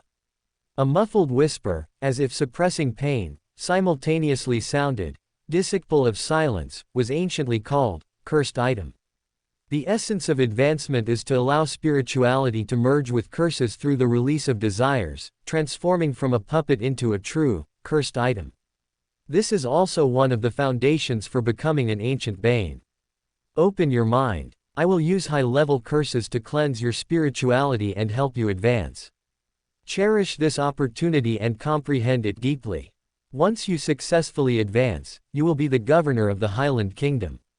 Casually bringing Sharon into his body, Astolf looked at Reinette Tinaker, his thoughts conveyed along with the spiritual fluctuations. "I will go and probe.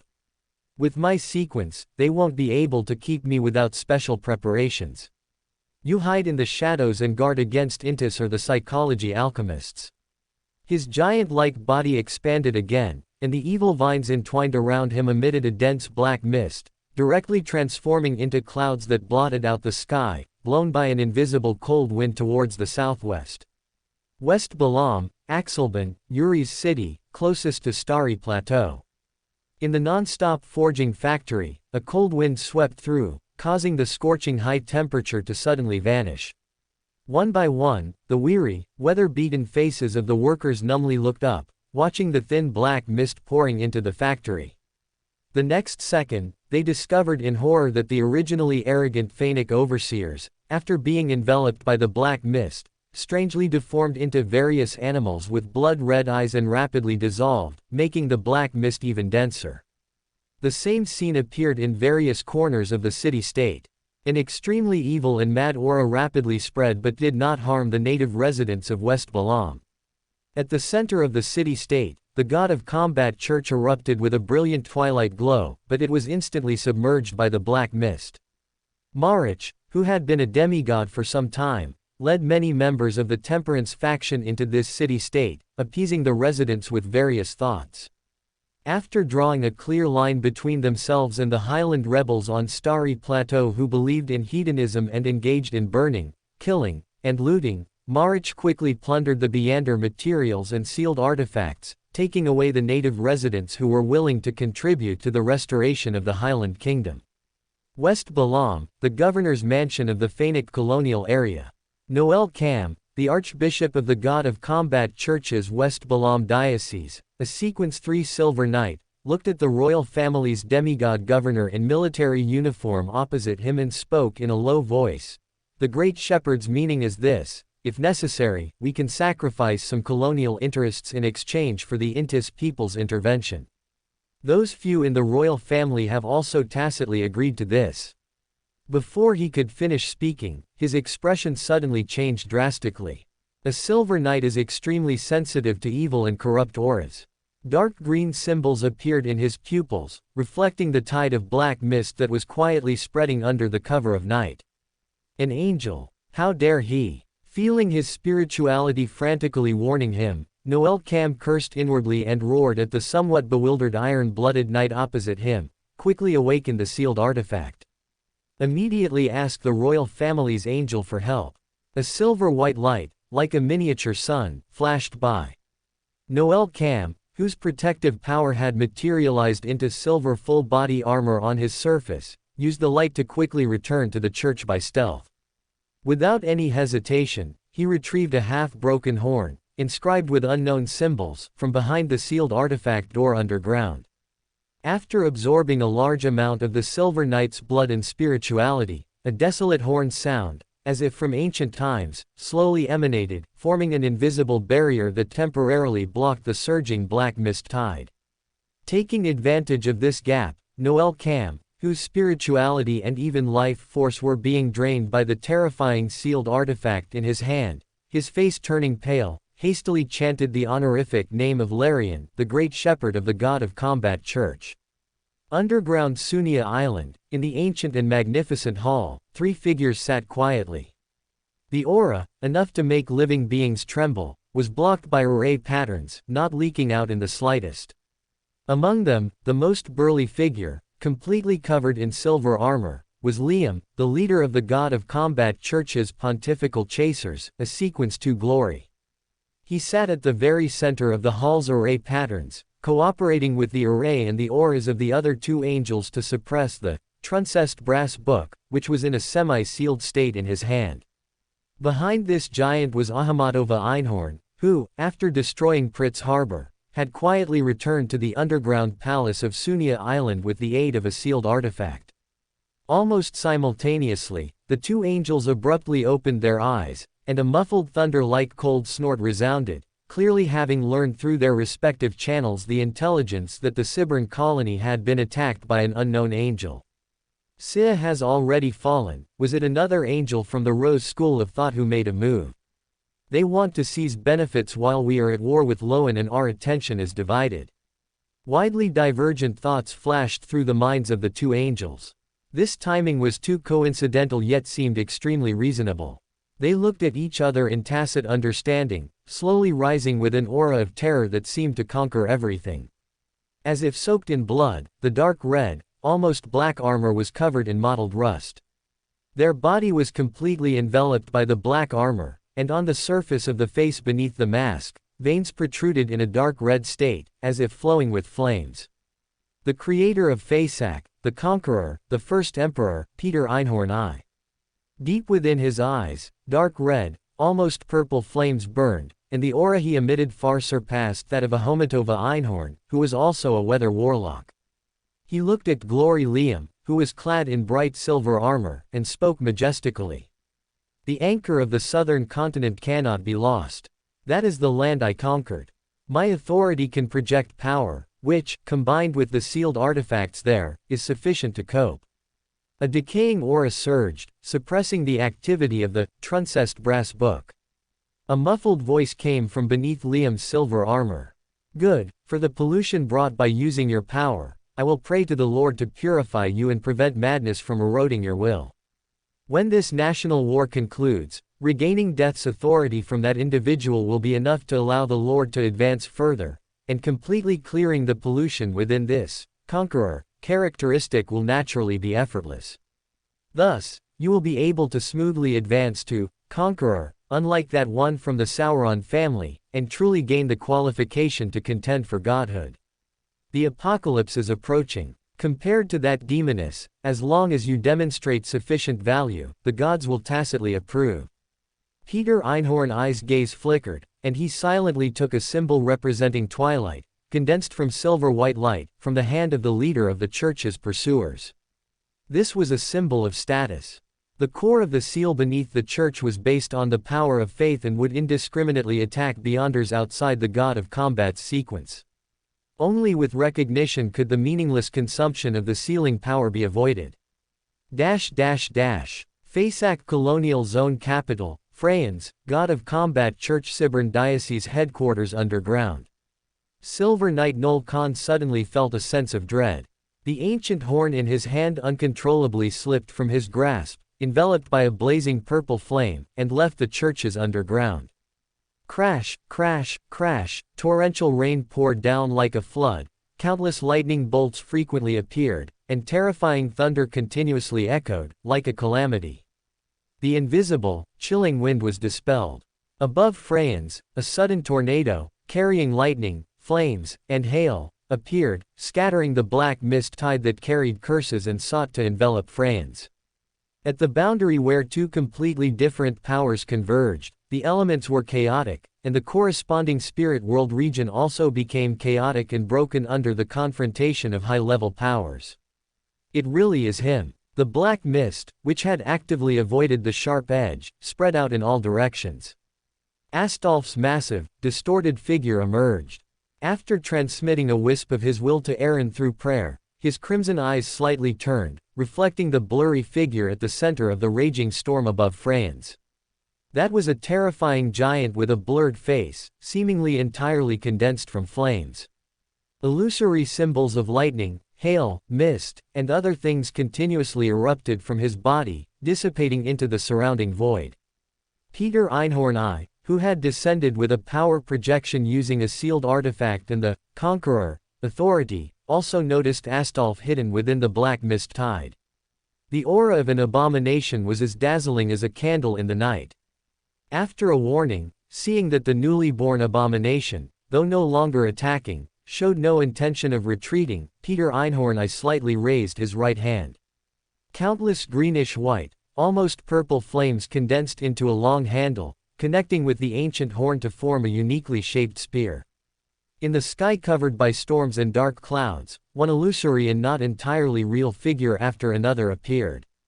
The convergence of iron-blooded aura made Peter Einhorn's power projection even more terrifying. The dark clouds, carrying hail and flames, obscured the crimson moon, pressing towards the distant black mist that had stopped expanding.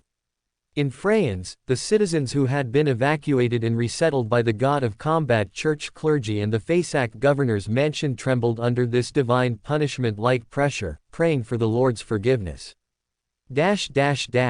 Fog Sea, the black tulip appeared somewhat unreal under the illumination of the crimson moon.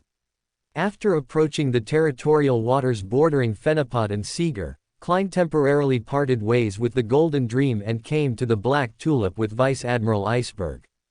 Although he didn't particularly want to share a ship with Frank, given the strength of the Golden Dream's crew, they were no different from cannon fodder in front of Ince Zangwill, and bringing them along would only be a burden. Moreover, the Black Tulip, being essentially a ghost ship, was far superior to the Golden Dream in both escaping and pursuing. Gentlemanly yielding the captain's cabin to the only lady, Klein stood on the deck as the gray-white mist before his eyes dissipated. He had already learned from Moon Emlin's prayer that Pritz Harbor had been destroyed and that Loan had officially declared war on Fasak. Flipping a gold coin to confirm the veracity of the intelligence, Klein's face showed astonishment, and he murmured with unconcealed complexity in his voice. Pritz Harbor is gone. Ludwig, standing beside him, slightly tilted his head, and two pale flames burned quietly within the eye sockets behind his silver-white mask. Dunn Smith's deep voice immediately echoed in Klein's mind. It must be an angel from Fasak who personally made a move. This national war will likely surpass the 20 Years' War. The church and the military will probably find it much harder to hunt down in Zangwil as they did in the past. As a sequence 4 Undying, Dunn had sealed his aura and directly concealed himself within Ludwig's body in the underworld, also able to communicate directly with Klein through spiritual threads. If, during a battle, that renegade archbishop were to think Ludwig was just an expendable puppet, Dunn would give him a surprise. Klein silently nodded, a sense of powerlessness in the face of the grand tide once again welling up in his heart. After taking a deep breath, he asked in a low voice. Captain, can you find any trace of Ince Zangwil? The Ripple Islands were somewhat similar to the Gargas Islands in the Sonia Sea, with scattered reefs distributed extremely chaotically. And the magic mirror roads couldn't provide a more specific location. Facing a demigod who could traverse the spirit world, startling the enemy often meant failure. The death ring emanated a bone-chilling cold. Ludwell pondered for a moment, then took a step forward, gazing at the sea shrouded in thin mist, and pointed his hand towards the northwest. All right, after entering this sea area, I already have a rather vague sensation. It's roughly in that direction. Before Klein could respond, Dan Smith, hidden in the underworld within Ludwell's body, instantly changed his expression, his voice suddenly urgent. No, this feeling is getting stronger and stronger. That guy is approaching us. Klein's expression froze slightly. He no longer bothered with the annoying mushrooms and walked into the ship's cabin, avoiding Frank, to find a relatively normal storage room. After setting up a spirit wall, he immediately took 4 reverse steps to arrive at Saphira Castle. Sitting back in the bronze high-backed chair, Klein didn't hesitate at all. He beckoned towards the pile of sundries, and a blood-stained eyeball, shrouded in grayish-white mist, flew out. It was the Eye of Rusko. Looking at this ancient god's eye, Klein had the illusion of directly gazing into a deep abyss that devoured souls. He steadied his mind and allowed it to burrow into his flesh. Layers of whispers echoed in his ears. Klein took a deep breath and summoned both the sea god scepter and the blasphemy slate, door. After a moment of hesitation, he raised his hand towards the pile of sundries again. A palm-sized mass, almost humanoid, filled with colorless liquid, looked like worm-like strands intertwined, with faint black glimmers reflecting within. This was the true soul body left behind after a spirit world plunderer, who had sensed the anomaly of the abyss of ferrying, was annihilated by the fully recovered Azek. It had previously been restrained within the pure white feather Azek had given him and was only sacrificed into Saphira Castle after encountering Dan. What a pity, I'm still missing a trickster evil spirit to complete the potion, but the true soul body of a spirit world plunderer is enough for a disguise. Klein nodded imperceptibly. The flesh on his palm split open, the deep light on the surface of the Eye of Rusko flickered, and the 3 items disappeared simultaneously.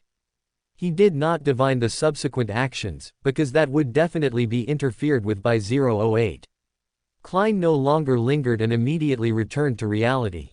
After removing the spirit wall, Klein directly used Flame Jump to arrive beside Ludwell and fused a sub-soul of the spirit world plunderer's true soul body into the center of this puppet's forehead.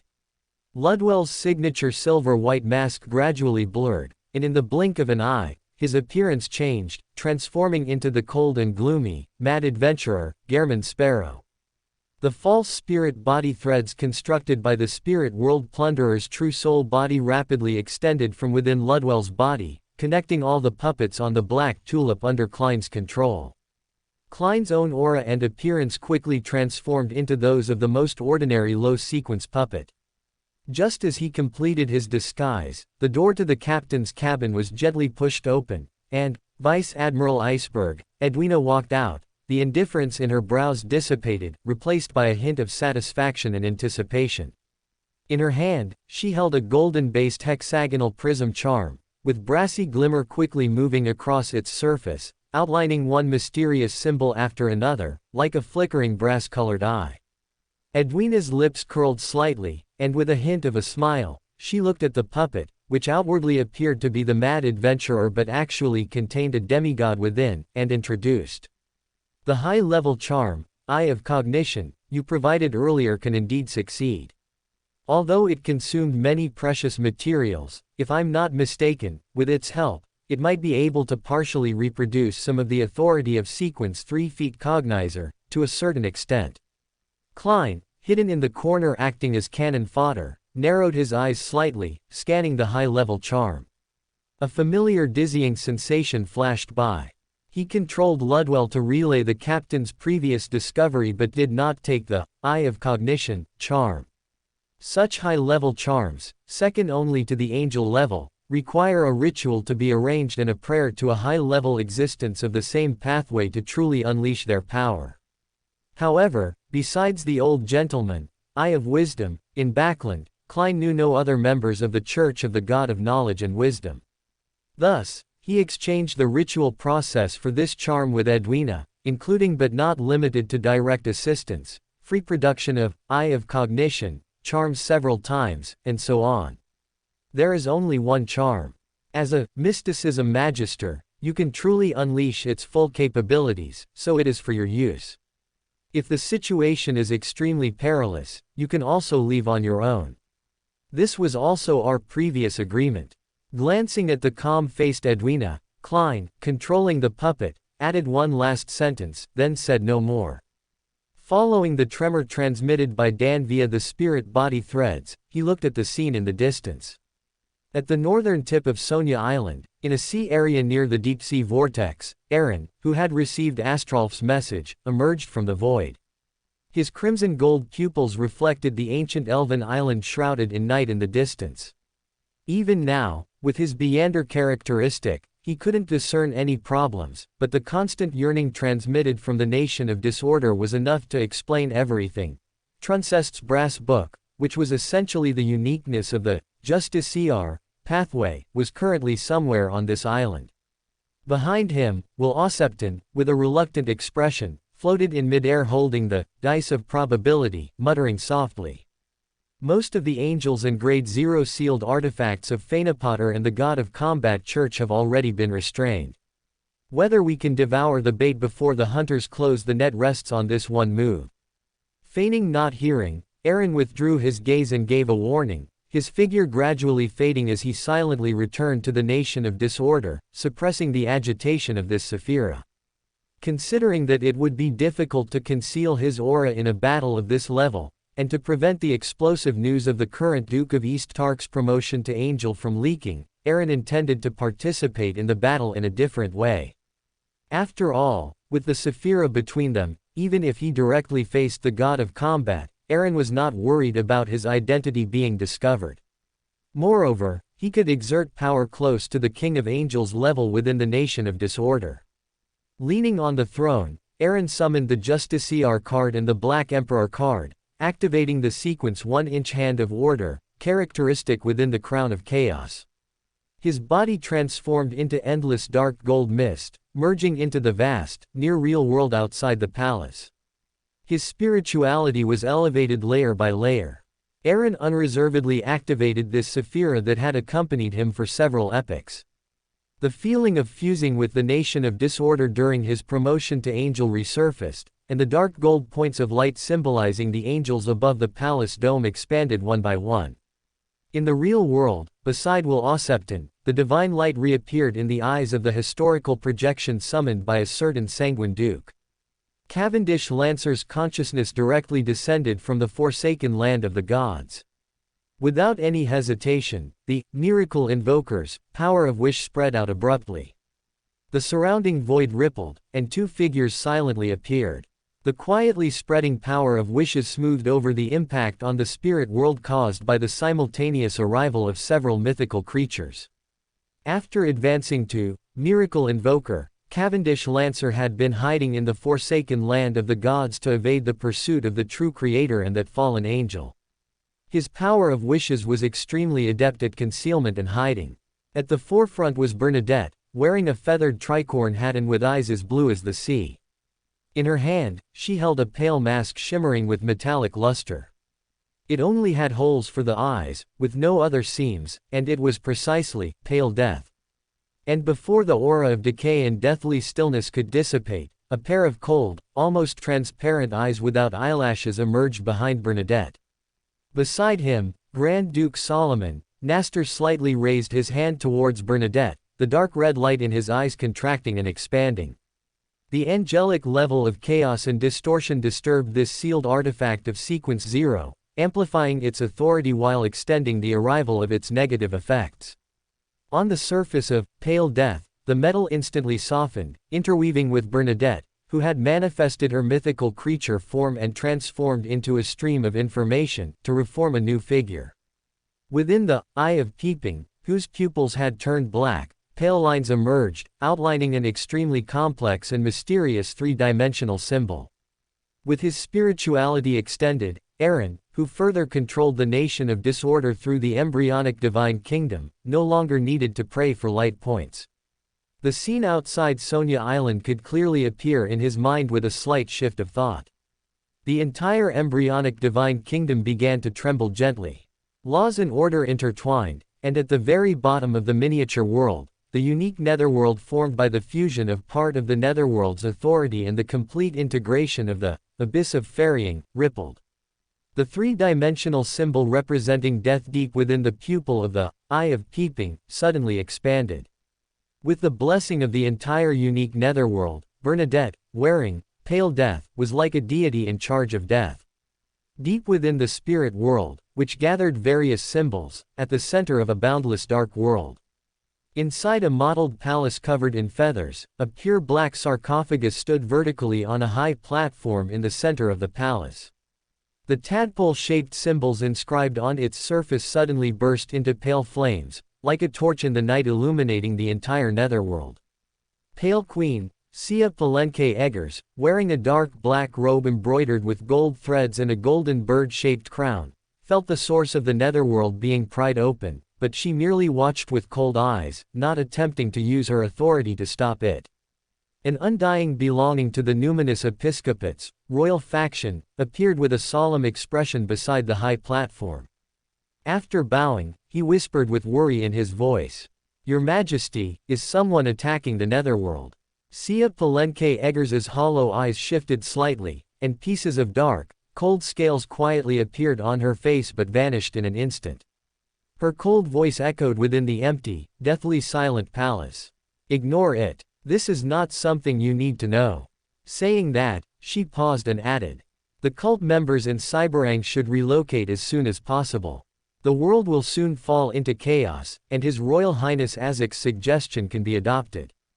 The Undying, who had distinct South Continent bloodline features, breathed a sigh of relief and quickly left this palace enveloped by angelic pressure. In the fog sea, the colorful abstract paintings distorted the mist.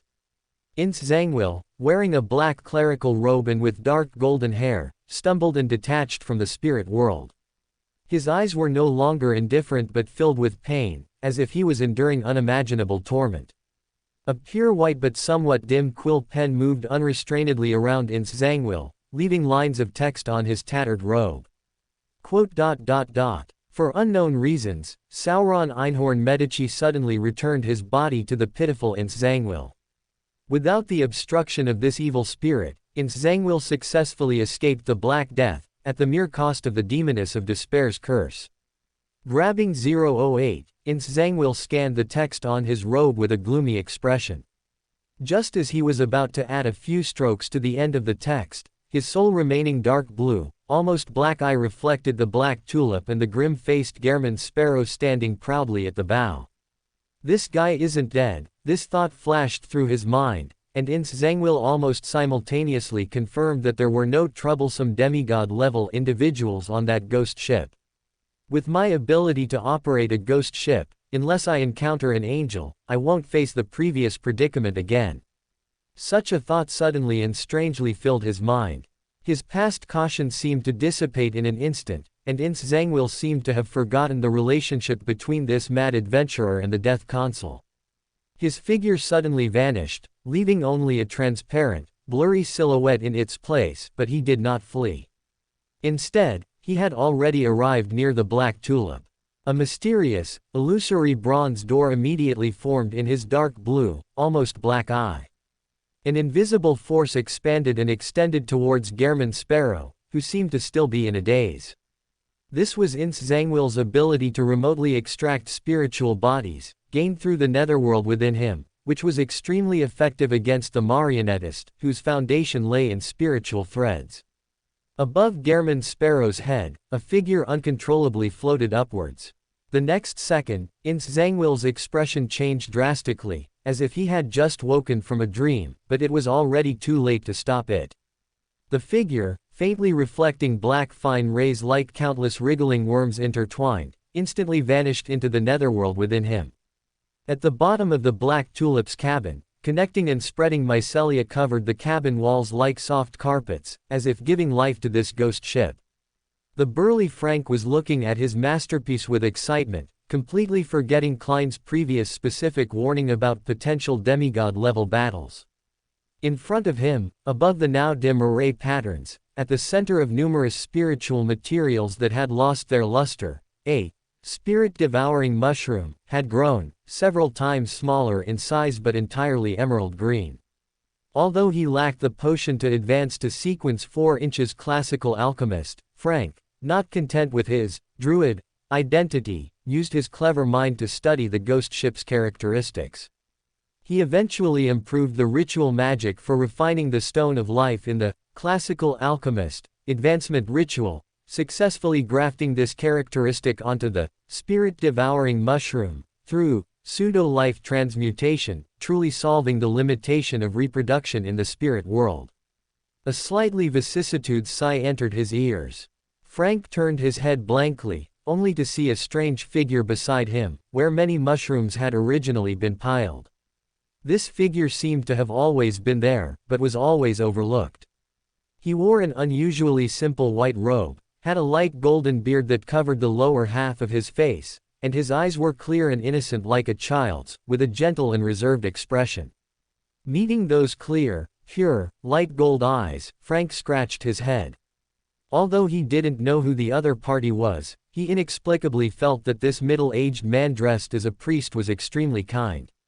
Frank seemed not to have noticed the battle on the deck, or perhaps the cabin was already isolated from the outside world. His initial vigilance quickly settled, and he began to enthusiastically introduce his great experiment. Adam listened quietly, his light-colored pupils gazing at Frank for a moment. As if confirming something, he slowly averted his gaze and lowered his head, turning the pages of the book bound with parchment in his hand. On the dark brown cover was a line of ancient Fusic, Grossel's travels. The yellowish-brown pages slipped by one after another, and illusory and real intertwined dark stone pillars rose up, silently enveloping the entire sea area and supporting a magnificent church that was difficult to discern with the naked eye. The moment it was isolated by the church, the surface of the Black Tulip, which was originally covered with various mushroom mycelia, began to show obscure, dark gold patterns, which quickly intertwined and converged to form an illusory human figure. Feeling the abnormality, Aaron, who quickly descended a wisp of wool from the nation of disorder to activate the contingency left on this ghost ship, saw Adam turning, Grossel's travels, to the last page. Above the Black Tulip, Ince Zangwill, his face drastically changed, watched as the marionettist, below, who should have had his spirit body extracted by him, suddenly turned into Admiral of Hell, Ludwell. As for the true soul body of the spirit world plunderer, which disguised itself as a spirit body and burrowed into Ince Zangwill's body in the underworld, it was like a fish in water in this spirit world-like environment, instinctively beginning to manipulate the gatekeeper's spirit body threads, causing his movements and thoughts to gradually slow down. This is a trap. Clearly feeling the abnormality in his body, Ince Zangwill instantly became much more sober. Without any hesitation, he He was about to enter the spirit world to escape this place, but his raised hand froze in place. The sea, filled with thin mist, seemed no different from before, but he had already lost his perception of the spirit world. The tightly clutched 008 suddenly broke free from its restraints.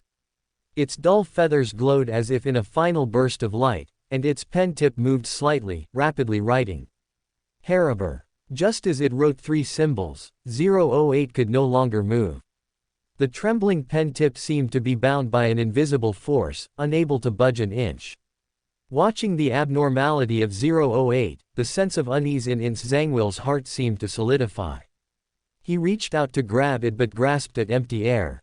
He turned his head in disbelief, watching this Grade 0 sealed artifact, which had helped him escape numerous encirclements, tremble violently and then abruptly vanish as if it had never appeared.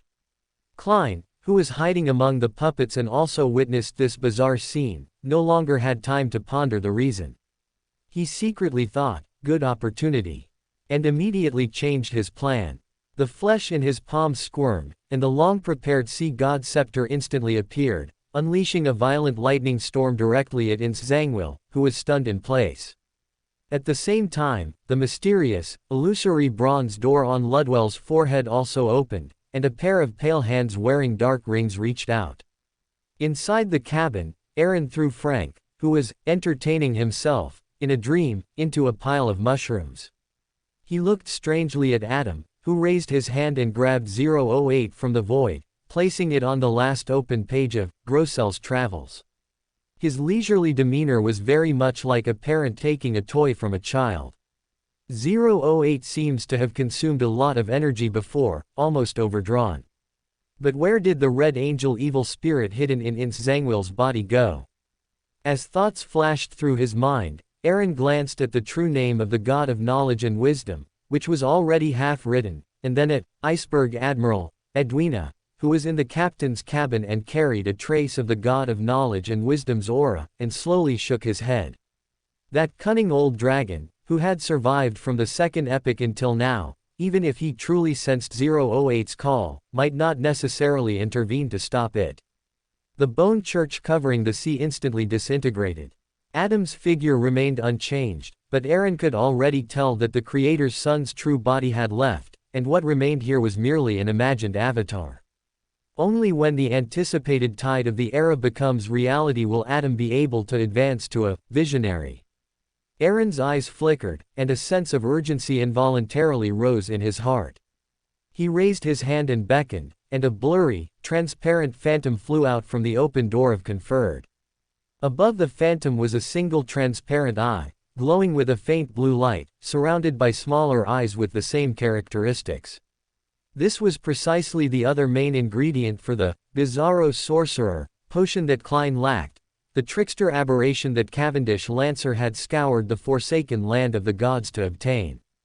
Facing Dun Smith, who had achieved undying, and Klein, who wielded the sea god scepter, Zhangwil, who now had nothing, was destined to meet his end. If Klein advanced to a demigod, the anomaly of Saphira Castle would only be more intense than when he advanced to a marionettist, enough to attract the attention of those few in the astral world. Outside Sonia Island, Bernadette's blockade using Pale Death was nearing its end. Aaron was currently waiting for an opportunity to divert the god of combat's attention.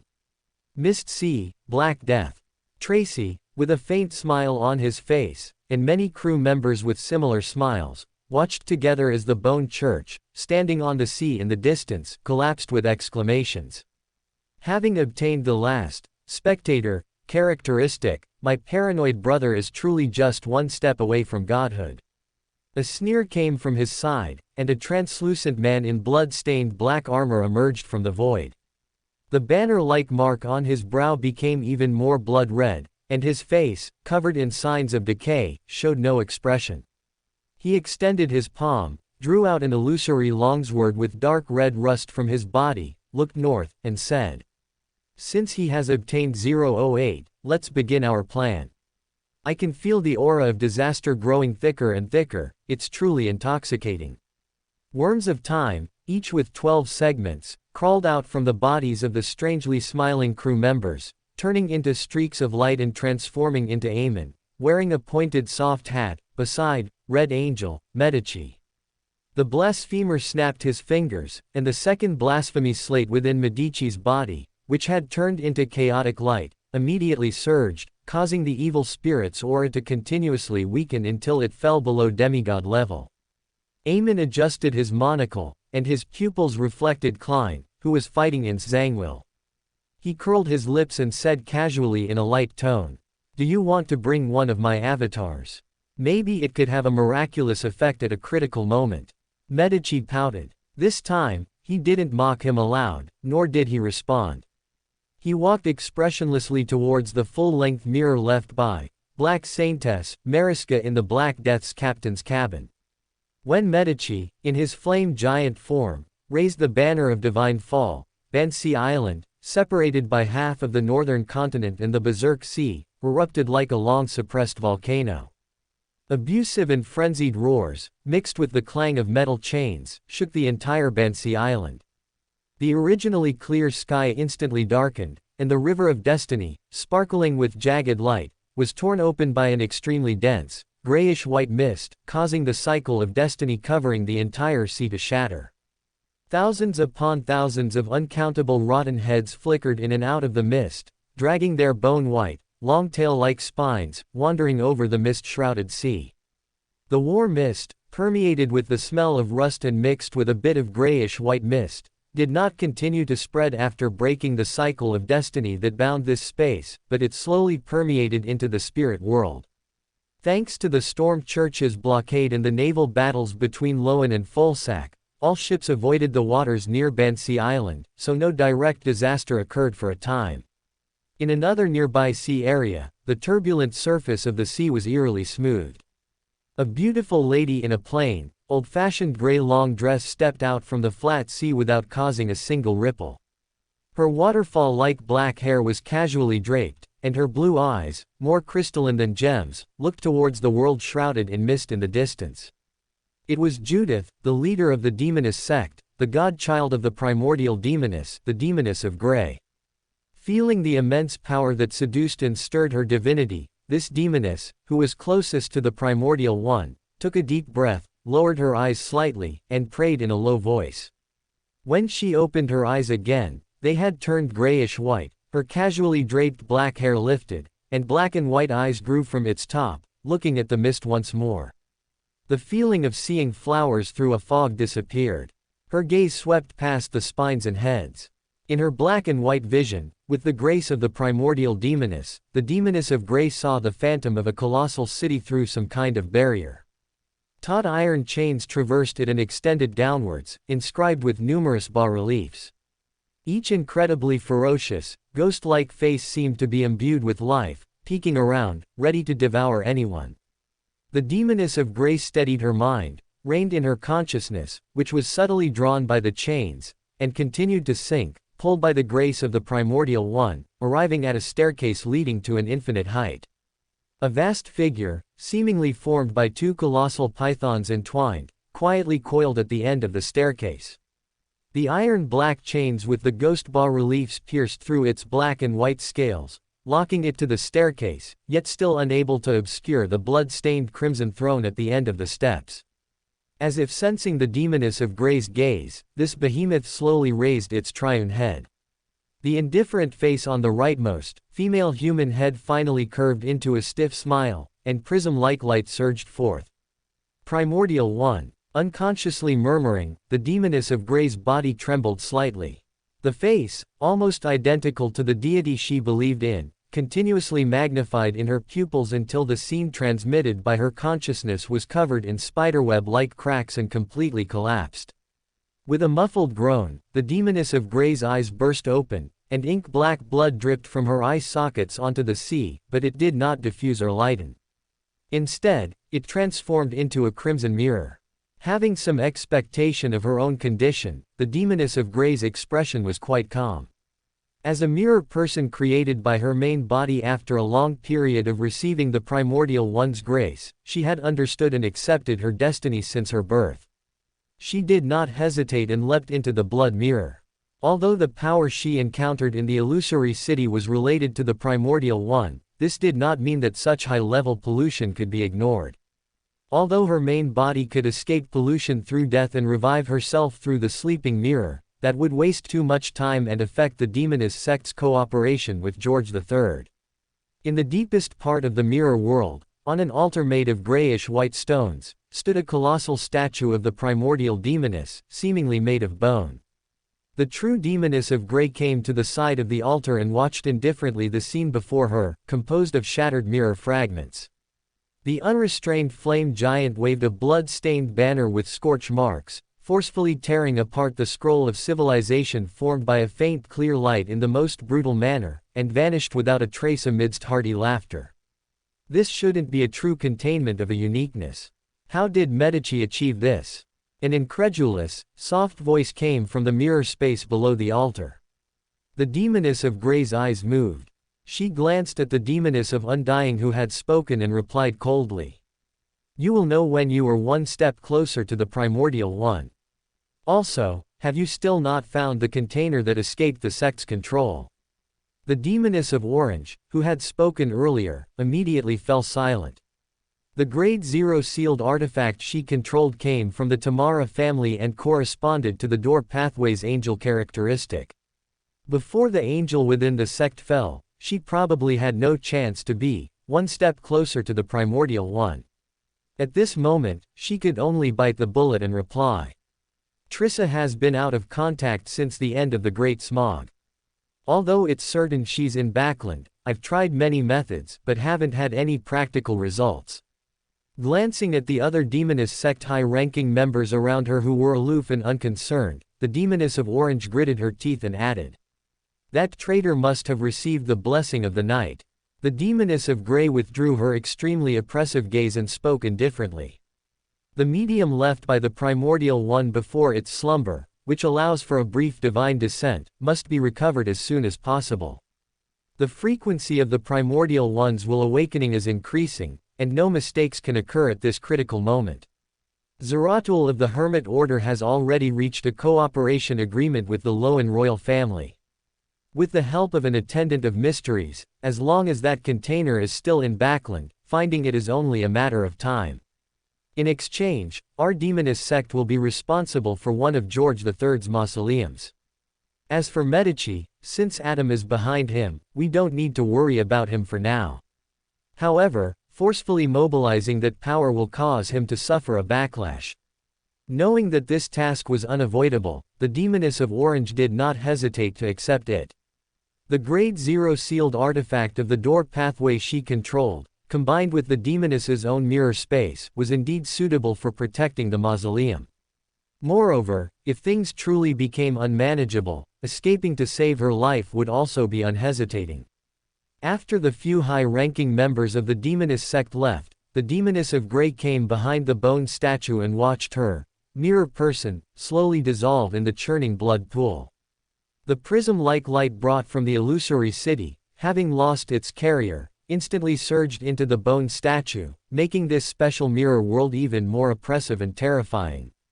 Adam slightly raised his head, his pale gold vertical pupils becoming chaotic, reflecting the several murals closest to the luminous figure. A black flame, capable of covering half the sky, poured down like an indescribable monster. The ends of the black flame twisted and forked, as if countless pythons intertwined high above, their long tails gently swaying. Continuous stretches of deep purple flame surged from the shattered ground, rising to meet the sky. In this apocalyptic scene, the constantly imploding void swallowed everything. Between heaven and earth, only a massive altar remained, exposed after the collapse of the underground, constructed from countless corpses and skeletons. At the top of the corpse altar, Medici, clad in blood-stained black armor and his appearance even more monstrous and terrifyingly distorted, wore a bizarre smile on his face. The banner-like blood-colored mark between his eyebrows spread with black and red patterns, flowing towards his palm. In his hand, he held an iron-black metal pole, 2 to 3 meters tall. On the scorched flag hanging from the pole's top were numerous bloodstains, some dark red, some blackened, and patches of blood-soaked marks. Even as mere murals, the rich scent of blood and iron, and the almost tangible killing intent, instantly permeated the entire Levahid. In the dark and profound mirror world, Medici, whose expression rarely changed, paused his steps. Before him, the void fluctuated, and two graceful figures appeared.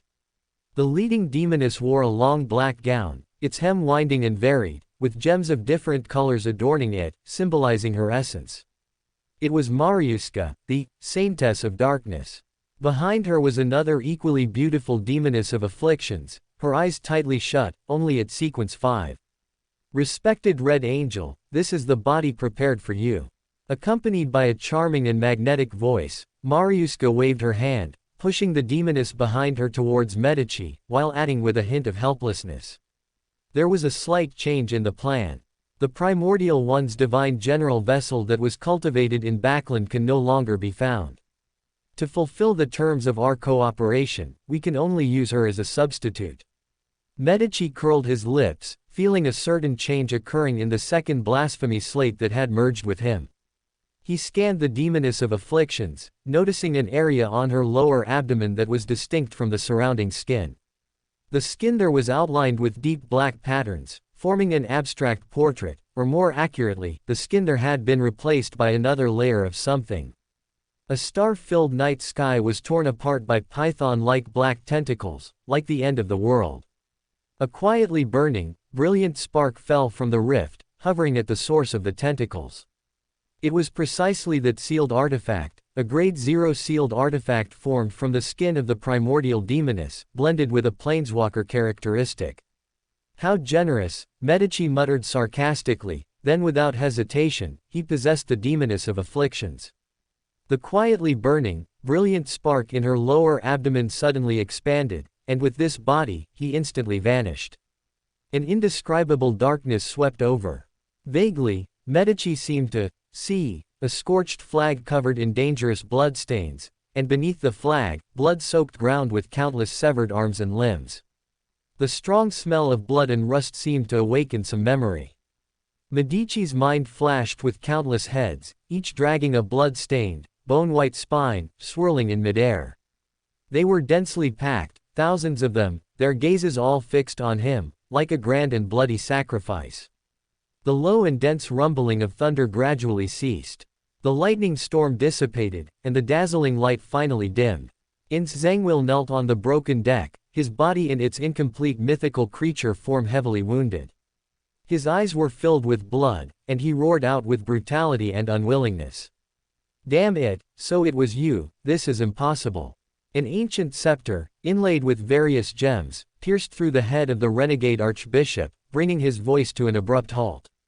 Strange patterns symbolizing divinity surged from Zangwill's body, swept across the surface of the sea god scepter, and vanished into the profound pupil of Rusko's eye. Warm blood splattered on his face. Klein's expression was somewhat dazed as he looked at Gunsmith, who was equally battered from the lightning storm, having restrained Zangwill. His lips moved slightly, but he couldn't say anything. Inside the ship's cabin, Aaron withdrew his gaze from the distance. After confirming the departure of Aemon and the Red Angel evil spirit, he finally looked at the atom opposite him, who was merely a figment of his imagination. The King of Angels, who had just acquired the last sequence 1 characteristic, rose. His figure slowly dissipated, and his voice, gentle but devoid of any emotion, chanted. Under the spectator's witness, Klein Moretti completed a magnificent drama, directing a magical murder. Through this, he fully digested his potion and had surplus power to attempt advancement when this drama concluded. An unfamiliar voice entered his ears. With the complete digestion of the marionettist potion, Klein was startled. Before he could raise the sea god scepter, Aaron's voice appeared in time, dispelling his impulse. Focus your mind and prepare to advance to Bizarro Sorcerer.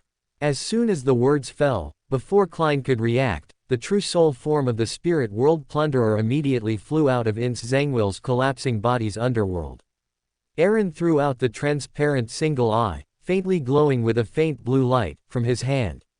Various Beander materials, guided by spirituality, quickly blended together and were directly poured into Klein's mouth. The cold potion brought waves of tingling sensations originating from his soul. Realizing what was happening, Klein only had time to curse silently in his heart before his spirit uncontrollably soared. As the tingling sensation reached its peak, the pain of his soul being segmented and stripped away little by little suddenly emerged, catching him off guard and engulfing his consciousness.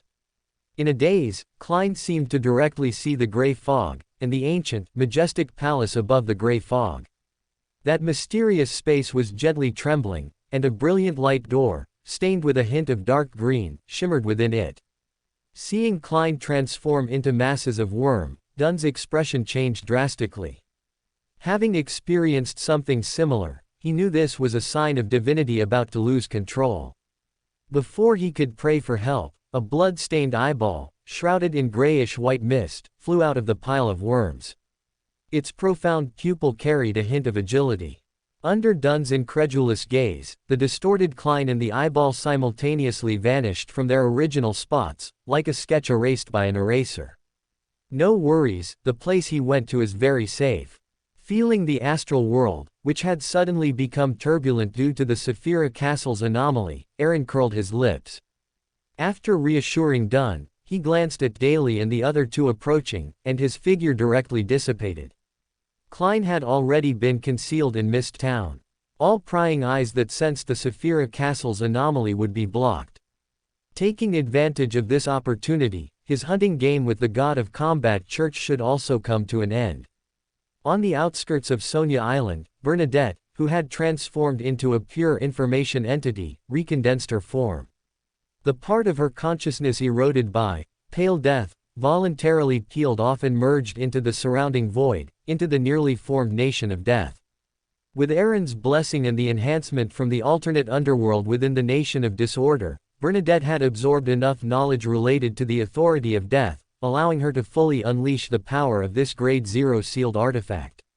Her eyes, as blue as the clear ocean, narrowed slightly. Before Bernadette, an endless torrent of knowledge converged, and a figure quietly took shape. He wore rather ornate clothing, had long, slightly curly chestnut hair, blue eyes, a high nose, and thin lips. It was Roussel Gustav, the Knowledge Emperor of Sequence 1 during the era of the Great Emperor. After advancing to Sequence 2 Sage, Bernadette's mystical reenactment ability had also sublimated. She could reenact a past scene, a Beyander ability released by someone, or briefly reenact a person. Not far away, Nastor's body stiffened for a moment. Looking at the figure that only existed in his memory, the dark red light in his deep black eyes flickered slightly. Will Osepton, wrapped in silver silk, muttered silently. His tender palm suddenly clenched, crushing the yesterday's recurrence charm in his hand. A giant snake of fate quietly appeared, leaping into the river of fate. Above the tributary corresponding to Sonia Island, it opened its mouth and bit its own tail, forming a mysterious and exaggerated wheel. This tributary of fate deviated, but under Will Osepton's control, an illusory tributary covered it, briefly concealing this deviation of fate.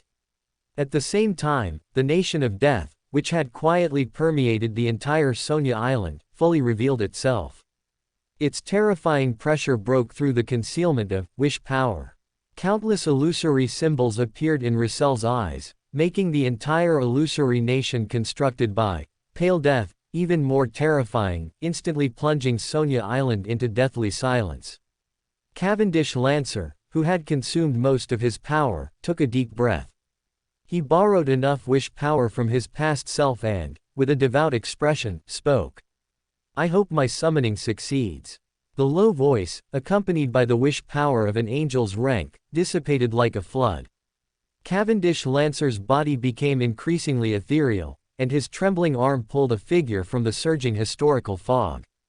With brass-colored hair and golden eyes revealing endless majesty, it was Truncest, the Night Emperor, who had already assimilated 3 portions of Sequence 1 Hand of Order and was only one step away from divinity, needing only to assimilate the uniqueness through a ritual of apotheosis. Aaron, whose main consciousness had already returned to the nation of disorder, also decisively acted. Surging dark golden mist enveloped a resplendent chaotic crown, embedded with a crimson gold eye at its top, as it appeared. This terrifying sealed artifact, personally stripped from the Night Emperor's Sequence 1 characteristics, began to tremble violently. Golden threads emerged from the crimson gold eye, carrying awe-inspiring majesty. The entire nation of disorder also showed anomalies, like water boiling to its peak. The embryonic divine kingdom leveraged immense power, self-activating like boiling steam, converging into a torrent. It enveloped the Night Emperor's aura remaining on the Chaos Crown, and, under Aaron's control, surged into the belief star symbolizing Cavendish Lancer. As a descendant of the Truncest imperial family, having fused with the Night Emperor's only remaining divine kingdom fragment and taken charge of the nation of disorder, Aaron was the only one who could truly reproduce the Night Emperor to a certain extent. With this blessing from the Sephira corresponding to the Justiciar pathway, the Night Emperor, who was essentially just a historical projection, seemed to be endowed with life. His cold, hollow eyes moved slightly, and the rules of this space were instantly modified. Aaron's voice emanated from the Night Emperor's projection, declaring with divine majesty, "The departed shall return." All of this happened too quickly, as if rehearsed countless times. Several angels acted almost simultaneously, launching an indiscriminate, saturation attack that instantly submerged the two angels hidden beneath Sonia Island. Sonia Island, already turned into a dead zone, directly collapsed and caved in amidst the terrifying aftershocks. Some peripheral archipelagos were even submerged and disappeared into the seabed. Looking indifferently at the tragic state of this ancient elven island, Aaron, who had used the nation of disorder to modify the rules and project his will onto the Night Emperor's projection, raised his right hand and clenched it fiercely towards the chaotic space where reality and the spirit world collapsed and intertwined. Endless twilight light surged forth, enveloping a book made of thin brass. This sealed artifact, which was essentially the Justiciar uniqueness, had its activation level significantly increased by Aaron's stimulation. Driven by its innate drive for aggregation and influenced by the rules Aaron had previously modified, the brass book broke free from the control of LotM, the leader of the God of Combat Church's pursuers, who was being attacked by several angels. A silver-white ethereal light followed closely after Truncest's brass book, and LotM, completely covered in silver-white armor, appeared. As a god of combat pathway Beander, known for their supreme defense and physical strength, his aura did not weaken in the slightest, even when ambushed. But upon seeing the divine bestowal fall into the hands of the figure composed of golden light, what surged into his heart was not the anger of desecration, but terror and bewilderment. As an ancient angel who had survived the War of Four Emperors, he had already recognized the identity of that figure. An enraged roar erupted from the collapsed pit of Sonia Island. Ahomatova Einhorn, who had fully revealed his complete mythical creature form without reservation, was pierced through the body by the Spear of Longinus. Rissel's projection, Nastor, and Bernadette were trying to encircle and kill this weather warlock at all costs. This was also the plan decided before the action. Compared to the Glory, who was tough and durable, the weather warlock, whose perception of his army was cut off by the nation of death enveloping Sonia Island, was relatively easier to deal with. Even if they couldn't kill him, they had to severely wound this angel, who could truly unleash the power of a war machine, in the shortest possible time, so that the Faesac Empire would lack a high-ranking individual influencing the course of the World War. From the emergence of the crisis premonition to reaching such a predicament, it was only a matter of a few breaths. This was a long premeditated conspiracy targeting the God of Combat Church.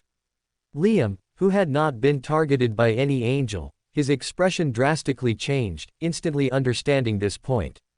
He no longer held any lucky and, while returning to reinforce, prayed for a divine descent.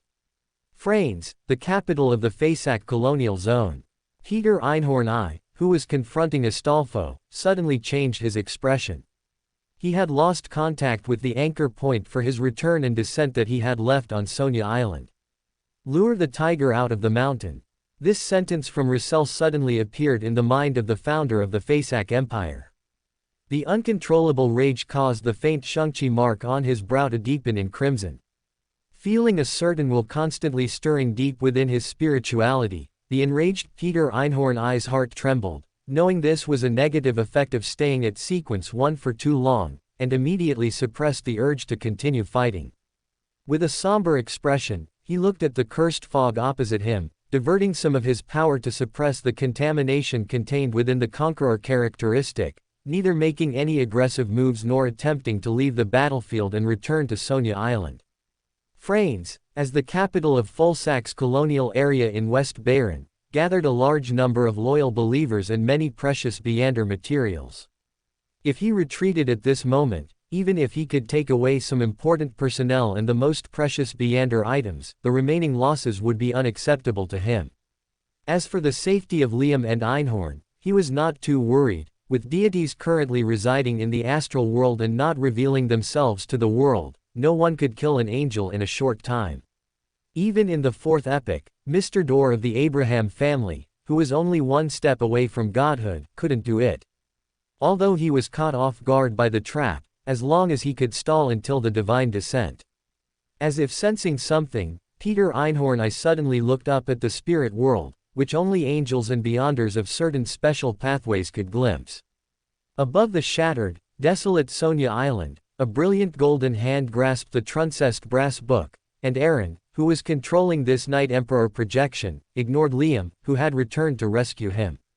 The solidified aura of decay prevented Aaron from directly putting the truncest brass book into the nation of disorder. The thin brass pages turned, and a miniature mural outlined by twilight glow appeared on the cover of the brass book. At the center of the mural was a giant in silver full armor, standing on the edge of a cliff, his greatsword pointed diagonally out of the mural, his body emitting a distinct light, illuminating the surroundings like the rising sun, and also the source of the decaying aura. Aaron snorted, and after transmitting the intention to retreat to Bernadette and the other angels, he had this Night Emperor projection, filled with the power of the nation of disorder, turn into fragmented golden light and merge into the brass book, cooperating with this uniqueness, which had been activated to a certain degree, to resist the lingering power of the god of combat. 12 breaths, if it were any later, I would have had to run away myself. Above the illusory river of fate, Will Ossepton mumbled with relief, his body instantly shrinking into a silver-white droplet that vanished into the surging river, as if he had practiced it countless times. From the moment the Sephira and the lingering power of the god of combat collided, all concealment lost its effect, and he didn't want to be cleaved by the one in the astral world. On Sonia Island, Bernadette and Nast, in cooperation with the recreated Russell, had already torn off parts of Ahomatova Einhorn's body, who was in the form of a flame giant. After the majestic and solemn voice sounded in their ears, they exchanged glances, both seeing the regret in each other's eyes. Nast raised his hand to disrupt the distance, no longer paying attention to the heavily wounded Weather Warlock, and led Bernadette to avoid the enraged Liam, who was returning to aid, instantly returning to the side of the Night Emperor projection. Just as she saw the continuously appearing text on the brass book eroding and dispelling the miniature mural, and before she could even discern what was written, Bernadette's spirituality warned her frantically, feeling an indescribable tremor, even more terrifying than when she faced the hidden sage during her promotion to angel. Forcibly calming all her emotions, Bernadette reached out and retrieved, Pale Death, suppressing this Grade 0 sealed artifact, a torrent of information containing various strange symbols instantly intertwined, opening a secret door, leading deep into the spirit world. Beyond the secret door was a magnificent city shrouded in gray-white mist, extending in circles towards the bottom of a deep pit, like an inverted tomb, which was the former divine kingdom of the Phoenix ancestor Gregory, Calderon City. Nast, who also felt the tremor, entered the secret door without hesitation, his peripheral vision catching an item that was entirely golden, with indescribable mysterious symbols inscribed on its surface, resembling a miniature kettle, flying out of the secret door simultaneously towards Bernadette. Sealed Artifact 005, the Wishful Lamp. This sealed artifact, which had fallen into a state of eternal slumber, due to the influence of the river of eternal darkness, seemed to sense the aura of the truncest brass book and the nation of disorder, gradually breaking free from its eternal slumber. Bernadette, as the current holder, rubbed the golden surface of the wishful lamp, which was covered in mysterious and complex symbols, and roared before entering the secret door. Genie. Immediately, she unhesitatingly threw it to the Night Emperor projection, whose figure had become much more ethereal due to the erosion of the god of combat's mark, while Bernadette herself transformed into a torrent of information and disappeared into the outer area of Calderon City. The wick of the lamp at the spout slowly ignited, and the light it emitted was like viscous water, spraying upwards, forming a blurred and distorted pale golden human figure. The genie, having just escaped the influence of the river of eternal darkness and awakened from its slumber, first saw Aaron holding the brass book with a strange expression, and behind him, an orange-yellow, blazing sun, rising in the astral world. Instantly realizing something, the genie suppressed its instinct to complete itself and turned to drill back into the wishful lamp. The rule power around Sonia Island, which Aaron had altered and assimilated, surged like a raging tide around the pale golden figure, binding him layer by layer, as if submerging him. The genie struggled desperately, realizing that shrinking back into the wishful lamp was hopeless, and tried to use his own sequence to escape this predicament. But whether it was counter-eroding the nation of disorder or controlling the brass book assimilated by Aaron, both required time, and he no longer had time. The twilight glow illuminated the astral world, imbuing this world, condensed from various authorities, with a distinct sense of decay. In the kingdom filled with orange-red light, the god of combat, whose face was replaced by a cluster of light resembling a setting sun, swung the twilight greatsword, which emitted an aura of all things decaying, towards the outside of the astral world. The genie's mouth constantly opened and closed, as if frantically cursing something, but bound by the nation of disorder and the brass book, he couldn't even make a sound. The next second, the firmament split open, and the scorching twilight glow was like a second sun rising. The genie, who bore the brunt of it, quickly disintegrated, his body composed of pale golden viscous light, reducing into countless golden specks amidst roars of unknown meaning. The orange sword light paused slightly, striking the lamp's main body, and amidst an indescribable explosion, fine cracks appeared on the surface of this lamp, which even a true god could not completely destroy. A tide of decaying and withered aura, accompanied by the annihilation of the sword light, spread out, continuing to corrode the fragmented pure golden specks. In just a blink of an eye, this shame of the outer deity was reduced to an extremely faint glimmer of light. The pervasive order was defeated, and the genie, who had endured the god of combat's furious blow, was no longer obstructed, retreating in disarray back into the golden, wishing lamp, through its spout. During the time the genie bought by sacrificing himself, the god of combat's imprint on Truncest's brass book was finally shattered. The remaining aura could no longer prevent Aaron from taking it back to the nation of disorder.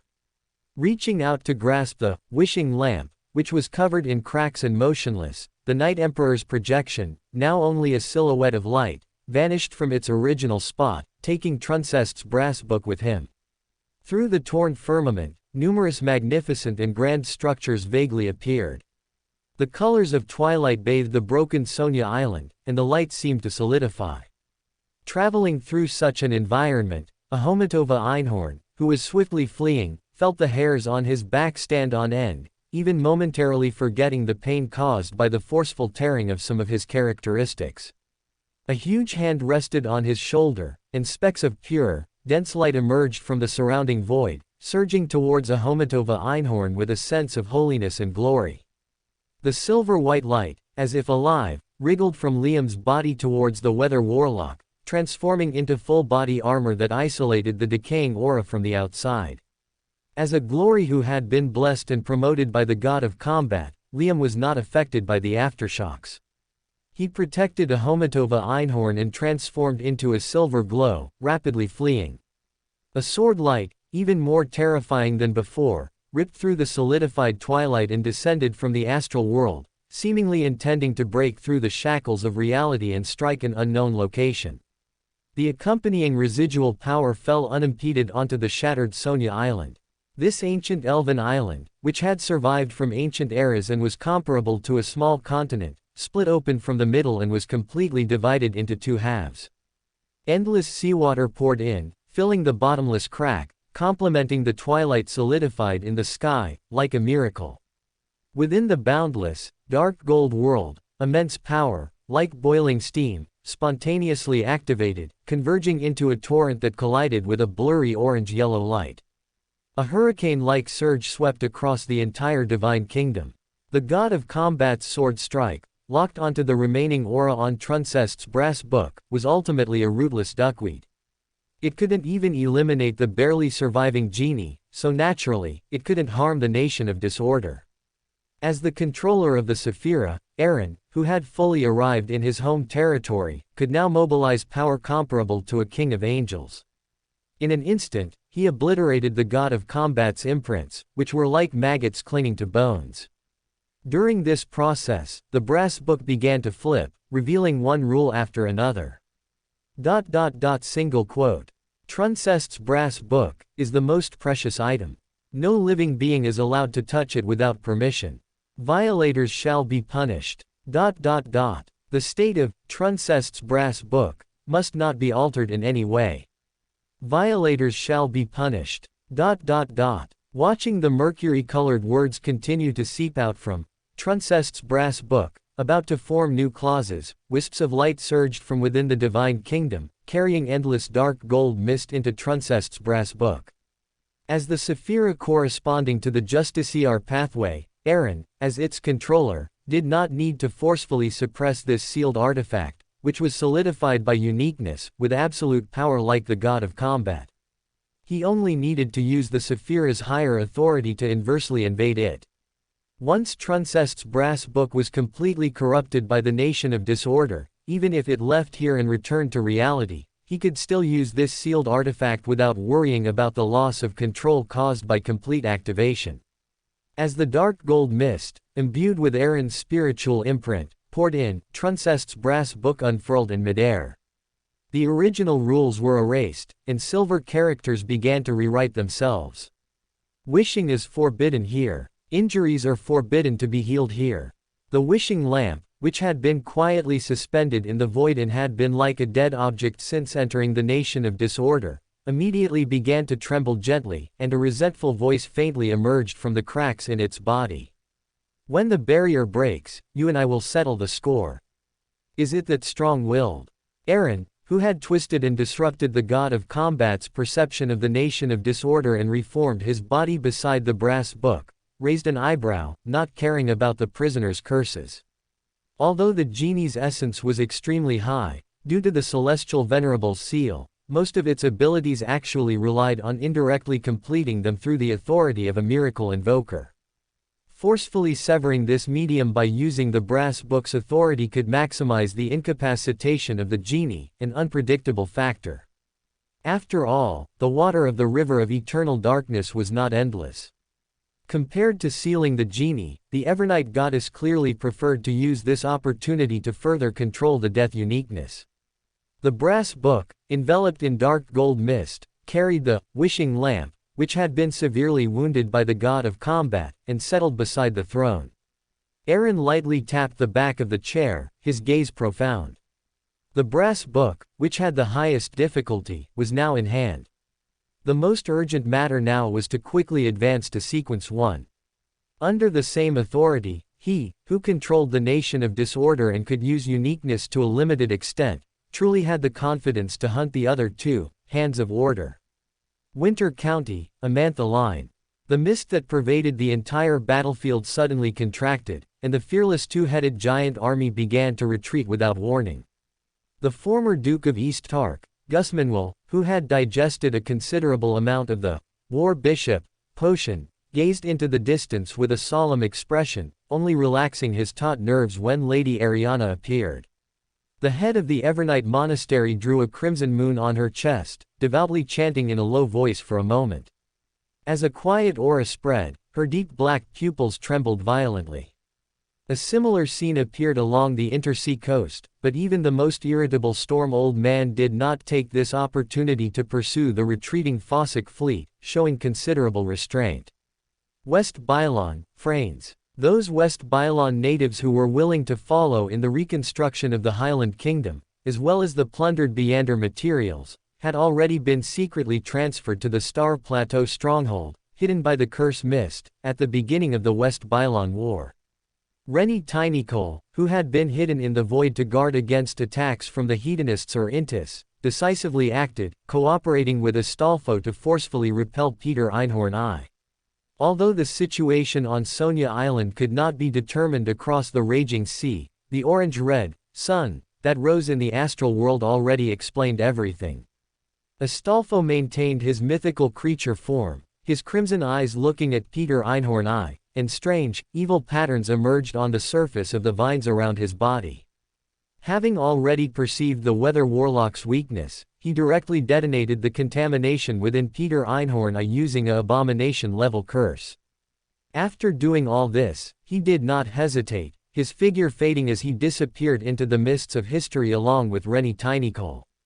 Outside Calderon, beneath the collapsed pale giant pillars, Nastor, who had returned to his normal human form, looked solemnly at the increasingly dense and terrifying gray-white mist in the distance. The fear originating from the depths of his soul had not lessened since leaving Sonia Island. The dark red light in his deep black eyes flickered, and distorted order quietly spread, causing chaos in a certain surrounding area, doing its utmost to conceal the stimulation that the pale death in Bernadette's hand was exerting on the deepest part of Calderon. Under the enhancement of the Duke of Entropy, Bernadette stripped away some of the information torrent that had originally actively integrated into this sealed artifact, and once again used the Sage card and the Wheel of Fortune card to isolate the restless, pale death. This was the divine kingdom of the undying Phoenix ancestor. Any authority of the death pathway would be distorted. If they were not in the outer area and their own sequence was not adjacent to death, they would not have been able to seal this sealed artifact. The mystical reenactment of Russell had long since vanished, replaced by Azek Eggers, who had a cold expression, more akin to his appearance as the Byrogan governor in the Fourth Epic. This was also Bernadette's reward for protecting Azek as he merged his soul in the abyss of ferrying. After being stripped away, the contaminated information torrent did not return to Bernadette's body, but instead condensed in Azek's hand into a phantom, transparent, pale death, that was merely a shell. Bernadette controlled this mystical reenactment of Azek to rush towards the depths of Calderon. Seizing this opportunity, Nastor finally distorted a certain order, successfully escaping the outer area before the city rioted. An indescribable roar came from behind them. Suppressing her curiosity, Bernadette, using the imprint left in the spirit world when she advanced to Sage, instantly vanished into the depths of the spirit world with the greatly exhausted Nastor. Her peripheral vision caught sight of the orange-red light, symbolizing twilight, covering the spiritual sky. The surging gray-white mist of Calderon carried a giant bird covered in pale flames, rushing out, with mysterious patterns woven into its feathers, seemingly layered with illusory doors beneath. The pain of a soul being split was replaced by chaos, and Klein's thoughts were divided, transforming into different consciousnesses. The gray-white world, surrounded by countless phantoms, shattered into pieces. Within the fragments of thought, scenes flashed by. There was Joe Mingrui, with children around his knees, his face full of happiness. There was Klein Moretti, a diligent and responsible ordinary Nighthawk who worked until retirement, and there was the mad adventurer who personally killed Ince Zangwill in a lightning storm. These seemed to be dreams, but Klein seemed to have lost his usual ability to remain lucid in dreams at this moment, gradually and unconsciously immersing himself in them, living through one life after another. Different self-cognitions collided and merged in his mind, deepening his humanity little by little. I am Klein, and I am Joe Mingrui, and even more, I am a guardian. The fragmented consciousnesses merged, and Klein, distinguishing illusion from reality in his dreams and finding himself again, gathered his thoughts into a single, most intense consciousness, pulling himself free from the dream. His thoughts gradually broke free from their solidified state, and Klein slowly opened his eyes, seeing an open, church-like dome above him. Through the gaps, he could vaguely discern the faint crimson moon hidden in the mist. Where is this? Klein suddenly flipped over and stood up. Disregarding his own condition, he first surveyed his surroundings to ascertain his environment, and was astonished to find that this seemed to be a church, and he appeared to be lying on a dark altar. "Congratulations, Mr. Fool, on advancing to demigod. It's much faster than I expected." A somewhat familiar voice, with a hint of teasing, reached him. Klein's pupils suddenly contracted, and he turned his head to look behind him. There stood a stone statue, in the overall shape of a female human, but with two beast legs growing from its ribs and waist respectively, covered in short, coarse, black fur. Around it were black ribbons, like extending tentacles, and beneath its feet, spirits slept, as if forming a constellation around it. And the face of this stone statue was exactly the same as that mysterious woman he had last seen during the Backland Great Smog. Before the questions in his mind could even arise, Klein noticed Aaron standing with his hands behind his back to one side of the statue, a faint smile on his face. His taut nerves relaxed slightly, and the spirit worms in Klein's brain rapidly wriggled, as he pondered how he should respond. The Heavenly King covers the Earth Tiger. Without giving Klein any time to think, Aaron chuckled softly and, in perfect Mandarin, uttered 5 words. The intonation, completely different from any language in this world, caused Klein's body to stiffen abruptly. He looked up in disbelief, and having just experienced the tempering of his mind in the dream, he even thought he was still dreaming. An unprecedented sense of ease brought a warmth to Klein's eyes, just like the first time he read Russell's diary back in Tingen. He took a deep breath, using a mix of Mandarin and a teasing tone to mask his almost crashed brain. "That's such an old-fashioned code phrase. I think memorizing the periodic table is more suited for me." Aaron smiled and waved his hand, giving Klein some time to digest the explosive amount of information contained in those few short sentences. He, who had just regained the Justiciar pathway's uniqueness, was not short on this bit of time. The sense of emotional belonging and identity brought by the sudden news gradually receded from his heart.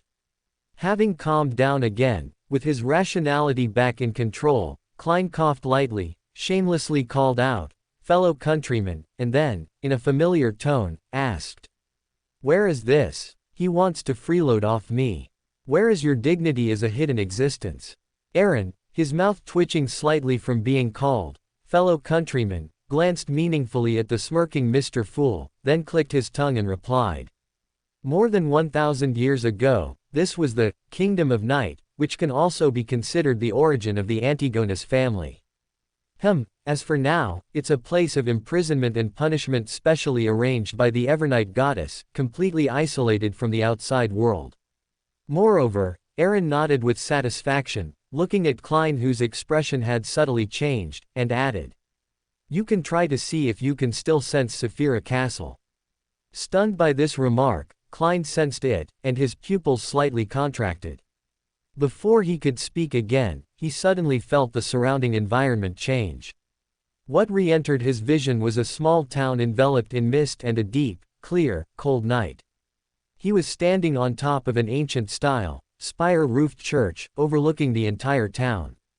Around the church were scattered many buildings, ordinary 2-story residences, simple wooden houses, a bakery with a signboard, and a gray-white mill powered by a water wheel. The town, full of life, had not a single pedestrian. They seemed to have fallen into a deep sleep in the quiet and peaceful night, making it seem extremely eerie.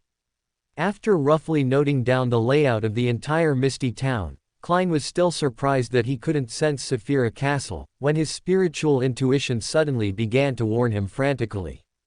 He looked up in astonishment, gazing at the high sky, and saw that the red moon had pierced through the mist, clearly and serenely illuminating the town.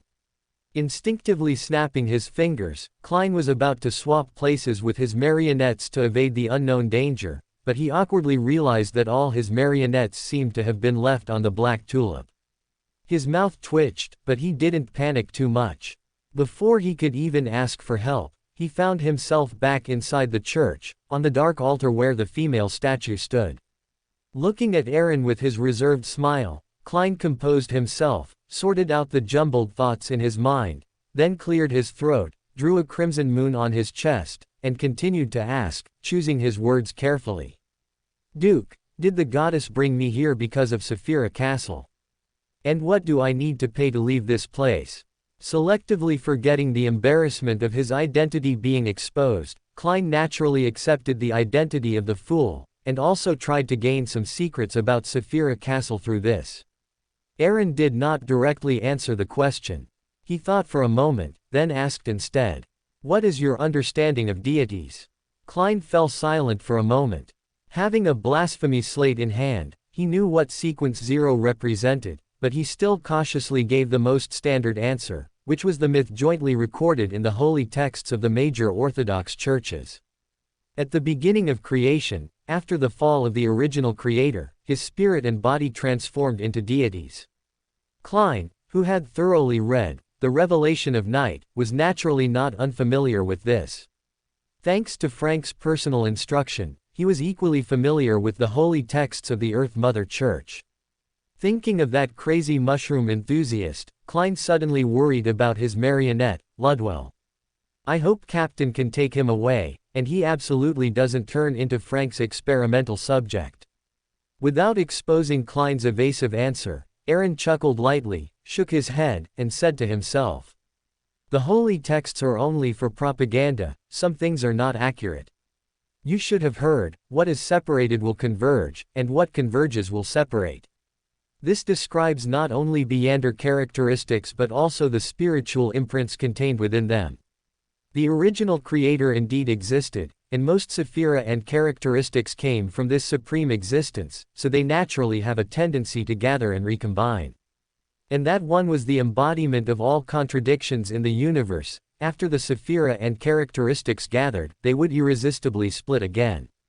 Looking at Klein, who was frowning in thought, seemingly understanding yet not, Aaron added lightly. His spirit fragmented into different parts, and the two most powerful parts, driven by instinct, converged and fell into slumber after a great battle.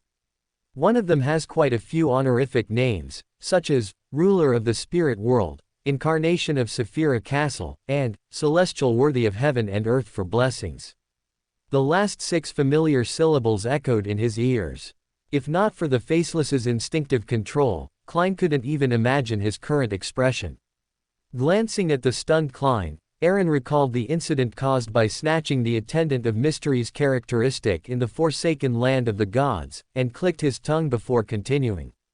Due to some special reasons, some imprints of the celestial worthy of heaven and earth for blessings have begun to become active, especially since you just advanced to demigod and cannot control your own divinity, leading to a disordered perception of yourself.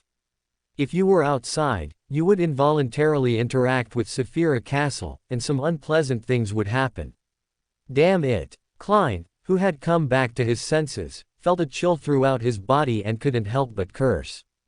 The thought of one day unknowingly turning into another person, into the resurrected celestial worthy of heaven and earth for blessings, sent shivers down his spine.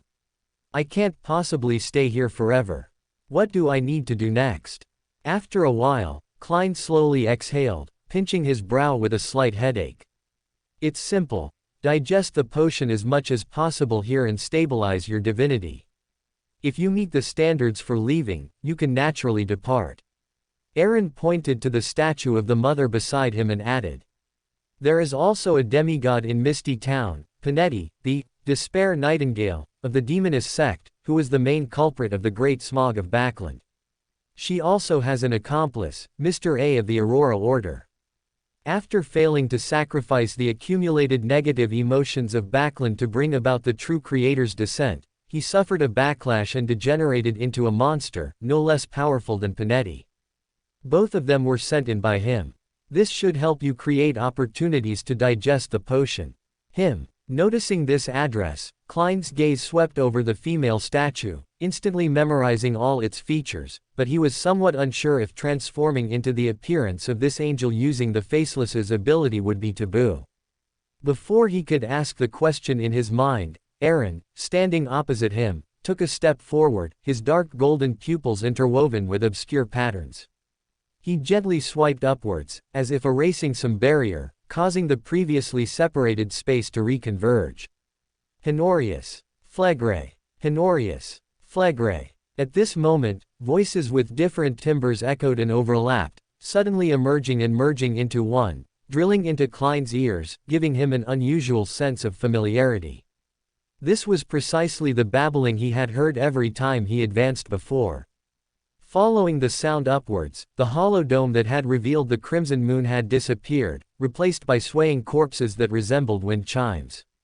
The almost babbling voices emanated from them.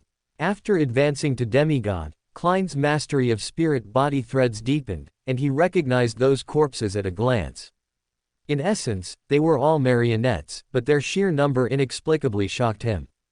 Before he could think too much, Klein saw several illusory black threads extending to the highest point of the ancient church suddenly break, or more accurately, detach, dragging their corresponding bodies down towards him. Since the marionettes above demigod were all hanging in the palace ceiling Antigonus, Aaron threw the few sequence 5 marionettes in the church to Klein, then simply waved his hand and threw the somewhat surprised Klein out into the misty town. The next second, the entire church suddenly became illusory, with up, down, left, right, front, and back all inverted.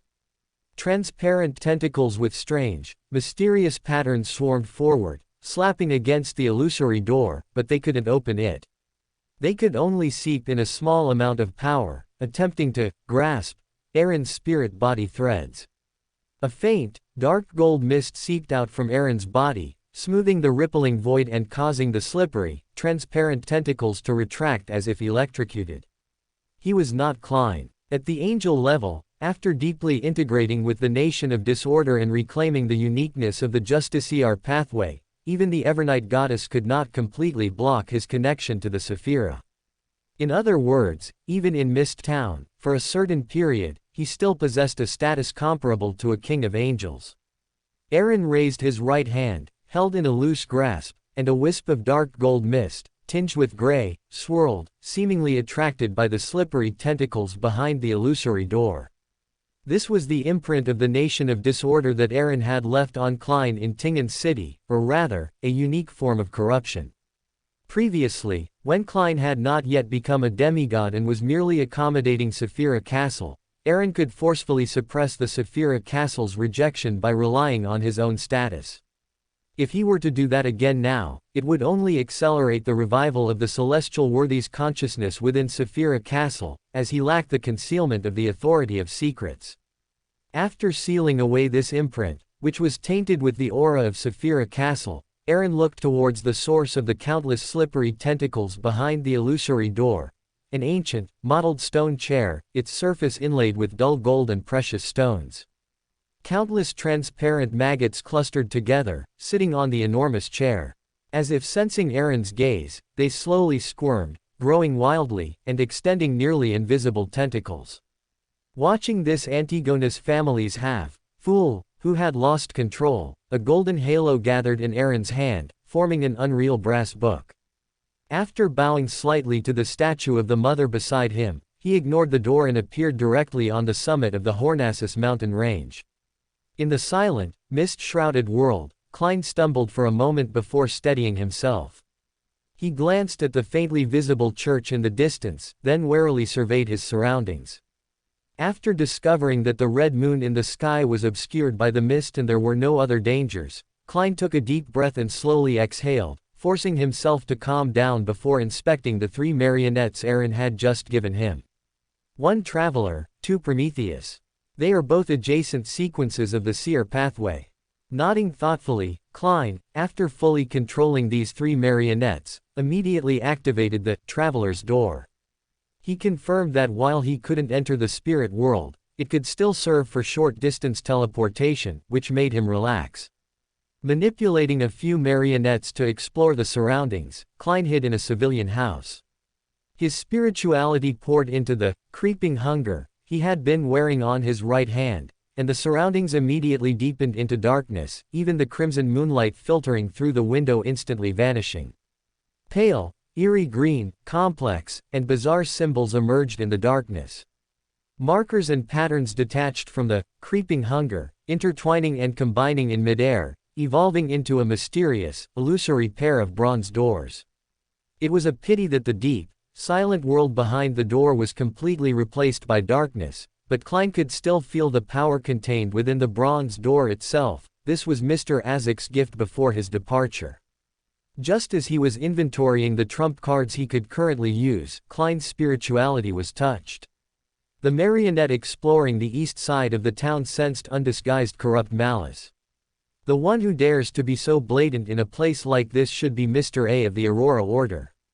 Making a quick judgment in his mind, Klein directly swapped positions with the marionette. Compared to a genuine demigod demoness, Mr. A, who was essentially only Sequence 5, was clearly easier to deal with. More importantly, he wanted to use Mr. A to assess his true strength after advancing to Bizarro Sorcerer. Almost immediately after Klein swapped positions, as if attracted by flesh and blood, the shadows at the street corner abruptly began to twist and squirm, accompanied by a wave-like surge of negative emotions. A mass of writhing flesh, nearly 4 or 5 meters high, appeared within it, having completely lost its human form. Only a pair of pale gray eyes, a mix of madness and indifference, protruded from the top. From the rest of this flesh mass, limbless stumps without skin, flowing with viscous blood, grew out, and illusory, dark wings emerged from the corrupt tide behind it. Klein, who had intended to gauge the strength of this Aurora Order shepherd, immediately stiffened. He felt an aura originating from the same source as when he had faced the true creator's offspring in Tingan City, instantly understanding what Aaron meant by corrupted distortion. My crisis premonition has declined too severely since I lost my connection to Saphira Castle. He cursed inwardly. Klein instantly changed his plan. If it were just a pure shepherd, even if he had lost control, he would only be a little difficult to handle. But Mr. A, carrying the true creator's corruption and the negative emotions of the entire backland, was simply a death knell for Klein, who was still striving to digest the potion and maintain the stability of his divinity. Ignoring his thoughts, Klein saw the flesh monster lunging at him. Using the cover of a flame leap, he changed his appearance with the ability of a faceless. The flames dissipated, revealing a female figure enveloped in a dark robe. Beneath the wide hood was a beautiful face and slightly dull, dark eyes. Disguised as the mother, Klein keenly noticed that the moment this figure appeared, the originally wildly spreading corrupt aura instinctively retracted. The gray eyes, completely filled with madness, showed obvious fear, and with it came the feedback of the Bizarro Sorcerer potion slowly digesting. Using this opening, Klein's marionette appeared beside him, taking him away via travel, leaving behind the increasingly mad flesh monster, which realized it had been deceived. In a room somewhere in Mist Town, desperate Nightingale, Panatia, dressed in a pure white robe, slowly rose, expressionlessly turning her head towards the direction of the roaring sound. A moment later, the corners of her mouth slowly spread into a grin, revealing neat, white teeth and strands of bloody flesh caught in the gaps. Daisy Bay, a Saxon port. As the southernmost island in Daisy Bay, passing it meant entering the raging sea, that domain ruled by never-ending storms. Under the strange gazes of the dock workers, the well-known Black Tulip left the port and sailed towards the raging sea. Frank, simply wearing a coat, stood in what used to be Klein's captain's cabin, waving enthusiastically. He seemed to be saying something, but it was lost in the biting wind and could not be heard clearly. It wasn't until this druid disappeared from sight that Leonard, not wearing his iconic red gloves and dressed in plain clothes, relaxed his expression and muttered softly. "I hope we never meet again." Leonard mumbled, seemingly to ease the atmosphere, and tightened the collar of his trench coat, then casually glanced at the two people not far away, whistling uncontrollably. Dunn glared at Leonard, whose face was full of schadenfreude, and rubbed his temples with a headache, looking helplessly at Daly who was leaning on him. Just as he was about to say something, his lips were covered by a warm touch. Looking at Dunn, who was a little flustered but didn't shrink back, Daly casually licked the lingering warmth from the corner of her mouth, directly ignoring the real third wheel, Leonard, and smiled. "You're not as conservative as before, but you still don't know how to take the initiative with women. If you could also learn to create a romantic atmosphere, then perhaps we might even have children soon." Even after experiencing so many ups and downs and going through so much, Dunn was still a little overwhelmed by such direct and suggestive words. He cleared his throat and changed the subject. I've already received the telegram from the Holy Cathedral. His Holiness the Pope has approved my application for promotion to Senior Deacon of the Nighthawks at the Sacred Meeting.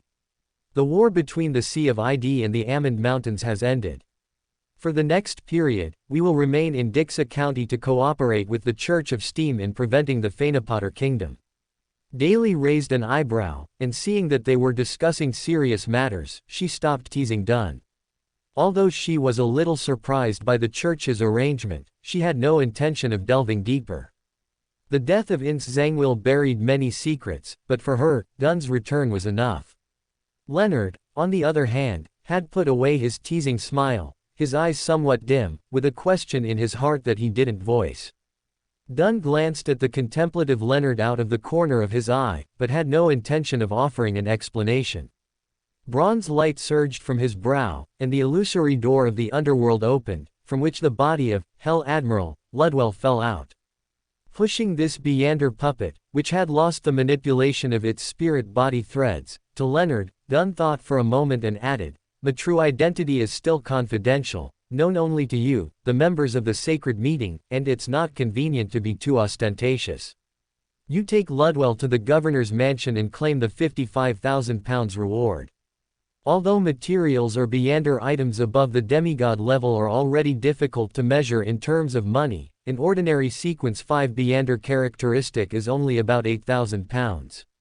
Even if the gatekeeper Beander characteristic had been extracted, Ludwell's remaining shell could still be exchanged for the equivalent of 7 sequence 5 Beander characteristics.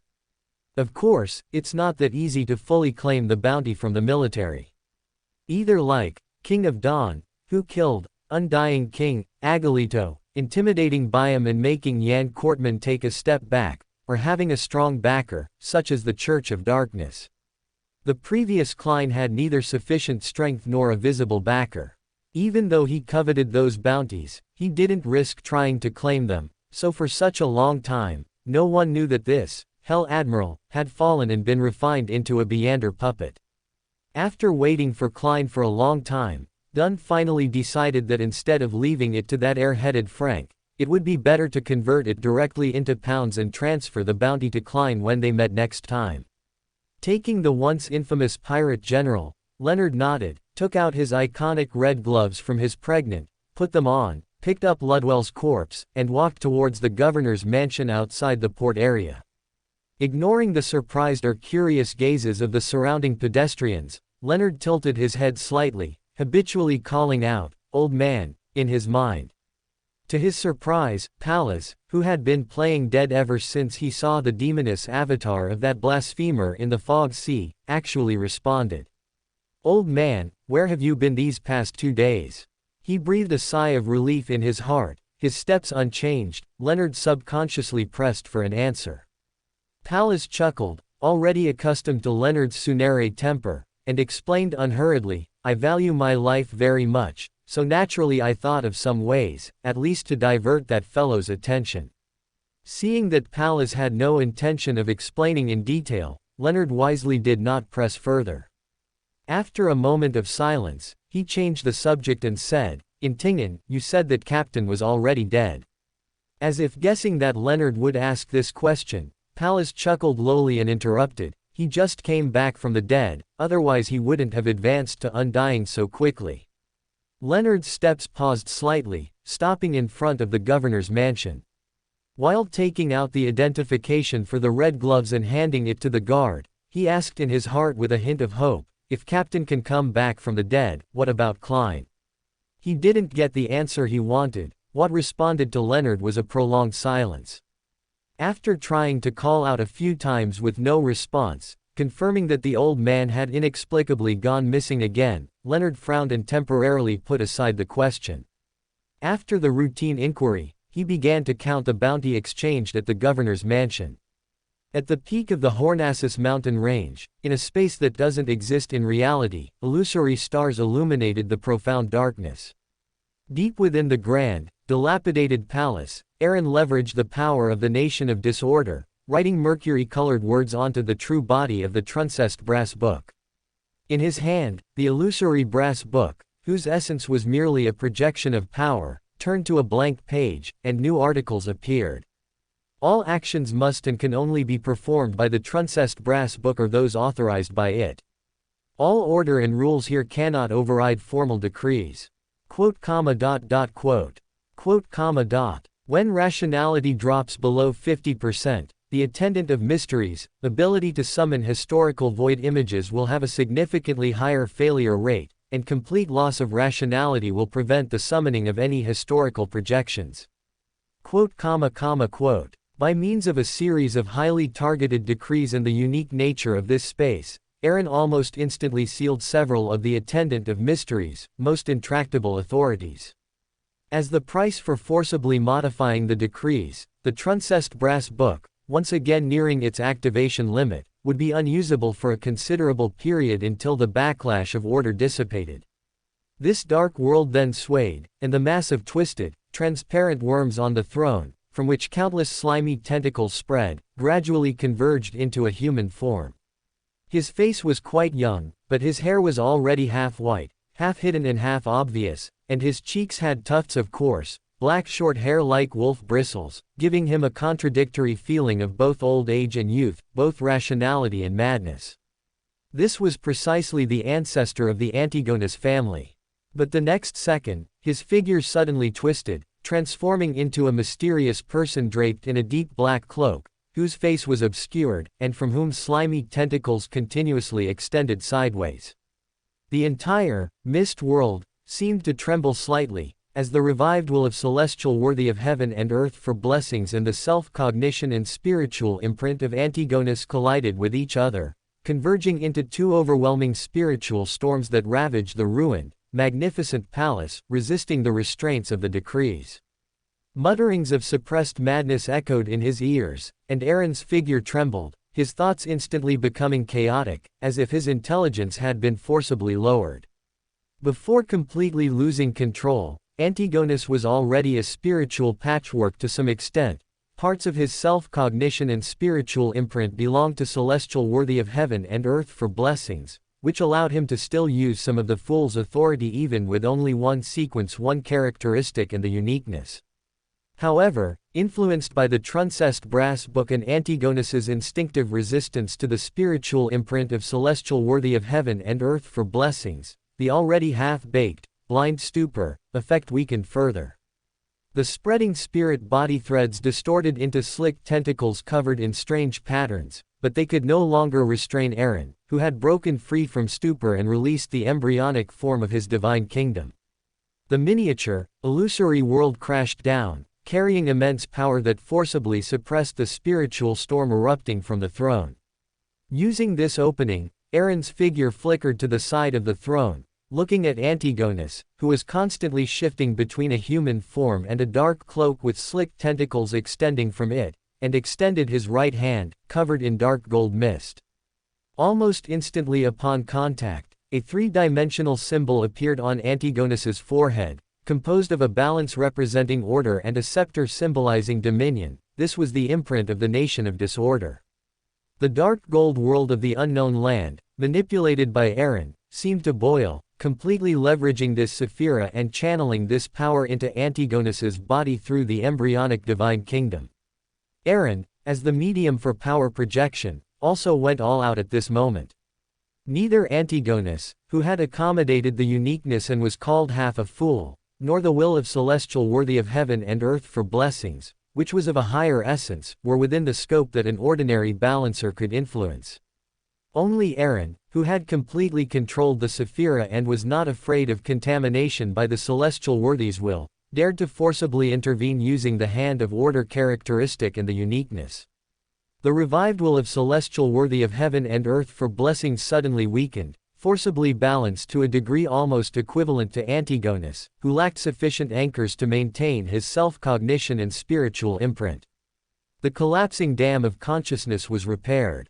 Before these two opposing yet fused wills could repeat their past mistakes, the power from the nation of disorder solidified into an imprint, breaking the original standoff. The three forces intertwined and evolved into a new balance. On that massive stone chair, the constantly shifting transparent worms gradually stabilized. As the murmuring subsided, Antigonus, now in a normal human form, rested his elbows on the armrests, his eyes closed as he leaned back against the chair. Finally, I've completely digested the balancer potion. Beside this half-fool, a smile formed on Aaron's face. Using the feedback from the complete digestion of the potion, his body gradually dematerialized and merged into the embryonic divine kingdom that enveloped the entire palace. For an ordinary sequence 2 balancer, their domain of judgment would continuously sublimate with the digestion of the potion, only gaining the opportunity to transform into an embryonic divine kingdom upon complete digestion. This was also one of the conditions for advancing to sequence 1 hand of order. But for Aaron, who already possessed an embryonic divine kingdom due to the nation of disorder and the fragmented divine kingdom left by the Night Emperor, it was like a rough house, undergoing a luxurious renovation. He only needed to find a few fulcrums to establish this renovated house, allowing the divine kingdom to connect with the world's rules and advance to hand of order, truly transforming from an executor of order to a controller of order. The final achievement of order itself seemed no longer distant. Chaotic thoughts flashed through his consciousness, causing Aaron's scattered thoughts, merged within the divine kingdom, to recoalesce. At the same time, a blurry, indistinct figure appeared, instantly calming the trembling that was even more intense than before, affecting the entire main peak of the Hornassus mountain range. She wore a layered but not overly intricate black dress, adorned with countless stars. Beneath the thin black veil, her eyes, as if condensed with starlight, swept over the eerily calm Antigonus, finally resting on Aaron, who had rematerialized his body beside him.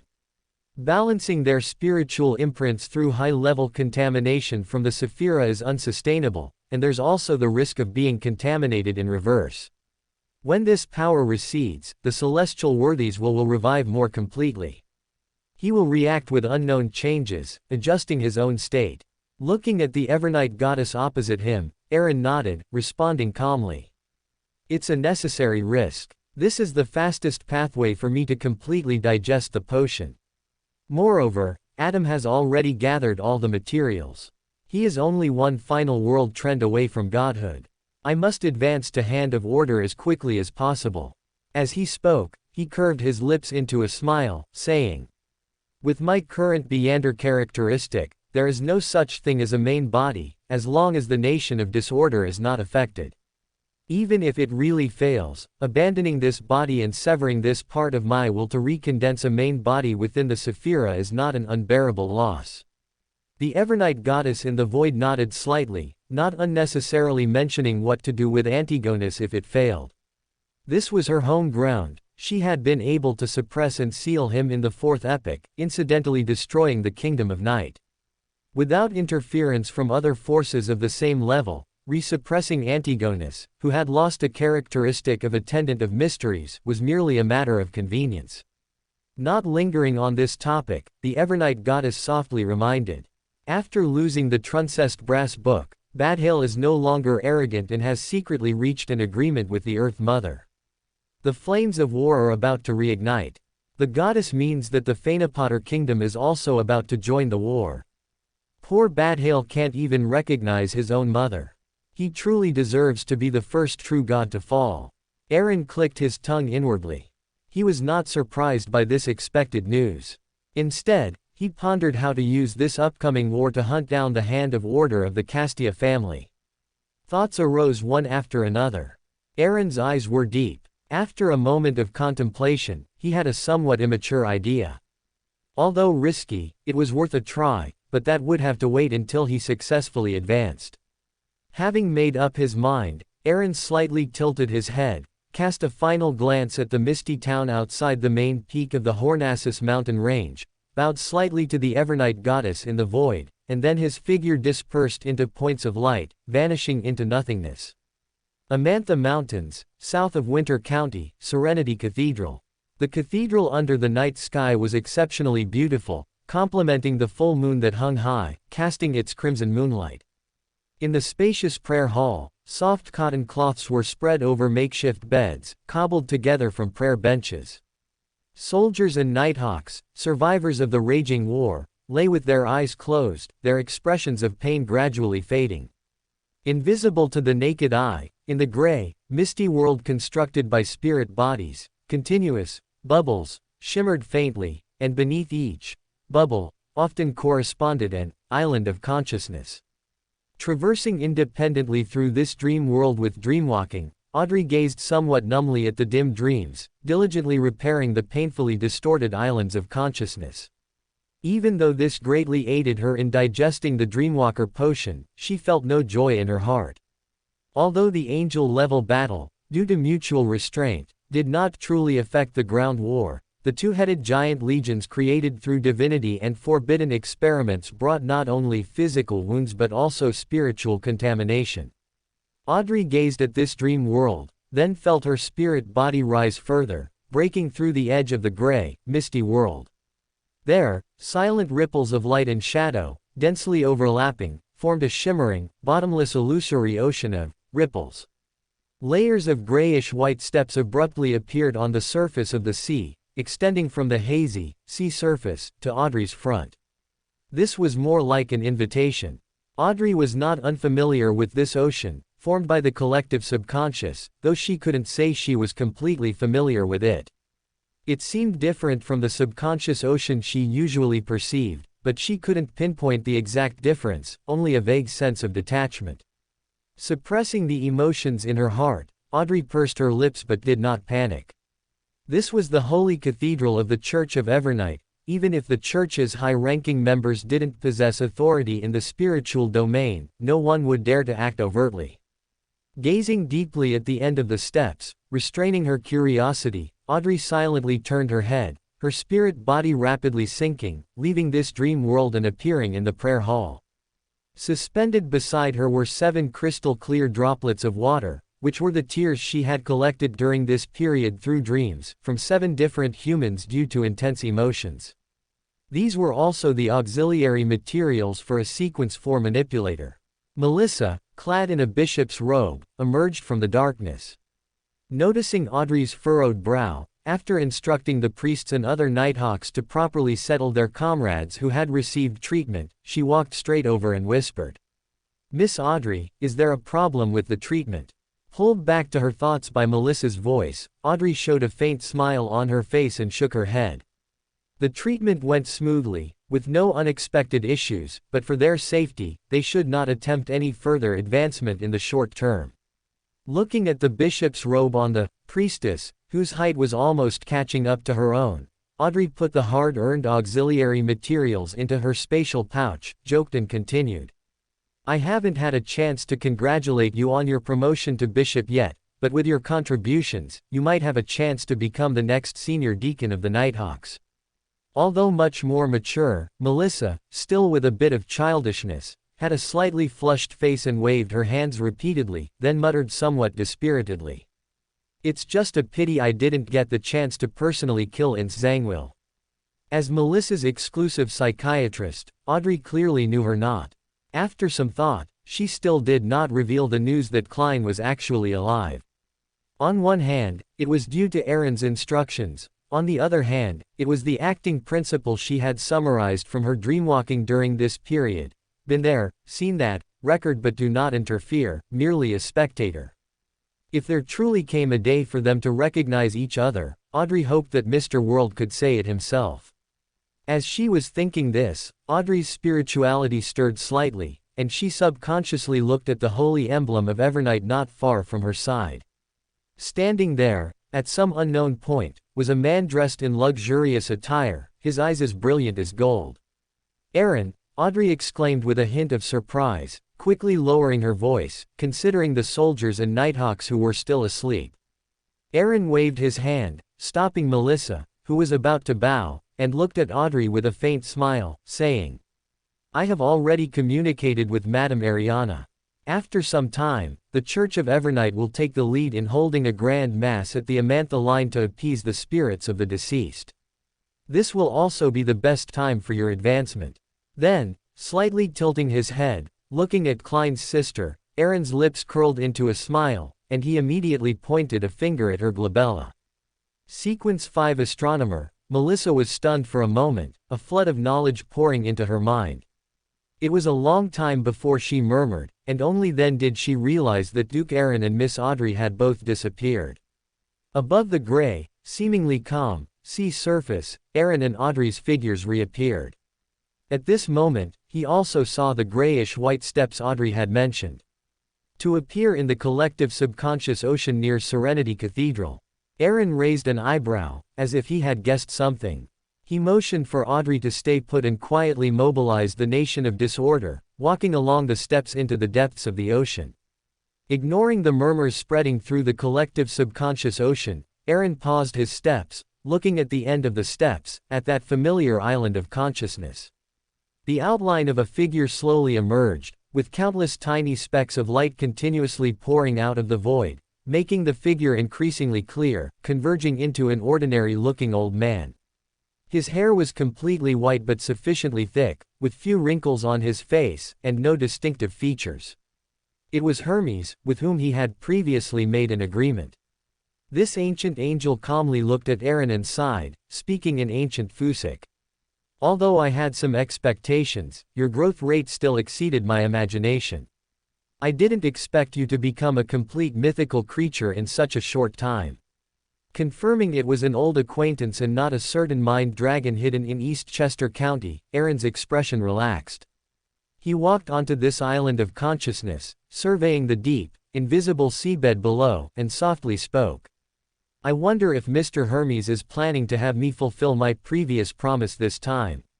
As he spoke, the surrounding illusory, layered ocean rippled in all directions, yet it did not affect Hermes in the slightest.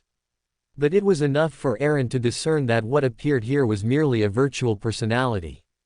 Tacitly allowing Aaron's probing, Hermes nodded slightly, then shook his head. That travelogue containing Levashid has long fallen into his hands.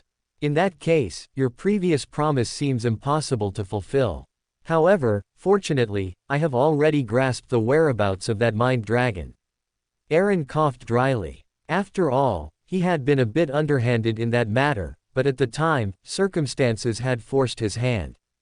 Only, Grossel's travels could have persuaded Adam to block the Mother Tree of Desire's descent.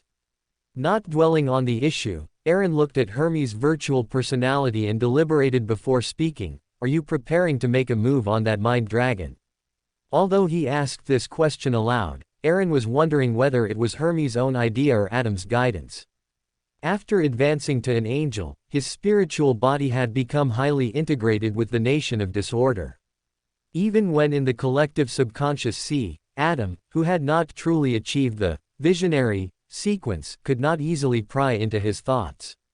That would be almost equivalent to directly facing the pollution of a non-adjacent pathway's Sephira. Without directly answering the question, Hermes raised his right hand and outlined shimmering patterns in the air with his index finger. These faint lights were like something from the deepest dream, forming an invisible barrier that cut off connection with the surrounding collective subconscious sea. Aaron's eyes narrowed slightly, but he did not try to stop him. The layered whispers from deep within the illusory ocean receded.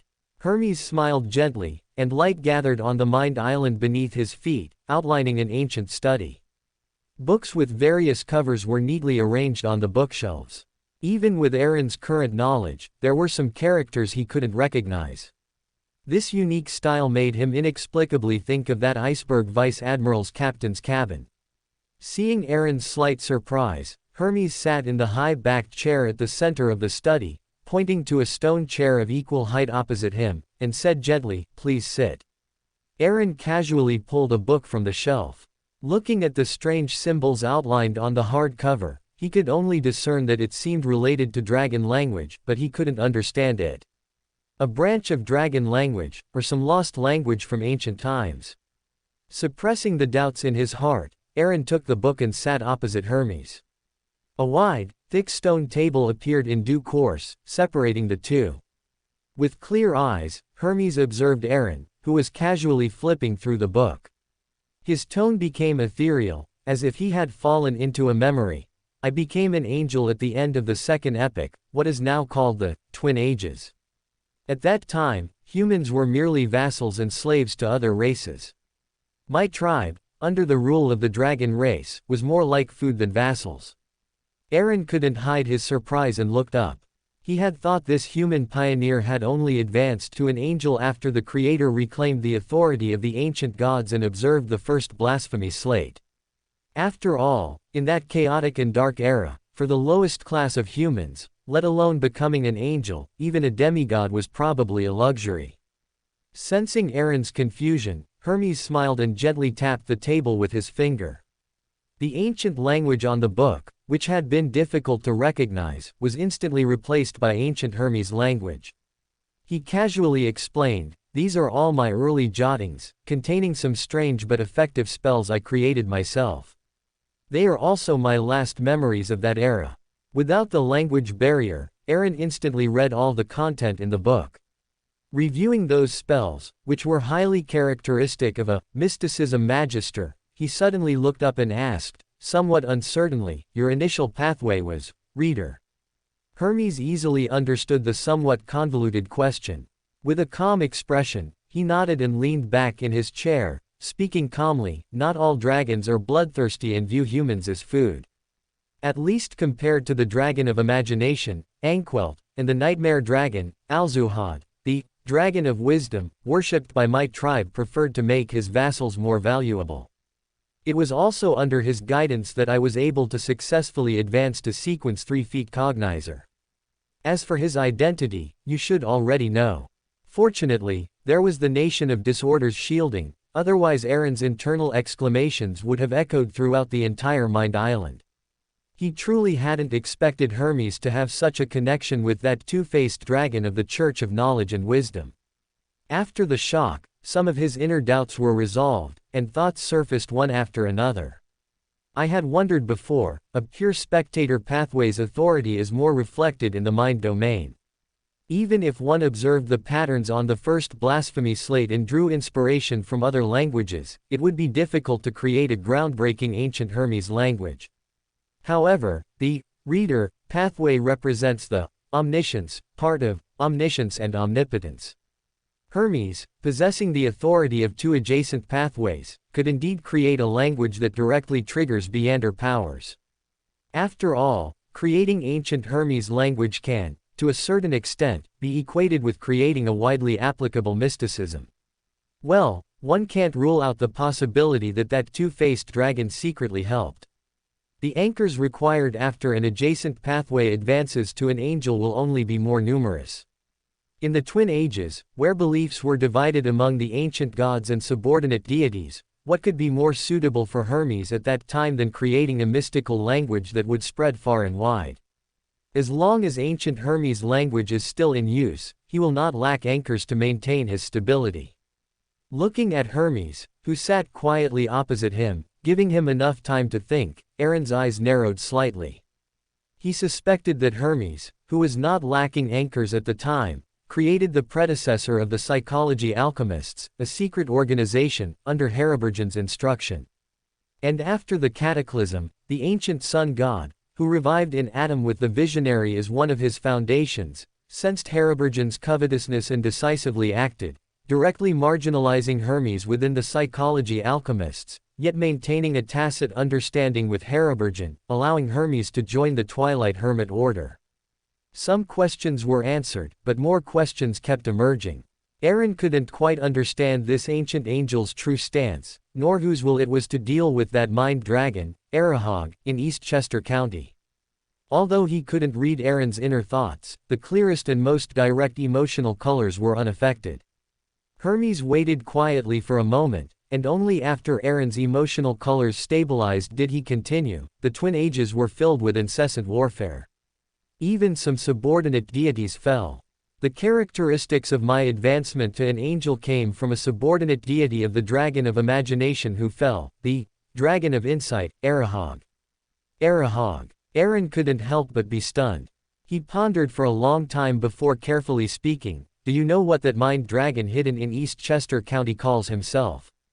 Hermes' expression was calm, and his tone was without the slightest ripple as he replied, Arahog. Seeing that Hermes had no intention of adding anything further, Aaron frowned slightly and fell into silence. Facing such an angel of the mind domain, Aaron could not judge the veracity of Hermes' words at all. Especially since Hermes deliberately omitted how he, then only a sequence 3, obtained that discerner characteristic in an era surrounded by enemies. This past has been obliterated in the mists of history, and if it truly related to the dragon of imagination or the god of knowledge and wisdom, relevant information in the spirit world would certainly have been erased, making it difficult even for Rhodes to provide feedback for verification.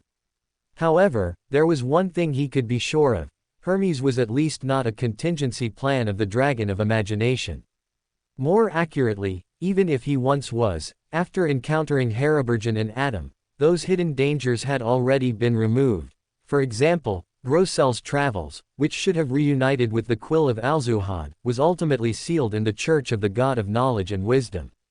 Pondering, Aaron tapped his fingers on the table, breaking the somewhat heavy atmosphere, and looked at Hermes, saying, "My promise is still valid, that will not change, and it is the basis of our cooperation from the start. But can you give me some more time?" The balancer's potion had been completely digested, and he was only one final promotion ritual away from the sequence 1 position. This was the most pressing matter he needed to focus on. Besides that, he also needed some time to find a certain fate serpent to confirm that period of history. And as the Elf King's subordinate deity, the god of fortune, who survived the ancient era, Will-Osepton, was clearly the best candidate.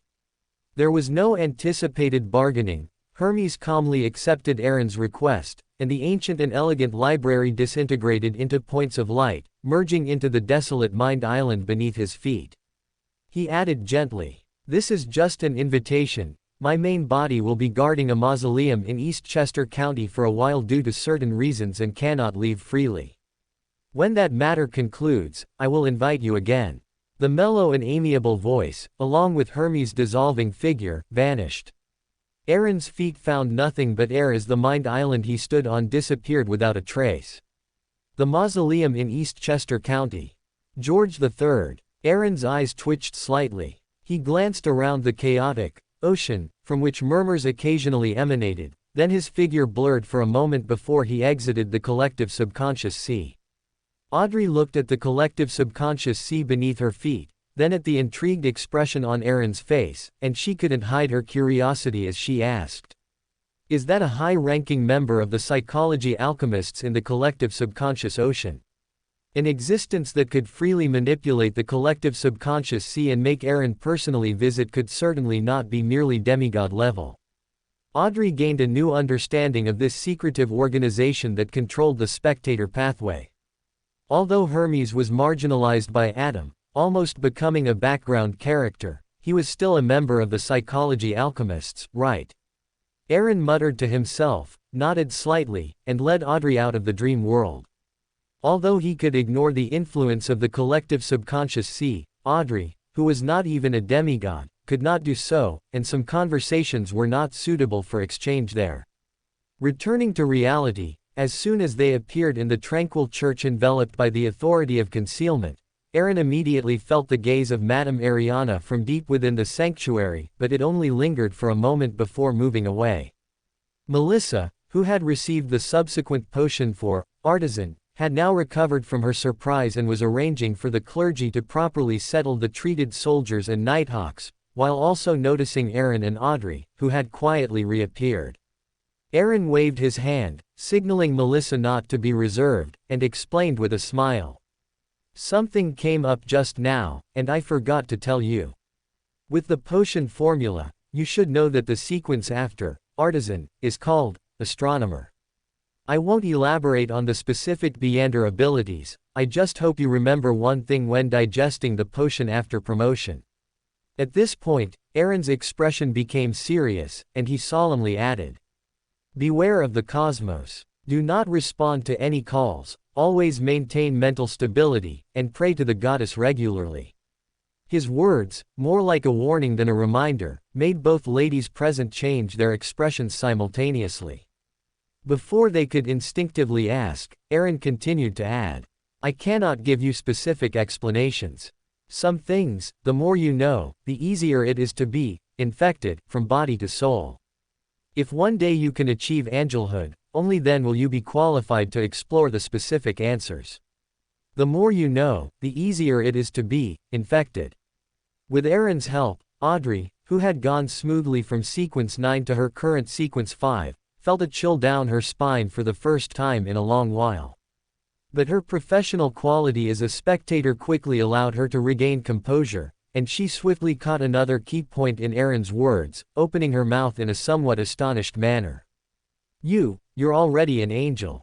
When, looking at Audrey, who was somewhat adorable in her shock, Aaron couldn't resist raising his hand and gently pinching her delicate cheek, explaining with a smile.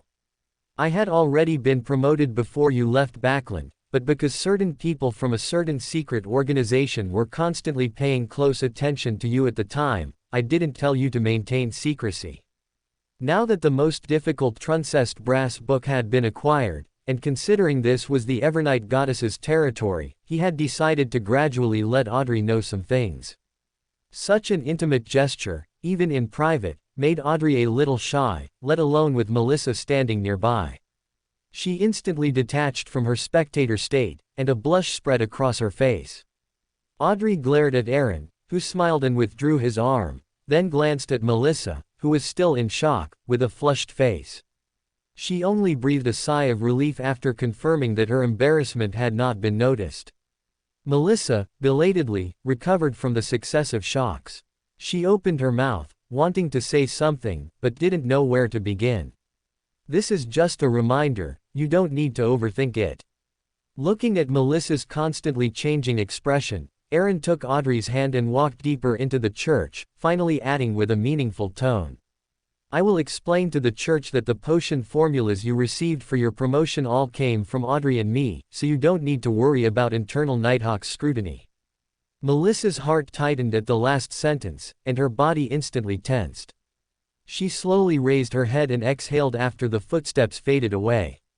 After the confrontation with Faceac began, the archbishops and other high-ranking Nighthawks deacons who originally guarded the sanctuary had mostly gone to the front lines, making the core area of the Tranquil Church, accessible only to members of the Divine Council and permitted believers, even more secluded. Footsteps echoed in the dim corridor, and Audrey, no longer as flustered as before, withdrew her gaze from the murals adorned with crimson moonlight. Her thoughts returned to the gray-white steps that had appeared in the collective subconscious sea, and Audrey couldn't help but think of Hugh and Lambus, feeling a sudden concern as she asked. Is that fellow from the psychology alchemists here because of Hugh and Lambus? Aaron ran his fingertips through his smooth golden hair and smiled, shaking his head. With the hidden authority granted by the Church of Evernight, some information no longer needed to be concealed. Hugh and Lambus was merely a manipulator corrupted by a personality mask, his death is insignificant. The one who came this time is Hermes, and he and I have a cooperative relationship. If all goes well, perhaps your angel characteristic will be settled. Hermes. Angel characteristic. Audrey's steps faltered slightly as she quickly grasped the crucial information, her expression suddenly freezing, clearly hearing her heart pound like a drum. Watching Audrey's emotions instantly become chaotic, Aaron pondered for a moment, then lowered his voice and continued. Additionally, for a period of time from now on, I will no longer participate in the Tarot Club. Is this related to Mr. Fool's slumber? Audrey asked subconsciously, then realized with a start that this was a holy hall of the Church of Evernight, not her study. However, after learning that Mr. World's true identity was a Nighthawk who had died long ago in Tingan City, Audrey had already guessed that the Evernight goddess and the Fool had secretly reached an agreement, so she didn't feel the panic of an infidel about to face judgment. Slumber is for a further revival. I can feel that the day Mr. Fool awakens is not far off. Aaron chuckled, his gaze shifting, no longer continuing the topic. Audrey pondered, following his gaze, and noticed a middle-aged man wearing red gloves appear around the corner. Unlike Audrey's confusion, Aaron had already recognized him as the Nighthawk senior deacon, Goddess's Spear, Riddell, who had been severely wounded by Ince Zangwill at the St. Lovell Church, the headquarters of the Civilis County Diocese. Now, the pollution from the true creator on this senior deacon had been cleared. He nodded to Aaron and, drawing a crimson moon on his chest, spoke in a low voice. Your Holiness, His Holiness the Pope is waiting for you. Please follow me. The deepest part of the Church of Evernight was shrouded in darkness, blurring distance and boundaries, silent and peaceful. Riddell consciously remained at the periphery, his expression respectful.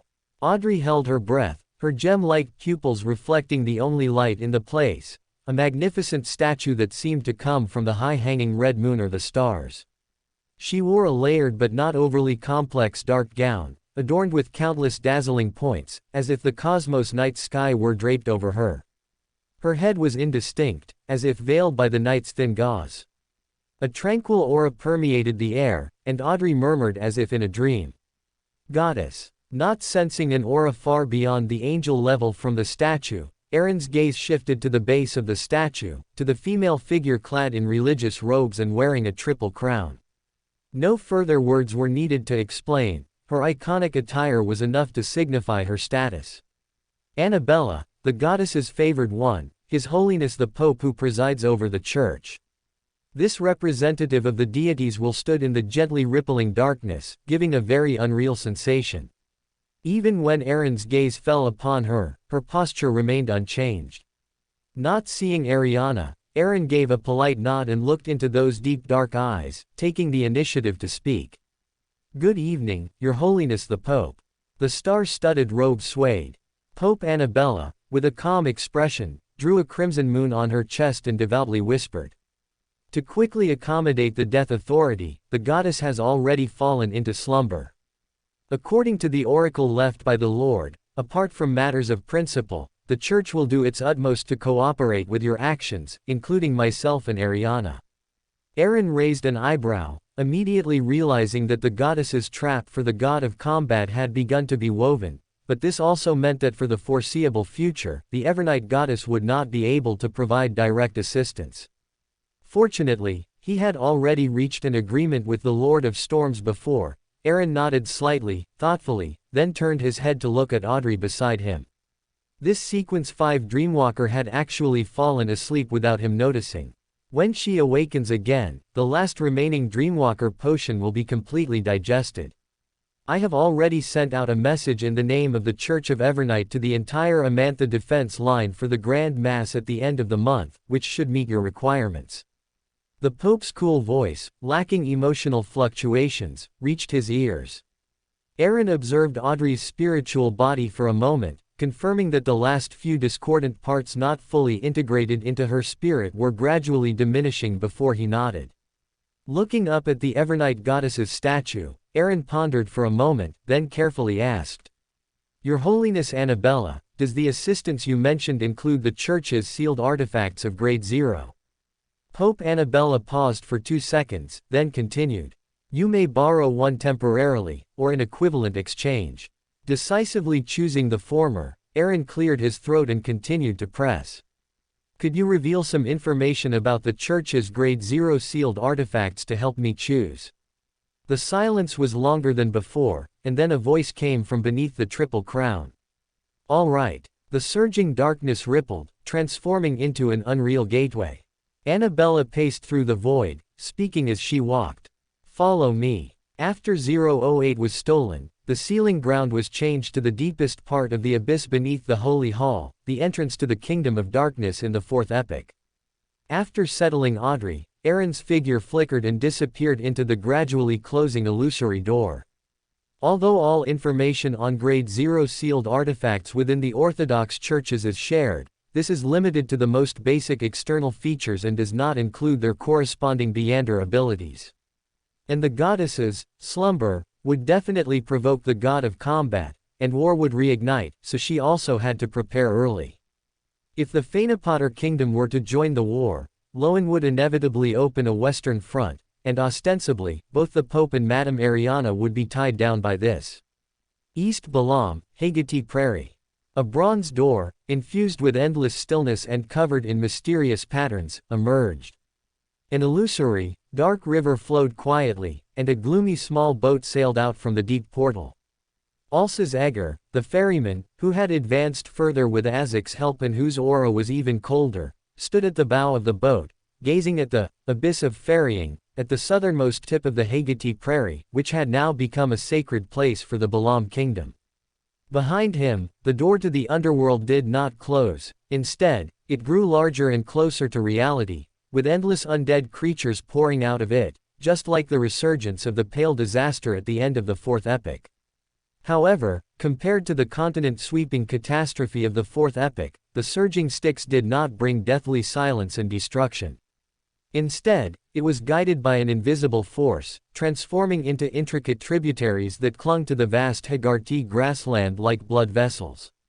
Pale, decaying hands grabbed the undead creatures, dragging them unhindered into the Styx to become nutrients. A dense aura of death spread, causing the dark river to continuously churn and fall. They converged into a massive yet not entirely real pitch-black feathered serpent. Its illusory body occupied the entire Hagati grassland, and the head corresponding to the abyss of ferrying opened a pair of eyes burning with pale flames. Gazing at those eyes, Althas Egger knelt on one knee, raising his hands with thumbs touching and pressed against the center of his forehead, his expression devout and respectful. Son of the ruler of death. Monarch who commands the undead. Eternal LotM Consul. Great Azek Eggers. May every spirit live eternally in your kingdom. Behind this ferryman, small boats stained with mottled blood, steadily suspended above the Styx without sinking, traversed the Hagati grassland, which was permeated by the aura of death. These were items left behind by the LotM Empire, refined by the death of the past, used for proselytizing and converting believers, and also one of the foundations inherited by the numinous episcopate. Only a gatekeeper who had achieved sequence and opened the underworld within their body could control them, making them ghost ships exclusive to the underworld. Aside from the numinous episcopate's royal faction, led by the Pale Queen Sia Palank Egger, who remained in the underworld, Azek had thoroughly integrated the various previously fragmented factions of the numinous episcopate. The demigods who had submitted to the will of the Death Consul, as well as the gatekeepers of lower sequence who, through their internal underworld, clearly felt that indescribable aura, all prostrated themselves on the deck, collectively chanting Azek's honorific name.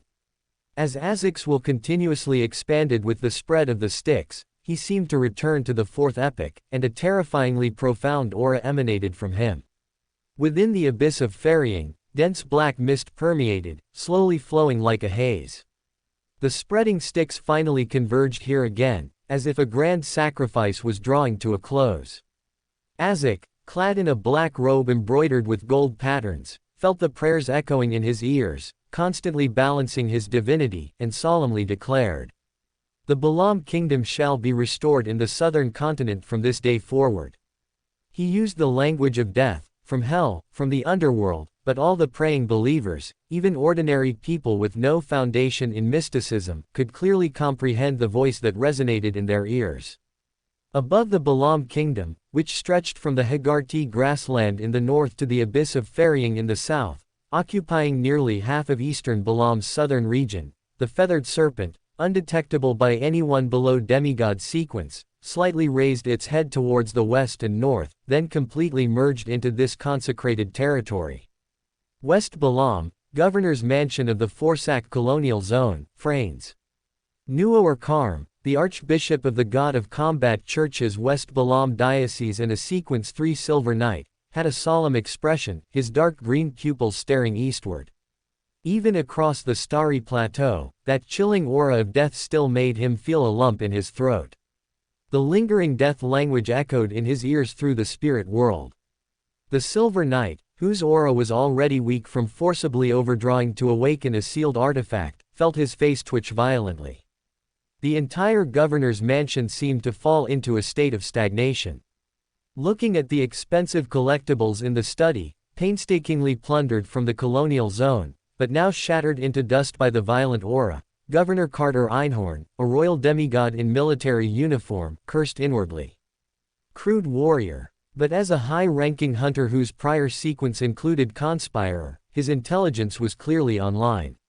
He cleared his throat and timely reminded the irritable archbishop. The restoration of LotM is not necessarily a bad thing for us. It is separated from West LotM by the entire starry plateau. The one truly bordering it is the Church of Evernight, not us. And to guard against the Son of Death, the Church of Evernight is very likely to dispatch a Class 0 sealed artifact from the Chapel of Tranquility, which will benefit the Empire's war efforts in the northern continent. Nuo-Karm slowly reined in his aura, withdrew his gaze, and nodded, not continuing the topic. The negative effects from using that ancient horn earlier had made his emotions extremely unstable. If not for the current undercurrents and the possibility of war restarting in the northern continent at any time, with no spare saints in the Twilight Giant Hall to replace him, he would have already returned to Saint Millennium to recuperate. Seeing that his giant partner had finally calmed down, Carter continued the conversation that had been interrupted. According to the decision of the royal family and the church, Axabang, which was plundered by the Rose School of Thought, and several other states near the Starry Plateau, will be ceded to the Earth Mother Church. This part of West Balam's colonial zone is the prepayment for Fenapot's entry into the war. For us, it allows us to leverage the power of the Earth Mother Church to jointly address the threats from the Starry Plateau and the Balam Kingdom. Additionally, the Archbishop of the Earth Mother Church responsible for Southern Continent affairs will arrive soon. Nuo-Karm, who had already received the Twilight Giant Hall's resolution, interrupted gruffly. Nonsense. I will evacuate the church's clergy as soon as possible and appease the believers. The rest is up to you. Do you expect me to go and welcome them? Ignoring Carter's stiff expression, he transformed directly into a silver flash and disappeared from the governor's mansion. East Balam, Harvest Plain, north of the Hagarti grassland. As Loan's largest colonial city in East Balam, Vertek was also the most important diocese for the Church of Evernight in the southern continent. In the deepest part of the Gothic church in the city center, which was only slightly smaller than St. Samuel Cathedral in Backland, Elia, a senior Nighthawk's deacon and the goddess's eye, also sensed the anomaly in the south, her star-like eyes indifferent and calm. Slightly hurried footsteps broke the tranquil atmosphere. Sost, the Red Glove captain who had already advanced to Spirit Warlock, entered the prayer hall with a solemn expression and reported concisely. Your Excellency, Goddess's Eye, I received a telegram. A large number of natives are migrating from the southern Harvest Plain towards the Hagarti grassland. According to your previous instructions, the local Nighthawks only offered guidance and no conflict erupted. After the routine report, Sost hesitated for a moment before asking in a low voice. That Balam Kingdom. As a Sequence 5 Spirit Warlock, even without praying to Azek, he could independently decipher the death language echoing in the spirit world, directly recalling the records of the Pale Calamity and the Nighthawks, internal texts. Elia, who had personally discussed and demarcated the optimal area for Balam's restoration with Aaron, tacitly allowing those natives who believed in death to leave the colonial zone, interrupted Sost and ended the topic more concisely. Maintain the status quo. I will report this matter to the Holy Cathedral and the Pope. For more thrilling fanfiction stories like this, check out my channel Fanfic Audiobook. Dive into epic adventures, mysterious realms, and legendary journeys brought to life through immersive storytelling. Don't forget to like, share, and subscribe for more amazing audiobooks.